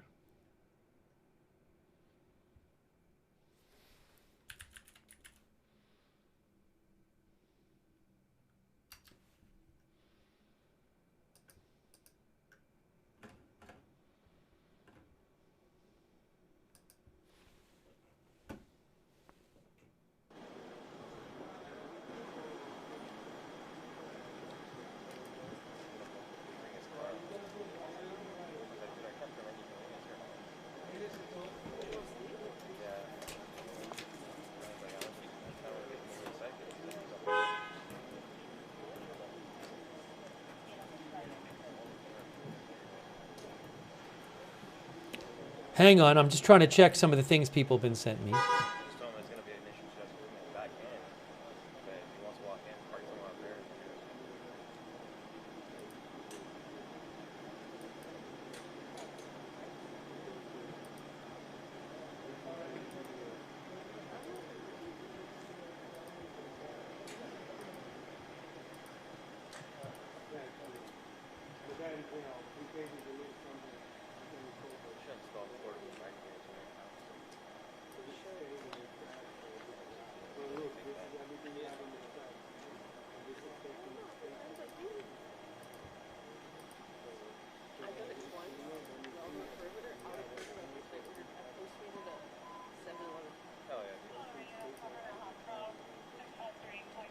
Give me one moment here.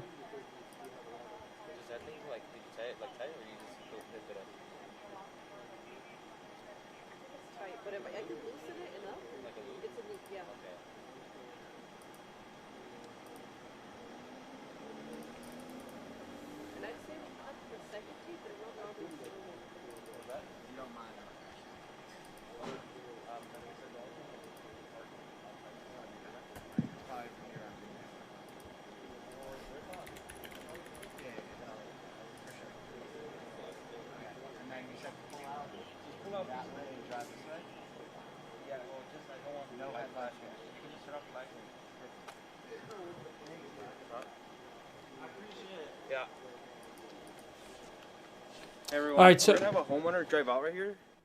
If you guys could move the cameras real quick, I don't want to, he's gonna drive out right now, please. So you guys want to get to come out now? Yes, sir. It's a homeowner that's trying to live here. He's trying to leave. Oh, no problem. If you guys, I don't want him. Obviously, your cameras are out, so you know what I'm saying. Like, Oh yeah. please, thank you.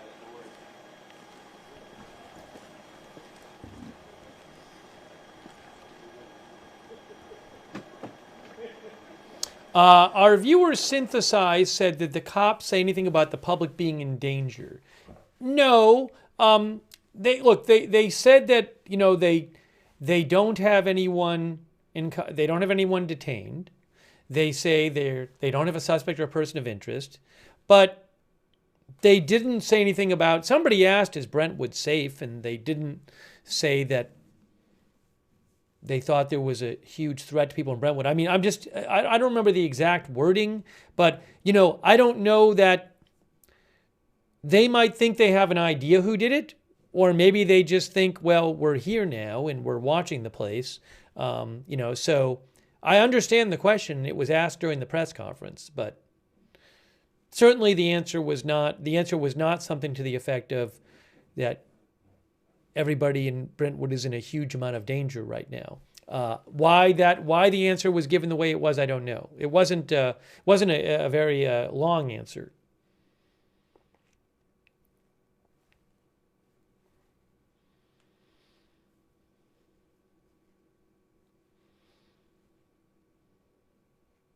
Who knows what else they know, Who knows what else they know?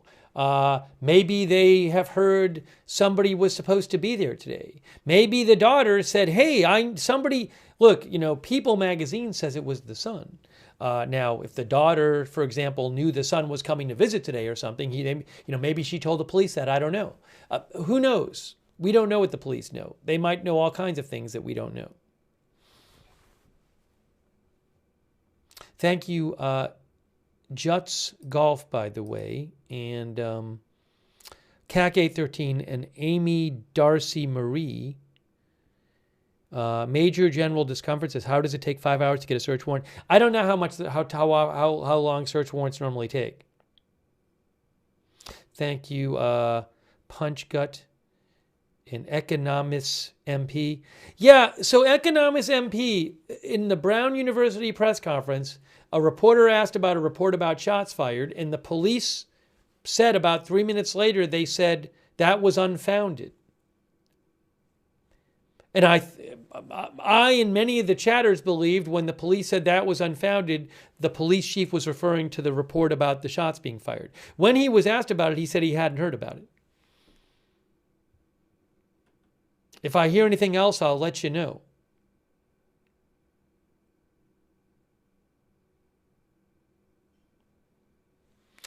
Thanks to Minxie, by the way. Our viewer Mercurochrome Blue says the day's news is too crazy or so crazy. Yeah, so much going on.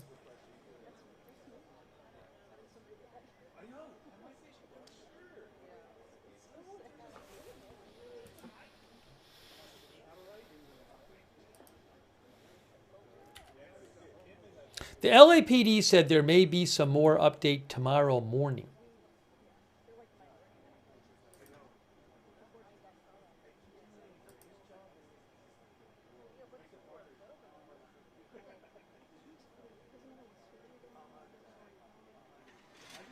Oh, I did. You know what I wanted to mention? So I wanted to mention that there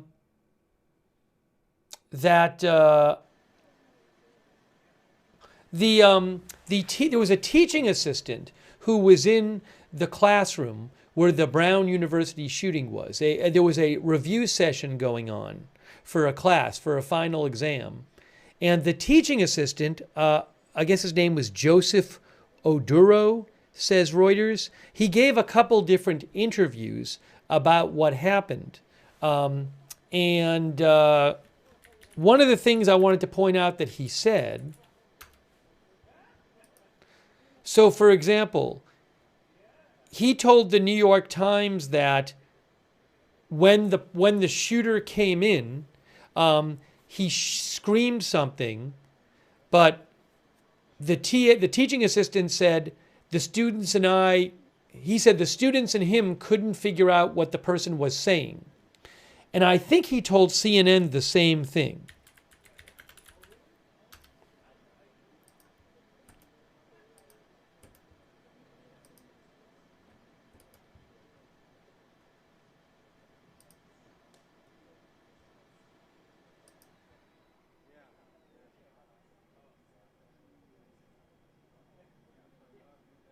He told ABC News, the teaching assistant, he mumbled something, screamed something. I don't know exactly what was said.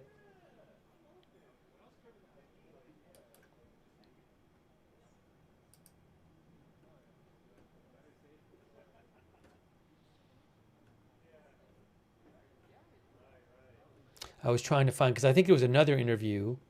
Hang on a second here if I can find it here.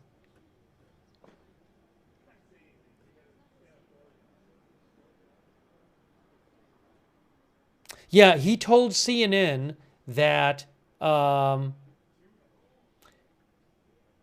he said, I don't know what he said, and none of the other students know what he said, the shooter, when he came in. He screamed something, but the teaching assistant said neither he nor the other students know what he said.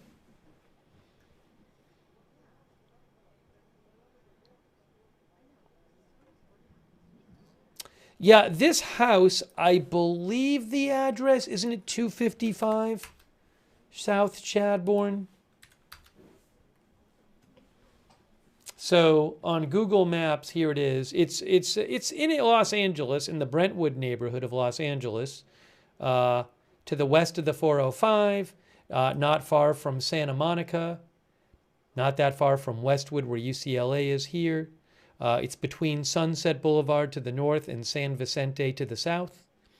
And residential area. That is according to Google Maps, that's the house. 255. But there are a bunch of houses in the area. It's not like it's in the middle of nowhere or something. Wasn't it 255 on the scanner?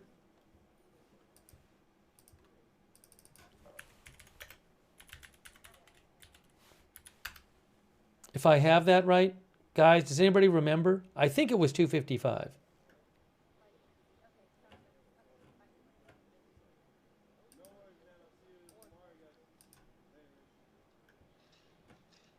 That's what I thought.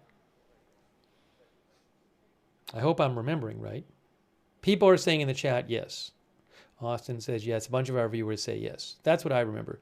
One of our viewers said it's near where the Nicole Simpson house was. So the Nicole Simpson house was a bit to the east of that, I believe. where was it? It was on Bondi, right? Yeah, so there's Bondi. It's up here somewhere, I think.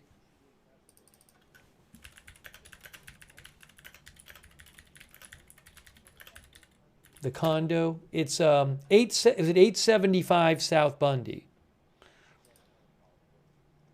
So it's not far away from that. I'll show you. Oh, I was a little off. Yeah, but it's more down this way. Sorry, I was a little off. I had Bondi, but it's south of Bondi, south of San Vicente. So it's about 2 miles. I was thinking it was over here, but it's Bondi, but Bondi down here by Bondi by Santa Monica Boulevard. Okay, so straight shot. It's about a mile and a half from the Nicole Simpson condo.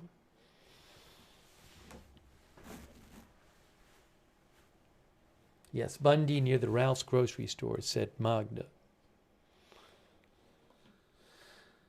Hold on a second here.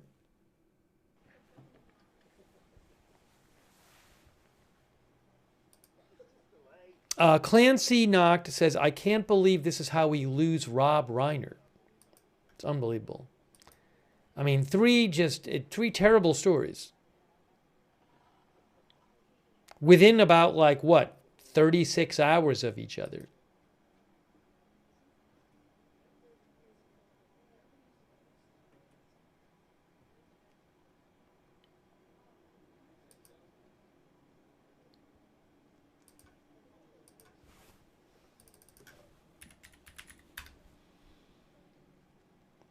Wasn't it? We don't, again, People magazine claims it was his son. We don't know for sure it was his son. That's what People magazine says. The New York Post said his son is being eyed as a person of interest.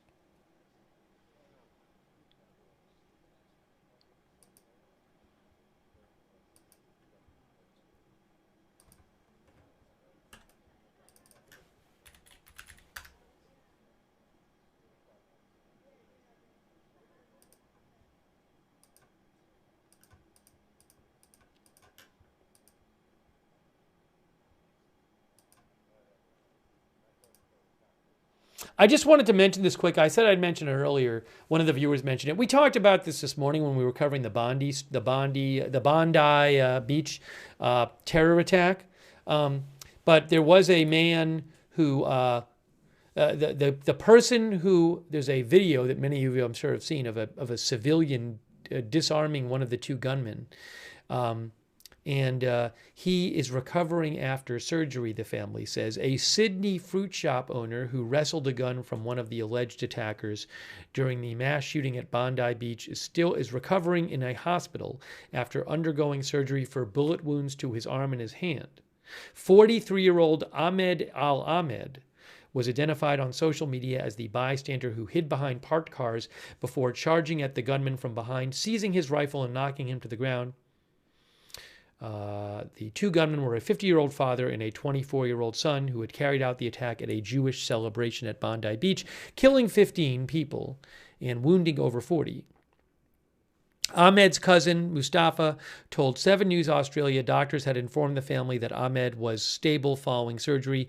He is a hero. He's a 100% hero, Mustafa said. Still, he is in the hospital, and we don't know exactly what's going on inside, but we hope he will be fine. Tributes have poured in from leaders both abroad and at home. A GoFundMe campaign has been set up for Ahmed with over $132,000 US raised in a few hours. Billionaire hedge fund manager Bill Ackman contributed 99,999 Australian dollars, which looks like about 60 or 70,000 US dollars. The shooters attacked people having a Jewish holiday celebration. So it is believed to be an anti-Jewish terror attack.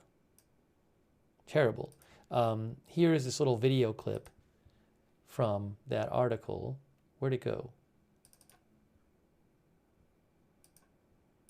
I don't know exactly. Hold on. Cousin of bystander talks in this clip. I'll show you. This is the Reuters clip. Cousin of bystander seen on social media disarming the Bondi Beach shooter calls him a hero. I don't know exactly what happened, but when he see that, he take the gun off from the guy. And everyone they see in the social media what's going on, what happened, but still he's in the hospital and we don't know exactly what's going inside. But they said the doctor, he's very okay. And next 2 hours, they let us to go in and see Ahmed because he's still inside and he do the operation. But we hope he will be fine. He's a hero, 100% he's a hero. I don't know exactly what happened, but when he see that, he take the gun. By the way, if you haven't seen it, well, you should watch that video if you haven't seen it. It's incredible. Also, if you haven't seen it, there is about a 10-minute video floating around of the shooting where I think around the first half of the video is just the shooting keeps happening and happening. And then towards the end of the video, the shooters, I believe that's when they get taken out. But it's just like for the first 5 minutes ago, the first 5 minutes the shooting attack is going on. It's crazy. I'll post a link in the chat. I can't show it on the screen. I posted on my X account yesterday. But I'm just letting you know. But it really just it's hard to watch because you see them shooting, and it's hard to watch just to see this attack go on. But it seems like the video maybe started, the person started taking it right towards the start of the attack. But anyways, I reposted it on my X account. Guy Elster reposted it, so I just let you know if you haven't seen it. But be cautious if you're going to watch it. I posted the link in the chat, but also you can find it on my X account @Lookner.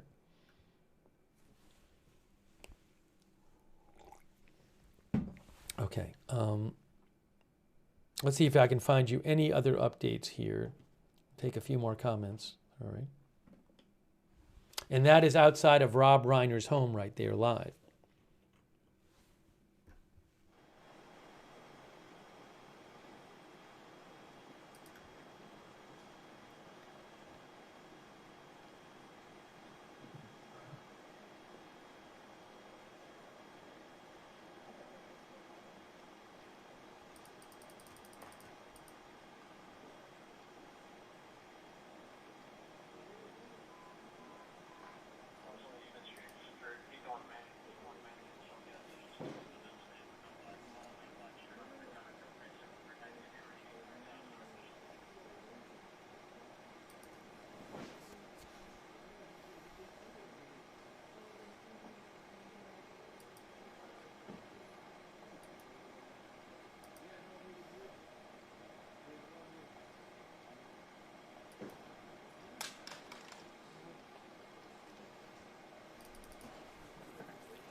It's fuzzy.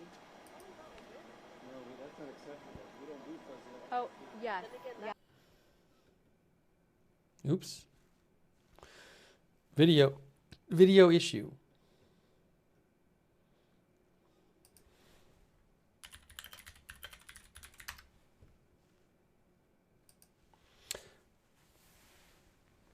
DP trainer thinks Providence and LAPD screwed up.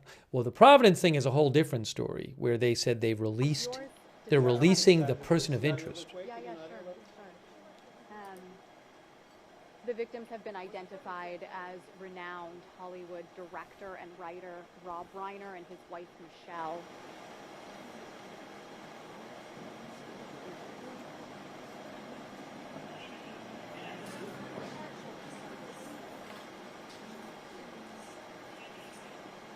I think she'll be fine now. It's fine, thank you.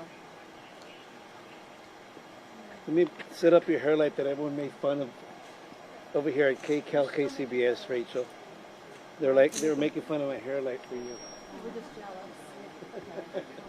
We can share it if you want. We're happy to share it. I like your pants. Are they express jeans? They're like the Taylor. And Taylor. Okay, I need to How's get your love and Greg? They look very nice. Thank you. Give her my love. Give her my love. You guys are all right. You're like the power couple. Do you have two different angles, you and Lori? Yeah, it just kind of spun on us right now. Yeah, now first I was doing Midtown, doing like Lost Legacy. Oh wow. Wow, that's a lot. That's a lot. Thanks, I know. I'm trying to find any updates on the Rob Reiner story. Again, People claims that his son did it. New York Post says his son is a person of interest.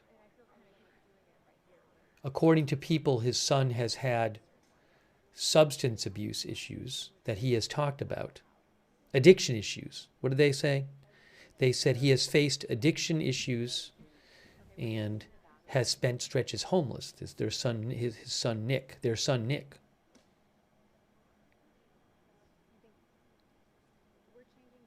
I don't really know anything about his son Nick. Reportedly 32 years old.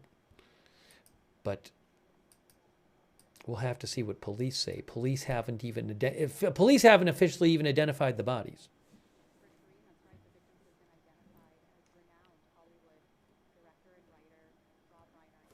Hold on.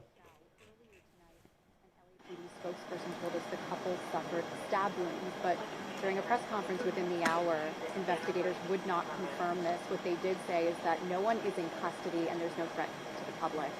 We are starting to hear. We are starting to hear from a number of elected officials. Mayor Bass released a statement saying Rob Reiner's contributions reverberate throughout American culture and society. Governor Newsom tweeted saying Rob was the big-hearted genius behind so many of the classic stories we love. Even President Barack Obama weighed in, saying beneath all of the stories he produced was a deep belief in the goodness of people. Now, I do want to show you exactly where we are. We're at the corner of Hanover and Burlingame in Brentwood, not far from the couple's home on Chadbourne Avenue. You're not going to see very much. It's pretty dark outside. And this is a very upscale, private neighborhood. We haven't been able to get very close to the home. We know that. Oh. Okay, here you go, Scott. Well, Rob Reiner's career, Jose, when I say I do want to show you, Rick Kareen, I do want to show you where we are right now. Just start to zoom in, and I'll step out of the way. Yeah. I won't. No, I'm a lefty. My left side.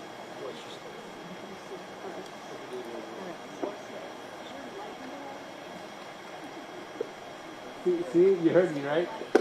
My light's going to be in her way. Next thing you know, she trips on the light, and you're going to be seeing Jose. I told you.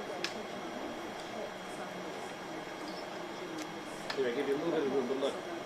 I see. Now, police say they're going to be out here all night long. Once again, they are waiting for a search warrant to get inside. Here They're the also dear. waiting for the coroner to arrive. They have told us that they've been canvassing the neighborhood, talking to neighbors and family members, although they haven't disclosed to us exactly what people are saying about the crime scene.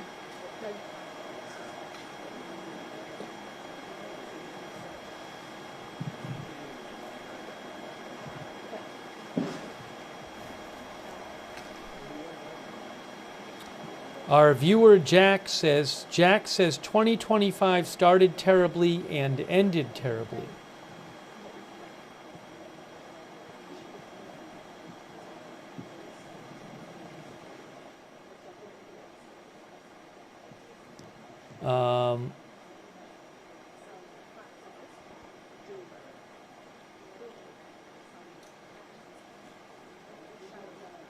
Yes, Victoria Walker, they are dead. Rob Reiner and his wife are dead. Thanks to Prive for watching from Latvia.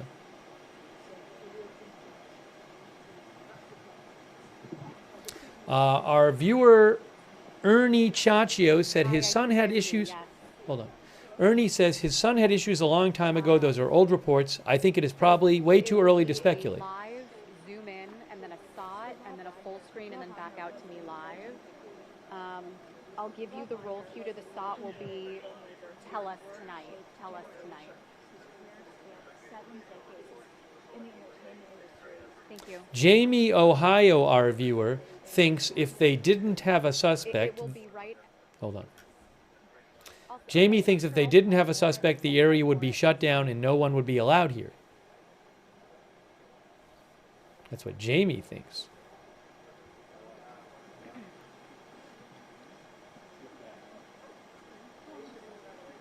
What? I don't think so now. Know what I'm on. By the way, I have a live shot from Bondi Beach 2. I was just saying now that I'm on this legacy. Correct. Beautiful. So I know. This is let me just show you the shot of Bondi Beach. That's obviously not Rob Reiner's home. That's a live shot from Bondi Beach where it's the memorial. Earlier tonight, an LAPD spokesperson The Navy overlay, depending on Hold what's on. happening, if he pulls back out. Although at a news conference within the hour, LAPD said it was not going to confirm this. It did tell us that no one was in custody and there's currently no threat to the public. We are starting to hear from elected officials who are sharing their condolences. Mayor Bass released a statement saying Rob Reiner's contributions reverberate throughout American culture and society. Governor Newsom tweeted saying Rob was the big-hearted genius behind so many of the Let me just go to the. Even President Barack Obama shared a statement saying beneath all of the stories he produced was a deep belief in the goodness of people. Oh, okay. Let me go to the other shot for a second. I was changed. Yeah. Well, he was the one that was spreading. That is Bondi Beach.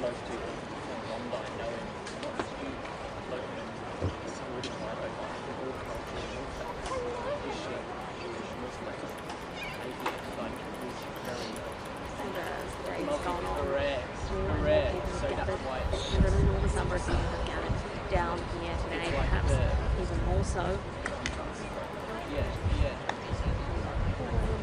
Number of people have gathered here over the course of today, bringing with them flowers, cards, and messages of love. Oopsie, hold on. I gotta get rid of the ticker there.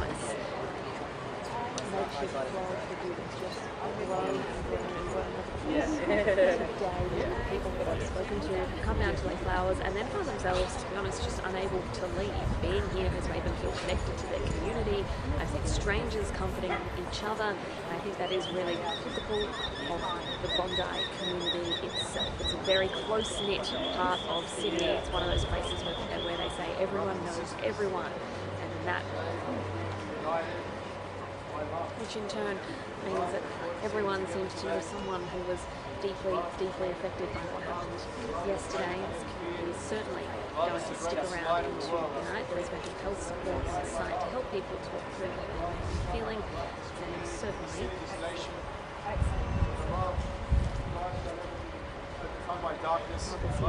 emotional and heavy place to be. It is also a place of comfort.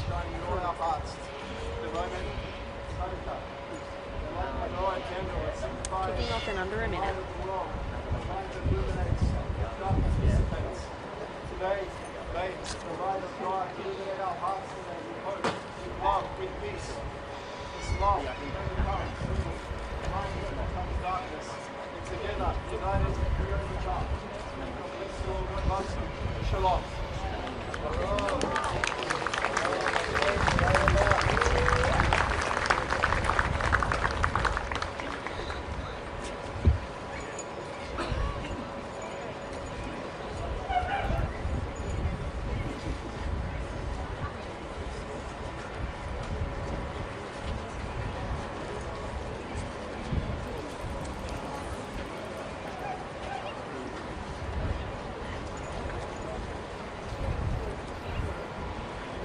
Standing by.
By the way, I wanted to mention we didn't really talk about it yesterday. Or this early this morning, whenever it was. Although I guess right now it's Monday where I am. We didn't really talk about this, but where this was located at Bondi Beach. So as I understand it, the bridge is right there. That's the bridge that you can see in the video. That bridge right there, where ultimately the two shooters were shot. And I guess from my understanding that the event was taking place in Archer Park, right here. So the shooters were shooting from this area here into the park. And there's the sand, but it wasn't on the sand, I guess. I don't know if people on the sand were hit. They might have been. I don't remember all the video I saw.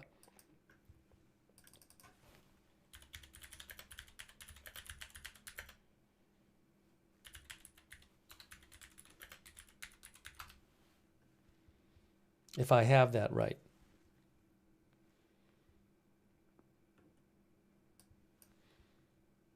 Yeah, people are saying in the chat that that's correct. I'd have to go back and watch the, I can't show it on the air. There's some very graphic video, really horrific, of the aftermath. And I wonder if when you look at that, you can see whether they're on the sand or in the park. Hold on a second here. Yeah, I mean, there's a photo of somebody who took himself a photo. There's a man who took a photo of himself bleeding, and he's lying on the grass. He's not in the sand, for example. And then, yes, so I'm looking at a video right now, which is quite graphic, and it's showing people near like picnic tables, and they're not on sand. So they're on like grass and dirt. I think that video is like right over in here. So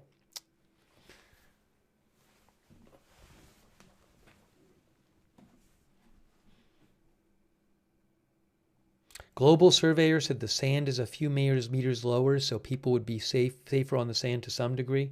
Anyways, we didn't really talk about that yesterday, so if you look it up on Google Maps, you can find it. Now,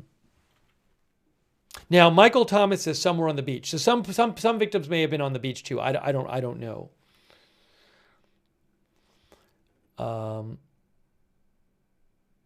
And let me just take a few more comments here.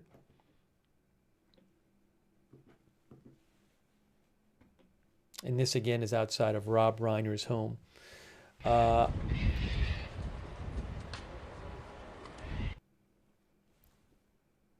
the way, a quick thank you to DeSanto Law. DeSanto Law, thank you. Also, No Name, who says Claire and Mike say Ahmed Al-Ahmed is the hero. That's the name of the guy who disarmed the civilian who disarmed one of the shooters, yes. Juts Goff also, and Amy Darcy Marie. And X Legends on Twitch. And Tuck Fexus and Natasha on Twitch. And Airtight Ski Pole and Cece. Thank you. Yeah, so what we know, officials, the police haven't even said who died, but the family has said that Rob Reiner and his wife died, and multiple outlets say they were stabbed to death at their home. And People magazine claims that their son Nick did it, and the New York Post claims that their son Nick is a person of interest. That's really what we know at this point.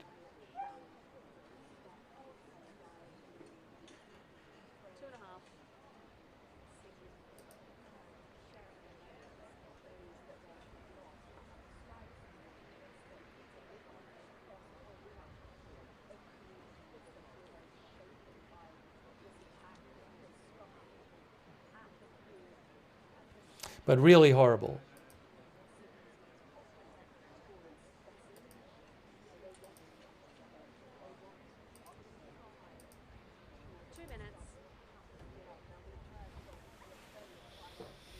We might hear the reporter talk in a minute, because I think there's a reporter standing there who's going to give a report.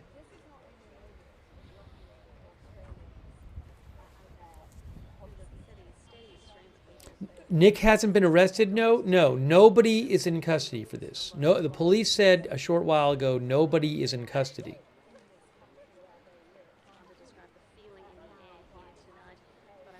And oh, you know what? I'm sorry. We had the wrong audio on still. When I switched back, I didn't switch the audio. So you'll hear the correct audio in a second. That's the correct audio for this shot.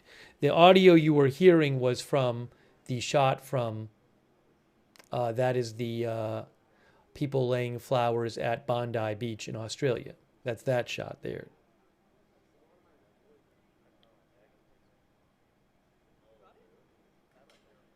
So we were watching that before.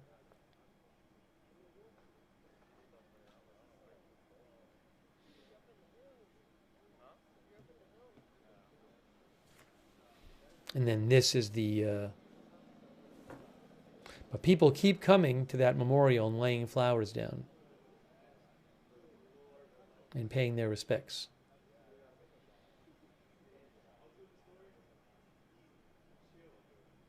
Ginger says all the items left on the beach sad to see as well.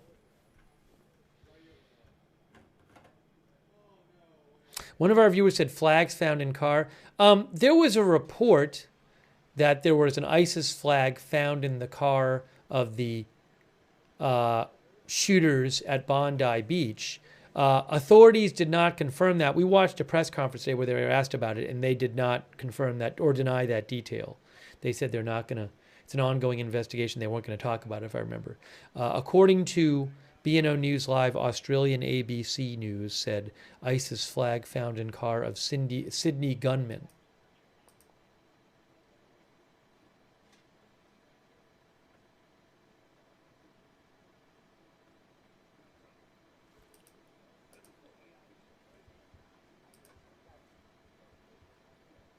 Thanks also Bink, who said Rob's dad, Carl Reiner, was also a famous comedy writer, screenwriter, and actor.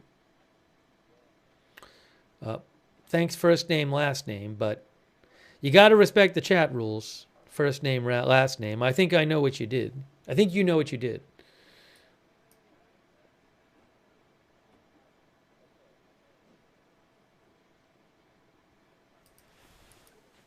So, I mean, there's so much going on, but you know, we'll have to wait and see how the investigation plays out in this Rob Reiner and his wife's story.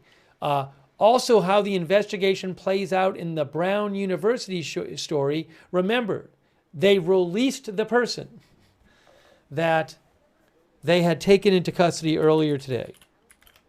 Well, I guess it was earlier yesterday, because where I am, it's now Monday.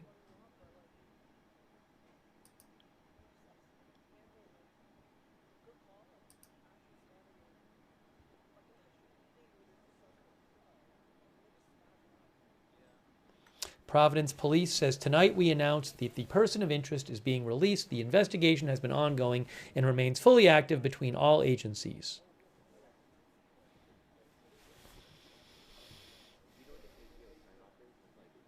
Big Owl Brain says, and released his info to the media. Well, the police, I don't think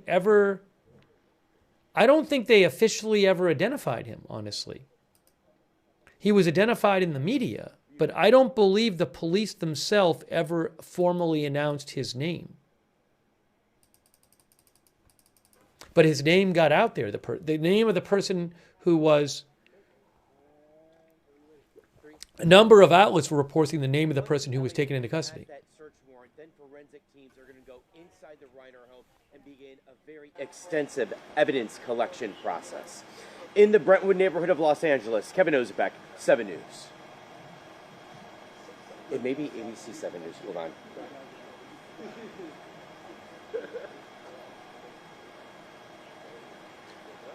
I'm sorry, Will. I should have asked before I just did that.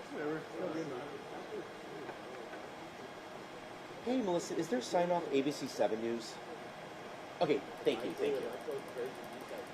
I think we got it. We're going to shoot it right now.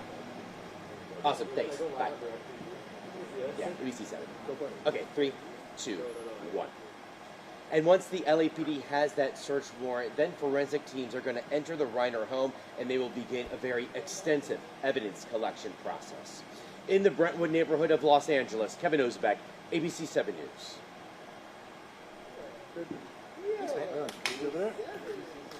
And did you want me to keep this lob on the track? Yeah.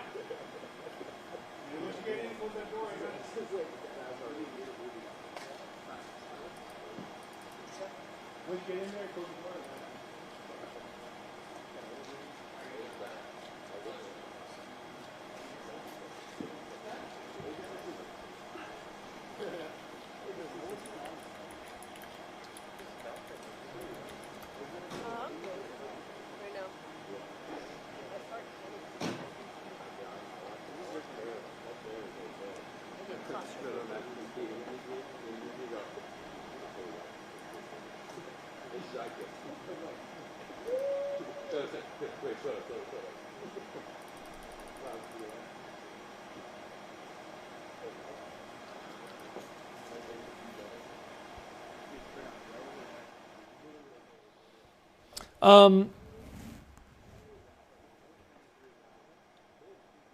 I also don't know if I don't mean to be morbid, but I don't even know if they've taken the bodies out of the house or anything. I have no idea. Well, I guess the coroner hasn't been there yet, I don't think, so maybe they haven't.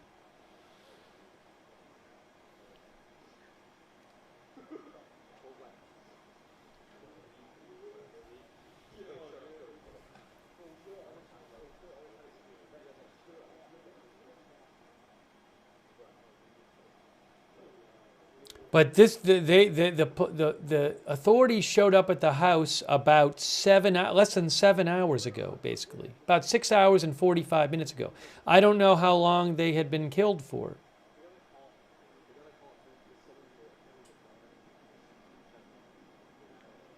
Minxie says they can't do anything with the bodies until the coroner arrives. Kay Clough says they definitely are still untouched.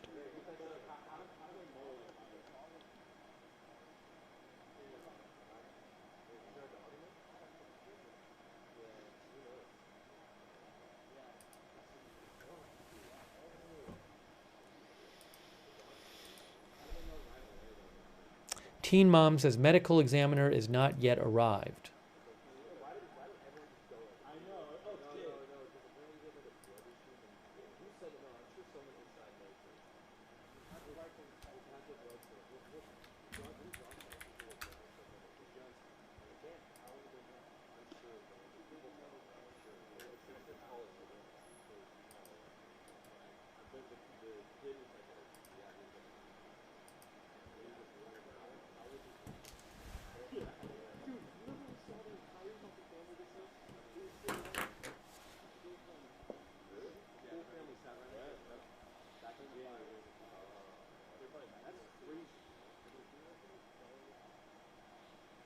I don't know how long, people are asking about the coroner, I don't know how long it would normally take the coroner to get to places. I don't know.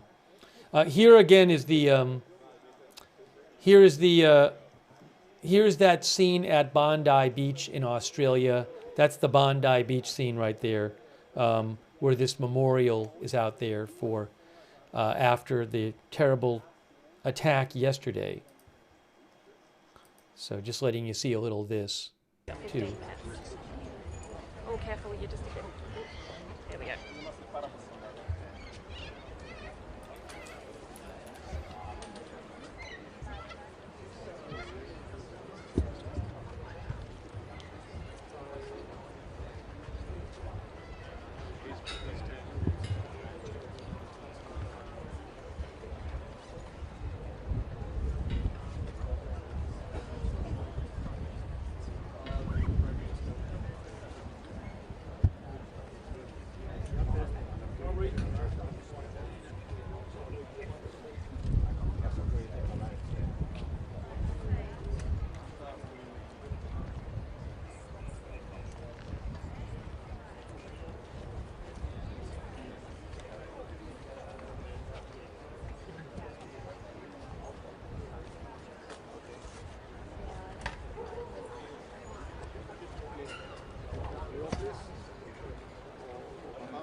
I don't know if people want. I could show you the start of the. I can show you the start of the Brown University announcement where they announced that they're.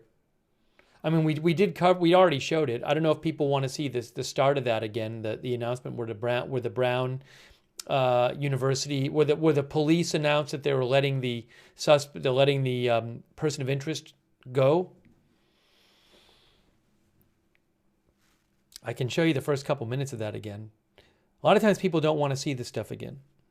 When I've asked before, I'll see what the chat says.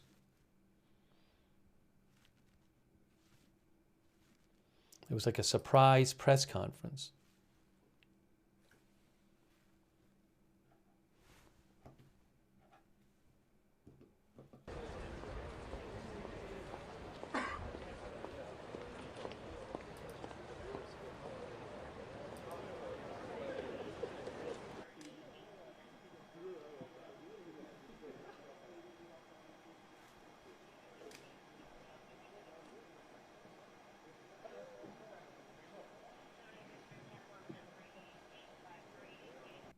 Yeah, I don't have to show the whole thing. Maybe I'll just show you a little of it. I don't need to show the whole thing. I can show you a little of it, just for people who didn't see it, so you get the idea of what they said. This is the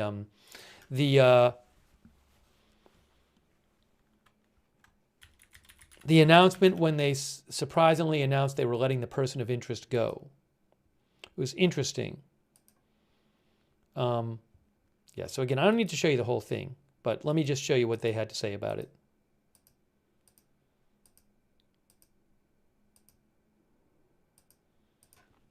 Hang on.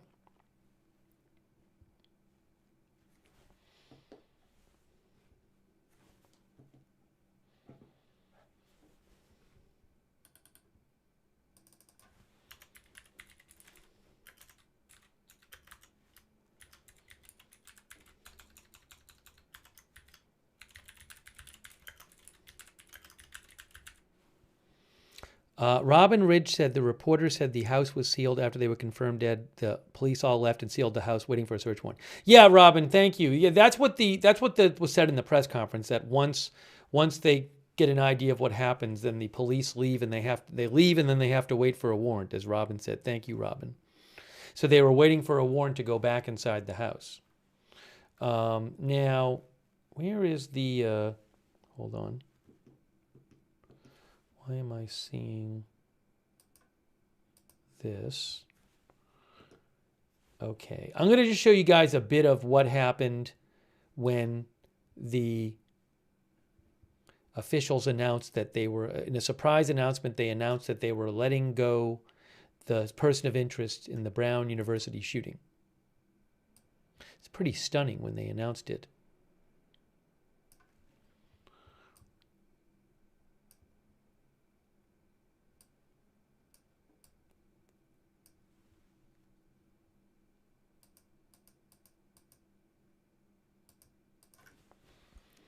Okay, here it is.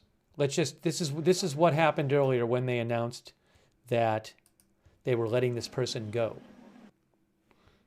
You ready? Here it is.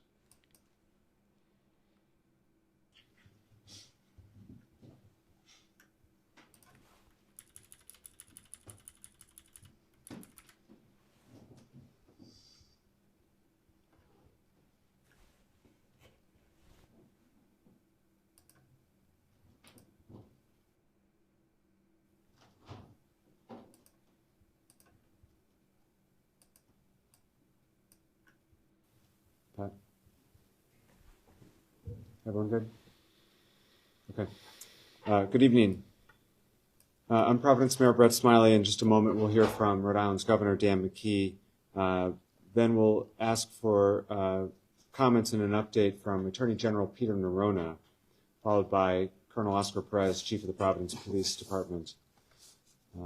Shortly, we will be releasing the person of interest who had been detained earlier today. And the Attorney General can speak a little bit about the rationale for that. But we want to inform the community that that individual will shortly be released from Providence Police. We know that this is likely to cause fresh anxiety for our community. And we want to reiterate what we said earlier, which remains true, which is ever since the initial call, now a day and a half ago, we have not received any credible or specific threats to the Providence community. And so the status of safety in our community remains unchanged. And we believe that you remain safe in our community, though we will continue to have an enhanced police presence throughout the city and on the Brown campus. We are once again encouraging anyone who thinks that they might have relevant information to assist with our ongoing investigation to please provide it. These are the same resources that were asked earlier, but to share them once again. You can upload video or photos to the special FBI website created for this incident, which is fbi.gov/Brown University shooting. That's fbi.gov/Brown University shooting, or call the Providence Police non-emergency number of 401-272-3121. Our investigation into this horrific act remains ongoing. It has been ongoing. And I know there's been some frustration from members of the community and others about the language that we've been using about the person of interest and such, and that speaks to directly the fact that this investigation was and continues ongoing, and we will continue to endeavor to not confirm any information that is not yet confirmable. And that is how we can best be transparent with all the members of our community to share the best information that we have. I'd like to invite the governor to say a few words, and then we'll hear from the Attorney General specifically with regard to the individual. Mayor, thanks. All right. I'm gonna position stays. I'm gonna skip past the governor. I'm not showing you the whole thing again. I'm just kind of giving you a sense of what happened. I'm going to go to the Attorney General here. Here we go. Continue to provide all our resources to support the city, the mayor, as well as Brown University and the community at large in the area of Brown University. In addition to that, making sure that we keeping the people safe in the state of Rhode Island. Yeah. General. Thank you, Mayor, Governor. So, I want to share with the people of the state of Rhode Island what this investigation looks like, where we are today, where I anticipate it moving forward. So last night, I wish you could have been with me in the command post where there were literally dozens of Providence police officers working to develop leads in this very difficult case. Difficult, obviously, because of the tragedy that occurred on the campus, but also difficult in terms of developing evidence. That work continues, and it will continue tomorrow. Our prosecutors were there. 6 in total. Our victim services folks were at the hospital. But this is what these investigations look like. I've been around long enough to know that sometimes you head in one direction and then you have to regroup and go in another. And that's exactly what has happened over the last 24 hours or so. Collectively, the team developed leads in a number of areas. One was chased to ground. It led to us detaining a person of interest. So those words and how we choose those words when we're talking about an investigation matter. And what it means here is that certainly there was some degree of evidence that pointed to this individual, but that evidence needed to be corroborated and confirmed. And over the last 24 hours, leading into just very, very recently, that evidence now points in a different direction. So what that means is that this person of interest needs to be and should be released. I think what is really unfortunate that this person's name was leaked to the public. It's hard to put that back in the bottle, okay? So we're going to proceed very carefully here. There is too much at stake for the victims of this horrific crime and their families to take chances with respect to this to this investigation. What I anticipate seeing going forward is that our team of prosecutors will be working with the Providence Police Department as the principal leads in this investigation. We will have our resources amplified by the state police, by the FBI, by the ATF, by the DEA, by the Marshal Service, and others as we develop leads and move towards justice in this case. But this could happen very quickly, but it could take some time. And so I'm going to ask the public to be patient with us as we continue to work through the facts in this case. And so with that, I'm going to turn it over to my friend Oscar Perez. I've known a long time, worked a lot of cases with Chief Perez. He's terrific. He's leading a great team here. Again, I wish you could have seen the work the other night. We have not yet solved this case, but I'm confident we're going to do that. And I'm confident we're going to do that in the very near future. So, Chief Perez. All right, let me skip to the skip forward. Let me skip forward to the Q&A when they start taking questions here, so you can get a sense. I think it's like right here, so you can get a sense of some of the questions that were asked. The person that we detained morning will be reunited with the detectives. Just so the detectives work all night. They're still working as we speak, and we'll continue our investigations. So, questions? Do you believe that the person who was in the video that you released last night is still a suspect, or is that the person that you detained and is now being released? The person that we detained. The person from the video that you released last night, is that the person you detained this morning? At this point, we don't have enough evidence to corroborate that, so no. Do you still think that that person from the video, surveillance video, is the suspect that you're looking for? Yes, Stephanie. What we saw in the video is the person we're looking for. Correct. I would describe that person as a person of interest. So there are a lot of unknowns in this case, and that's one unknown yet, Steph. That's what we're working towards.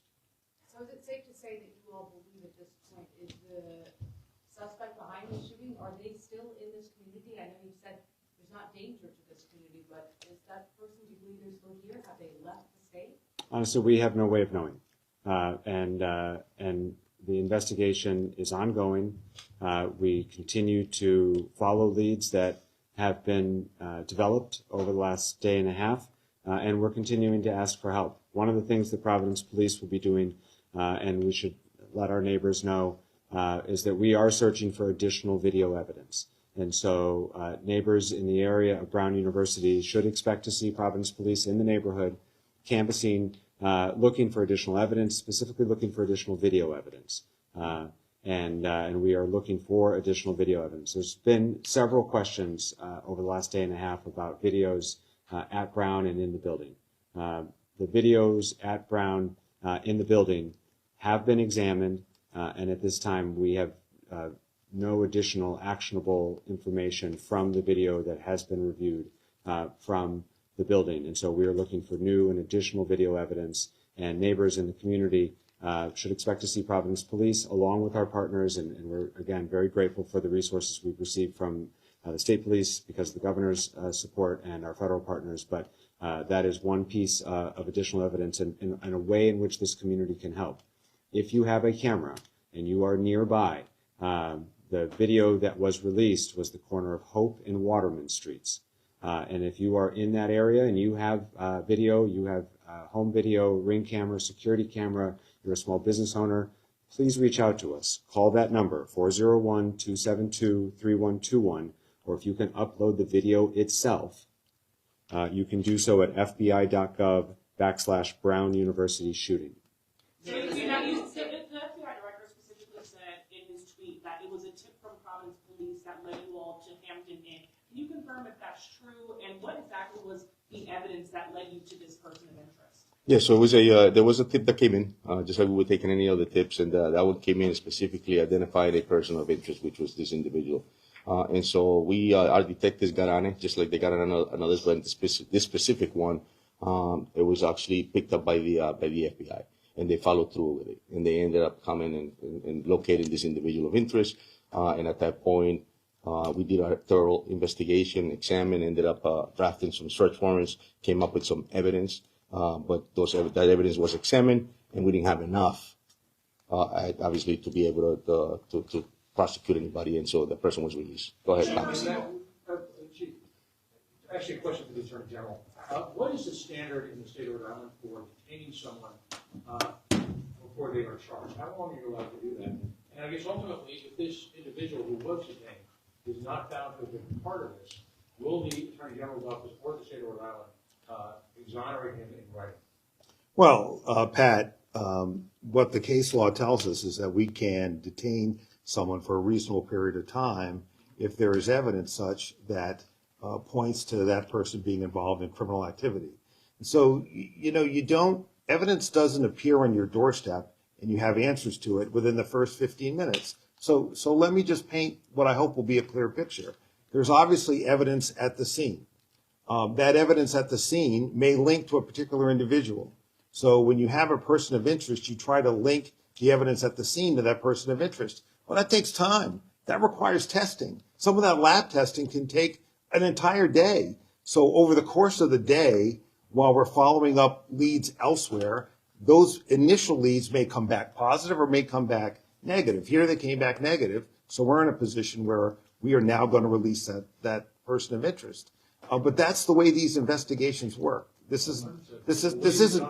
Well, look, Pat, I'm not going to get into exonerating people in writing or orally or otherwise.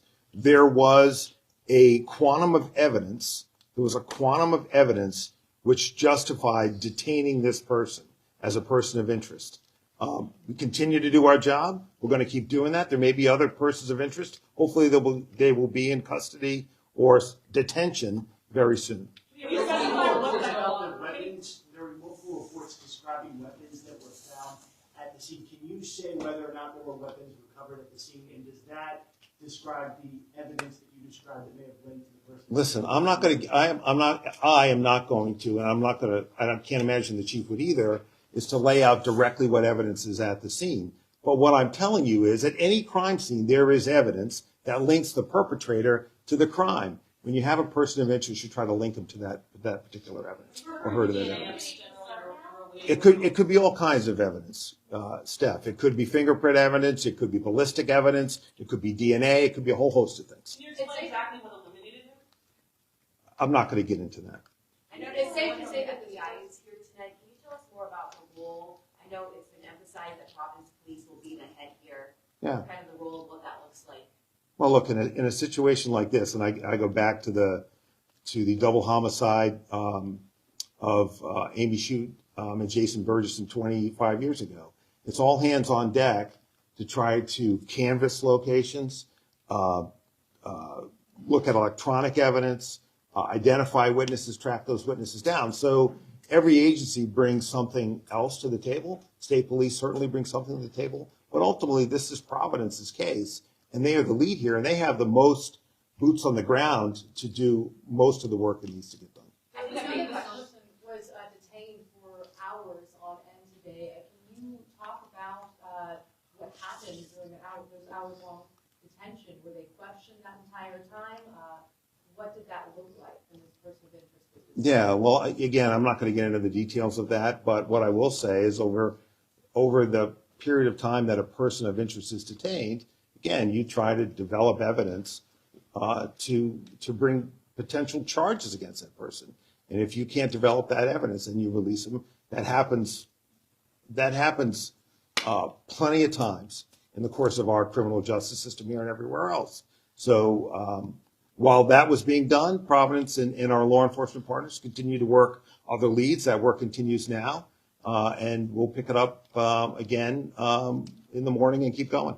You mentioned the cameras on Brown University's campus. Are you all utilizing that footage as well in this investigation, or was that 10-second clip released yesterday? Is that all we have of this suspect? That was the video evidence that was deemed most useful at the time to try to apprehend a suspect. Carl, you mentioned the video as well. Can you explain exactly what made other videos, I guess, not as helpful? Because there were other pieces. Can you explain what videos have you guys been able to look through, and what made those videos not as helpful to the public? Because I imagine at this point in the game, anything can be useful, so why not release what we have? So because the investigation is ongoing and it may end up later being useful to then connect a dot, we're not going to release information that might be used at a future point in this investigation. But because the question has come up many times in our previous briefings, I wanted to be clear because it seemed like there was this unanswered question of or concern that perhaps the video evidence inside available from Brown had not yet been reviewed. It has been reviewed. And as the general pointed out, the video that was shared to the public yesterday, is the most useful video that we have at this time that can be shared with the public for the purposes of helping identify an individual. I think that's understandable, but if there is, I guess, video evidence that you guys have, that will be helpful for the investigation or further cases, but could also, someone in the public could see that and know exactly who that person is. I guess, how do you manage that when we are now, more than 24 hours out? If we had that video, you'd have it. Obviously, if there was a piece of video where we could show you a face and say, this is our person of interest or suspect, you'd have it. So we're releasing video evidence that helps solve that problem and answer that question. Not all of the other video that may be something useful in a prosecution down the road. So if we're sitting in a classroom, what are you telling people now that we don't have a suspect in custody? Is everybody, should we be concerned? Should we stay inside? What do you want to tell us? So this is a similar situation to where we found ourselves yesterday morning, which is we spent that first night and appreciated the shelter in place allowed Providence Police and our partners the freedom to move more quickly, to gather evidence, to work a complex crime scene. That first chapter of this investigation has concluded, and so when we lifted the shelter in place earlier, it was because we felt that it was an appropriate time to do so. All we had in custody was a person of interest, or in detention was a person of interest. But the reason that was not the reason that the shelter in place was lifted. The reason the shelter in place was lifted is because, again, since the initial call came in at 4:05 a day and a half ago, we have not received a single additional specific threat to the Brown community, to the Providence community, to the Rhode Island community. And so police had and appreciated the flexibility and to have fewer people on the streets to be able to do their job. And there is no reason that we are not recommending at this time a new shelter in place. We do not feel it is necessary. As I mentioned at the outset, in order to provide an enhanced sense of safety, you will see an enhanced law enforcement presence in Providence and on the Brown campus. But that is so that people can have the confidence and comfort to still take their kids to school tomorrow, to if Brown's canceled classes for the rest of the semester, but we know some kids are still making travel arrangements to head home, to do so calmly, safely, and we want to provide that extra comfort with an enhanced law enforcement presence. Colonel Perez, we're seeing there are some reports coming in right now about shots potentially fired near the Main Green police currently in Rockefeller Library.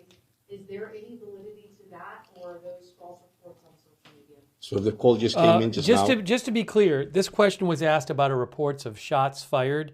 The presser is almost over, but at the end of the presser, the police chief says the report was unfounded, and I believe he's saying that this report of shots fired was unfounded. So we're watching this again right now, but again, I believe just in a couple minutes he'll say that was unfounded. Yeah, so at this point, obviously, we'll be responding, but it's too early to tell if that's actually inaccurate. A lot of times those calls come in and they're not confirmable, but we'll check on that. Yeah. Do you see daily updates moving forward on this? What can we expect? Yeah, we can expect, obviously, our police presence. You can expect us, the police department, continuing to follow leads. You can expect what the general and the mayor has stated, working with different of our federal partners. And you can expect that we're going to work extremely hard to bring that person that's responsible for these acts to justice. And yes, we will expect to brief regularly going forward. It's hard for me to say what that frequency will be, but the community deserves to know the progress that we're making in this investigation, and we will share that progress. And from time to time, if there is no update, we will come up and say there is no update. I'm sure that I was asked many times this morning if the Providence community should breathe a sigh of relief, and I said they should. I imagine that the Providence community feels a little bit more anxious right now than they did an hour ago, and I understand that. And so we will provide regular updates going forward so that we can be as honest and transparent as we can be through this process, because that is the best way for our community to trust the officials and law enforcement officers who are working really hard on their behalf right now. Attorney General, I'd ask you respectfully, well, first of all, let me claim that most of the people in this room are familiar with at least the basics of the rules of evidence. We understand the complexity of police investigation and the need to maintain the integrity of those. But the question that we continually receive from Rhode Islanders is that in a state where somehow, if you have a speeding ticket and a flock camera or some other speeding camera can capture you, how you can have a position where there's hundreds of cameras in that immediate area, maybe thousands, in fact, I'd love to know how many. How is it possible not to have any other evidence surrounding this? And this is ordinary Rhode Islanders reaching out to law enforcement, and they're confused by that. And quite frankly, some of them are terrified. Well, look, there just weren't a lot of cameras in that brown building.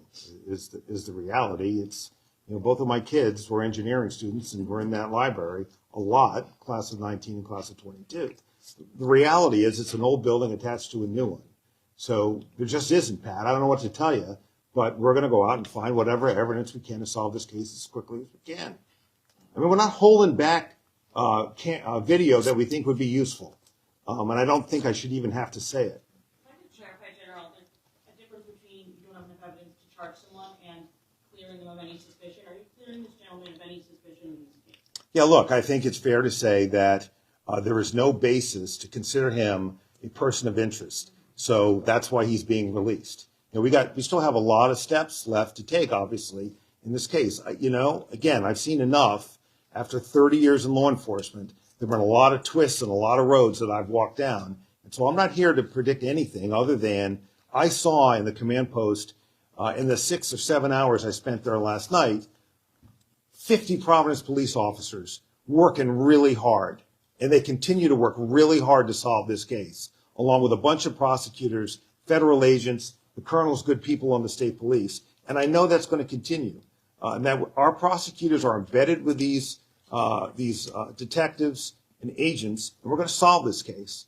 I can't tell you what direction it's going to take right now, but we're going to solve it.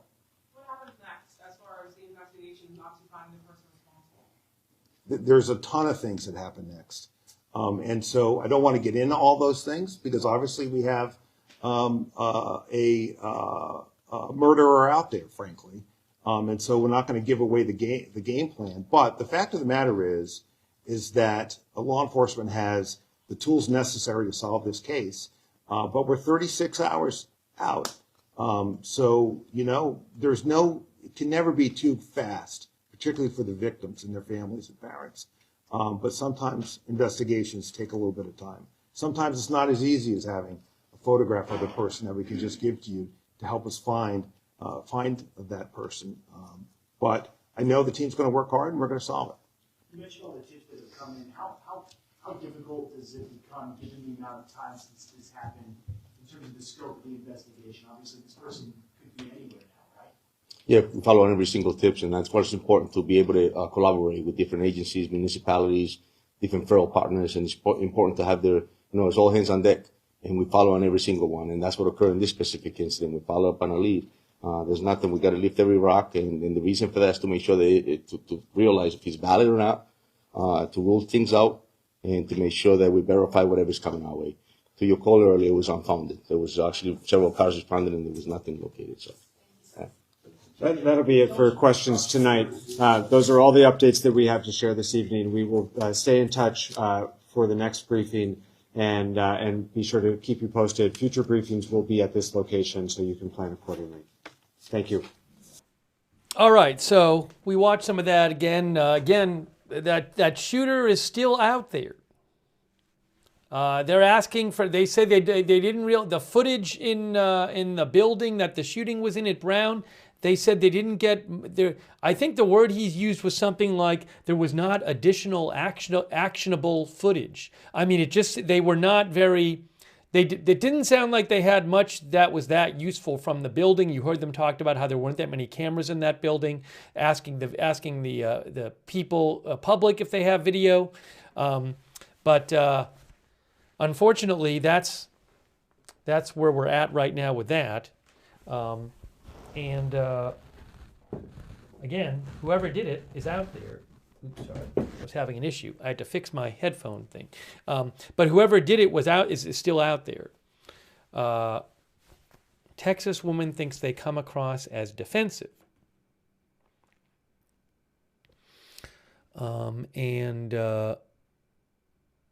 It's Night Hawkeye says doesn't make no sense.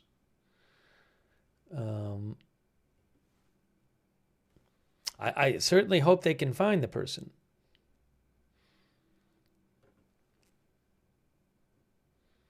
One of our viewers said he got on the phone about the call about the gunshots. Cherry Cola said, yeah, it looked like maybe he got a text message or something telling him that the reporter had asked about this report about gunshots at the library, and he said it was unfounded. So it looks like maybe somebody texted him about it or something.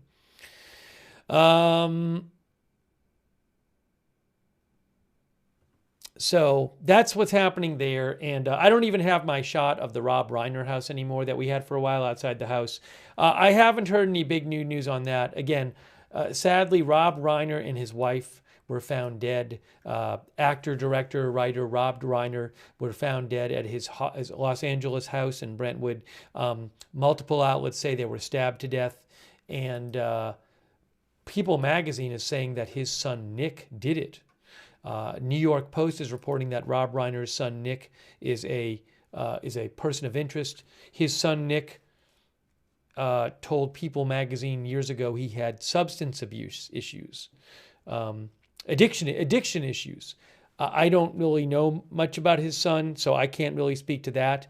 The LAPD gave one update tonight on camera, and they wouldn't even confirm which bodies were found, whose bodies were found, or the manner or what had happened to them. So we don't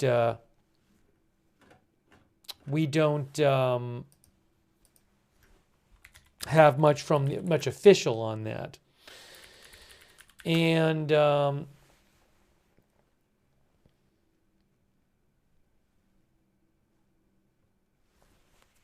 people are saying Meathead in the chat. He played Mike Meathead Stivic on All in the Family, Rob Reiner. But he had directed all kinds of movies and was acted in all kinds of things. He directed The Princess Bride, When Harry Met Sally, A Few Good Men. For example, this is Spinal Tap. He was in recently, I know he's appeared in Curb Your Enthusiasm. I believe he appears, if I'm remembering right, and this is Spinal Tap a bunch. He was in Sleepless in Seattle, Bullets Over Broadway, The First Wives Club, and on, Wolf of Wall Street. So Thomas Darwin says he was funny. But he was found, him and his wife found stabbed to death at their house in Brentwood area of Los Angeles this afternoon. So very sad, shocking.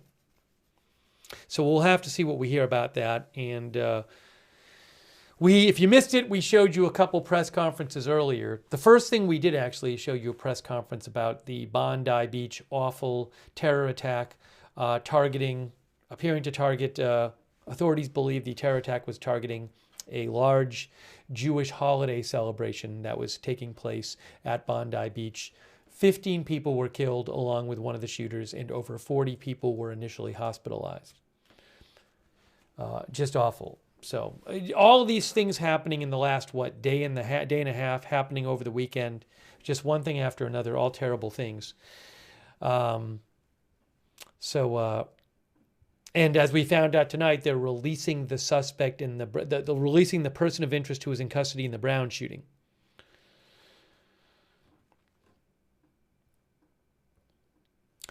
Jennifer Gilly says, what about that the weapon had a unique characteristic. Yeah, so there was a report floating around. NBC News had reported that there was some sort of distinctive characteristic of the weapon used in the shooting, that the person of interest had a gun that matched that description.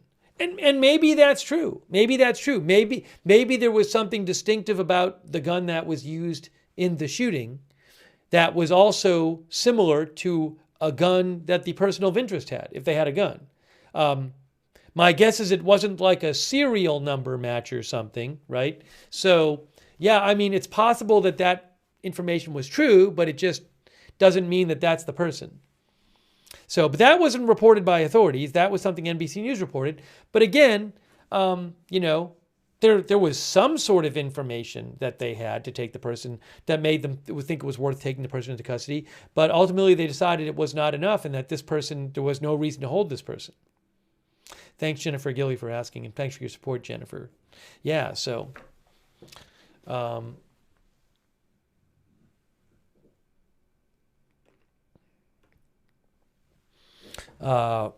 we don't know the specifics. You know, the FBI had posted, Kash Patel had posted that there was cell data used to help track this person. A cellular analysis survey team, cell phone data. But they had some sort of information, but however this played out, when they investigated more, they decided this wasn't the person. I'd be very interested to know about all the specifics, but we don't know the specifics there. Obviously not good that for this person that they were taken into custody for all these hours, and their name got released as well. Not officially, but there were a number of leaks that put the name out there. Mason says, could not corroborate. Cherry Cola says, lots of information or misinformation on this one. By the way, a quick thanks to Mendel Rotenberg. Thank you, Mendel, for supporting the channel. And also Tracy Sparrow. Thank you, Tracy, for supporting the channel. And hang on a moment here. Big Dog Gaming and Walter Troggett and X Legends and No Name, who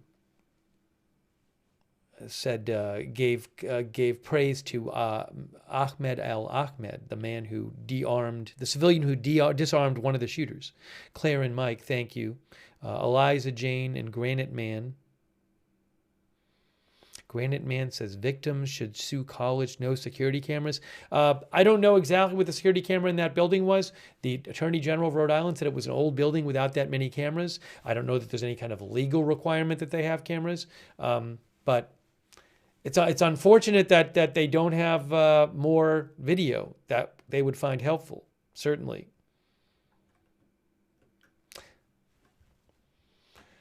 All right, so look, I don't really have much new on these stories at the moment. We very well might cover all of these stories more as more details come out. I mean, obviously, with the Brown shooting, that person's not in custody yet. That person's on the loose.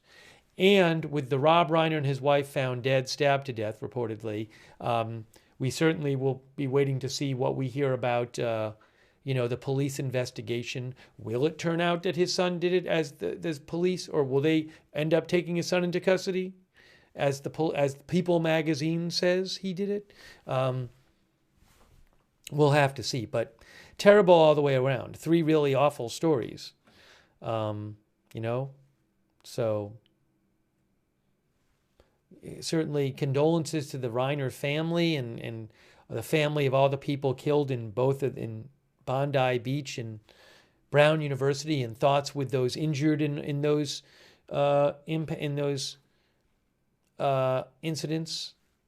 All the people critically injured in both incidents. I don't know how many critically injured there were in the Bondi Beach incident, but anyways, we know that over 40 people were initially hospitalized, and as of the last update, 38 were still hospitalized, I believe. So just really terrible, and thoughts with everybody impacted by all of these things. But wow, just the last couple of days, a lot of terrible news. Granite Man thinks the gun used is long gone now. Which are you talking about for the Brown University? Yeah, we'll see. I hope they can get the person in custody. It's a scary situation. Thanks, Granite Man. So, anyways, I'm going to start wrapping the stream up. We very well could do more coverage on any of these stories. I'm glad we were able to bring you updates on these stories and actually be on the air. I mean, we were on the air to catch it live when it was announced that they were letting this person of interest release, and we were actually on the air when the Rob Reiner and his wife being found story broke. So we were able to at least get you those updates. But yeah, we very well might have more coverage on them. So if you want, you can subscribe, follow the channel, Agenda Free TV. We cover all kinds of live breaking news without an agenda. Also, I can take this off for a second. I would strongly recommend turning on our notifications, because I never know when big news is going to happen and I'm going to have to jump on the air. So I can't tell you in advance every time we're coming on the air. But if you sign up to our free notifications, you'll get sent a message every time we go live, which will help you not miss breaking news. So it's free to sign up. We do it through Discord. The mods will post the link in the chat for the notifications. Also, you can find that link in the description of this video on YouTube and Facebook. But I would definitely sign up for those. I really appreciate everybody who's been sending me news tips and posting in the chat. I appreciate everybody watching. Thanks for joining us for our coverage, definitely. And also, I mean, I've been, as this news has been breaking on these stories, been more, a lot of times I hear it first in the chat about something, or people will message me. So thanks for sharing what you're hearing with me and helping get the information updated here. And also, I will post, when I'm not on the air, I will post updates on my X account, which is @Lookner. If you want, you can follow me over there. And I'll post on these stories, updates that I see, and who knows what else. Hopefully we don't have another one of these terribly awful stories soon, like we've had 3 of in the last day and a half. Wow, just terrible. I haven't even really, the Rob Reiner thing hasn't even, it's so kind of crazy sounding, it hasn't even sunk in. Just, okay,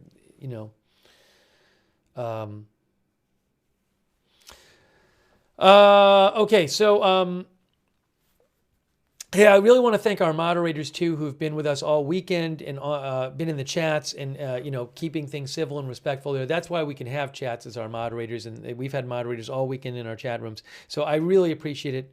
Ruth is over there right now on YouTube. Thanks so much, Ruth, and Charm Accents and all of our other moderators on YouTube who have been there. On Twitch, DeBears, Idaho Star, Matthew Kohai 3, and Sarah. Big thanks. On Facebook, Margaret Riley, Kay Lowry Body, Paul Anderson. I know Shannon Davis Hughes has been in there too. Thank you so much. And Linda Belkin, Larry, and Misha on X. All of our moderators, thanks so much for being there. Also, thanks to everybody who supported the channel. That's really nice of you. Hopefully I got everybody. But that's what allows this channel to exist. Allows me to buy news footage and everything. So big thanks for supporting the channel. Also, by the way, our viewer Love You says, fortunately, the guy that was falsely accused wasn't hurt. Yeah, I mean, that is good. That you could imagine a situation where that person might have been hurt, the original person of interest. So that's fortunate. I'm sure it was not a pleasant experience for him, and also now his name is out there and everything, but that's not good. But hopefully they can find the person who actually did it. Thank you, the Chick Tube, by the way. Thank you, the Chick Tube. And generic YouTube handle name. So we'll certainly keep you updated on these stories. And if you missed it, you can go back. We showed you 2 different news conferences on the Bondi Beach story, the Bondi Beach attack. Actually, at the start of the broadcast, we showed the latest update from New South Wales authorities. Then a little later, we showed the Prime Minister of Australia. But if you go back to the beginning of the broadcast, you can find the latest press conference update from New South Wales authorities about the Bondi Beach attack. Thank you, Sausage 419, by the way. Another good way to find out when we're going live, if you're on X, I would follow Agenda Free TV on X @Agenda Free TV. Always post there before we go live. I post updates about the channel there, so follow over there. And we do have a chat where you can chat with other viewers when we're not live. Our Discord chat, it's free. Check it out. A bunch of our viewers like doing the Discord chat. It's the same link to get there as the free notification sign-up link. Same link to check out our chat. So check that out. Big thanks to our Discord mods too, by the way, who are so helpful with Discord. Thanks, Discord mods. By the way, thanks to Gamer Chris as well for being a member. And also for those of you on YouTube, I would highly recommend turning on the YouTube notifications. That's another good way to find out when we're live so you don't miss a stream. Over on YouTube, if you want to turn on the notifications, what you need to do is subscribe to the channel, and then once you subscribe, you need to click on the notifications bell and choose all notifications. If you're already subscribed, make sure you have the bell checked and you've chosen all notifications. And I do want to also say a thank you. Sorry, I should have thanked you before. But let me say thanks to our Facebook subscribers who support the channel. Sorry for the delay. Again, I should have gotten to you before. Sharon, Klassen, Goslin, thanks for subscribing. I think I thanked a few of them earlier, but I should have thanked more of them earlier. Shank, Sharon, Diane Allworth, Chuck Mosca, and Margaret Riley, Kay Lowry Body, Shannon Davis Hughes, Robert Real II, Martha Crawford. Thanks, Martha, for subscribing. There was somebody else I'm missing who was over there. Bob Smith said, what a weekend we are having. Yeah, just terrible. Just awful. It was bad enough with just the first two stories, and then while we were on the air, the Rob Reiner story came out. Him and his wife. Unbelievable. Okay. Also, thanks to our Twitch subscribers who support the channel. I very much, and all of our other YouTube subscribers. Thank you. Thanks to our Twitch subscribers who support the channel too. Hang on a moment here. Wall Street and Shaggy and Matthew Kohai 3 and Amalian and the Sugaro. Thank you. Walter Troggett and Tuck Fexus, Natasha, Gonzalez, thank you for subscribing. And let's see here. All of our other subscribers over there, thanks so much on Twitch.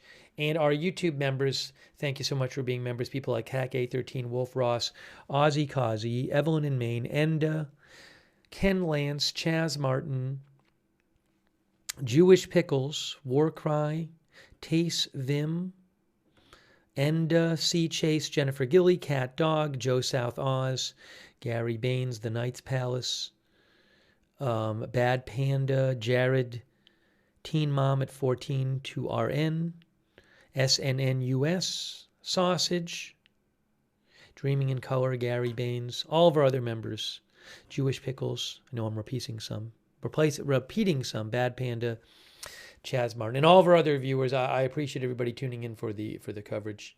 Daryl, Wee America, Mildred, Scottish Belle, Surf Seeker, Keyword Girl, Kimo,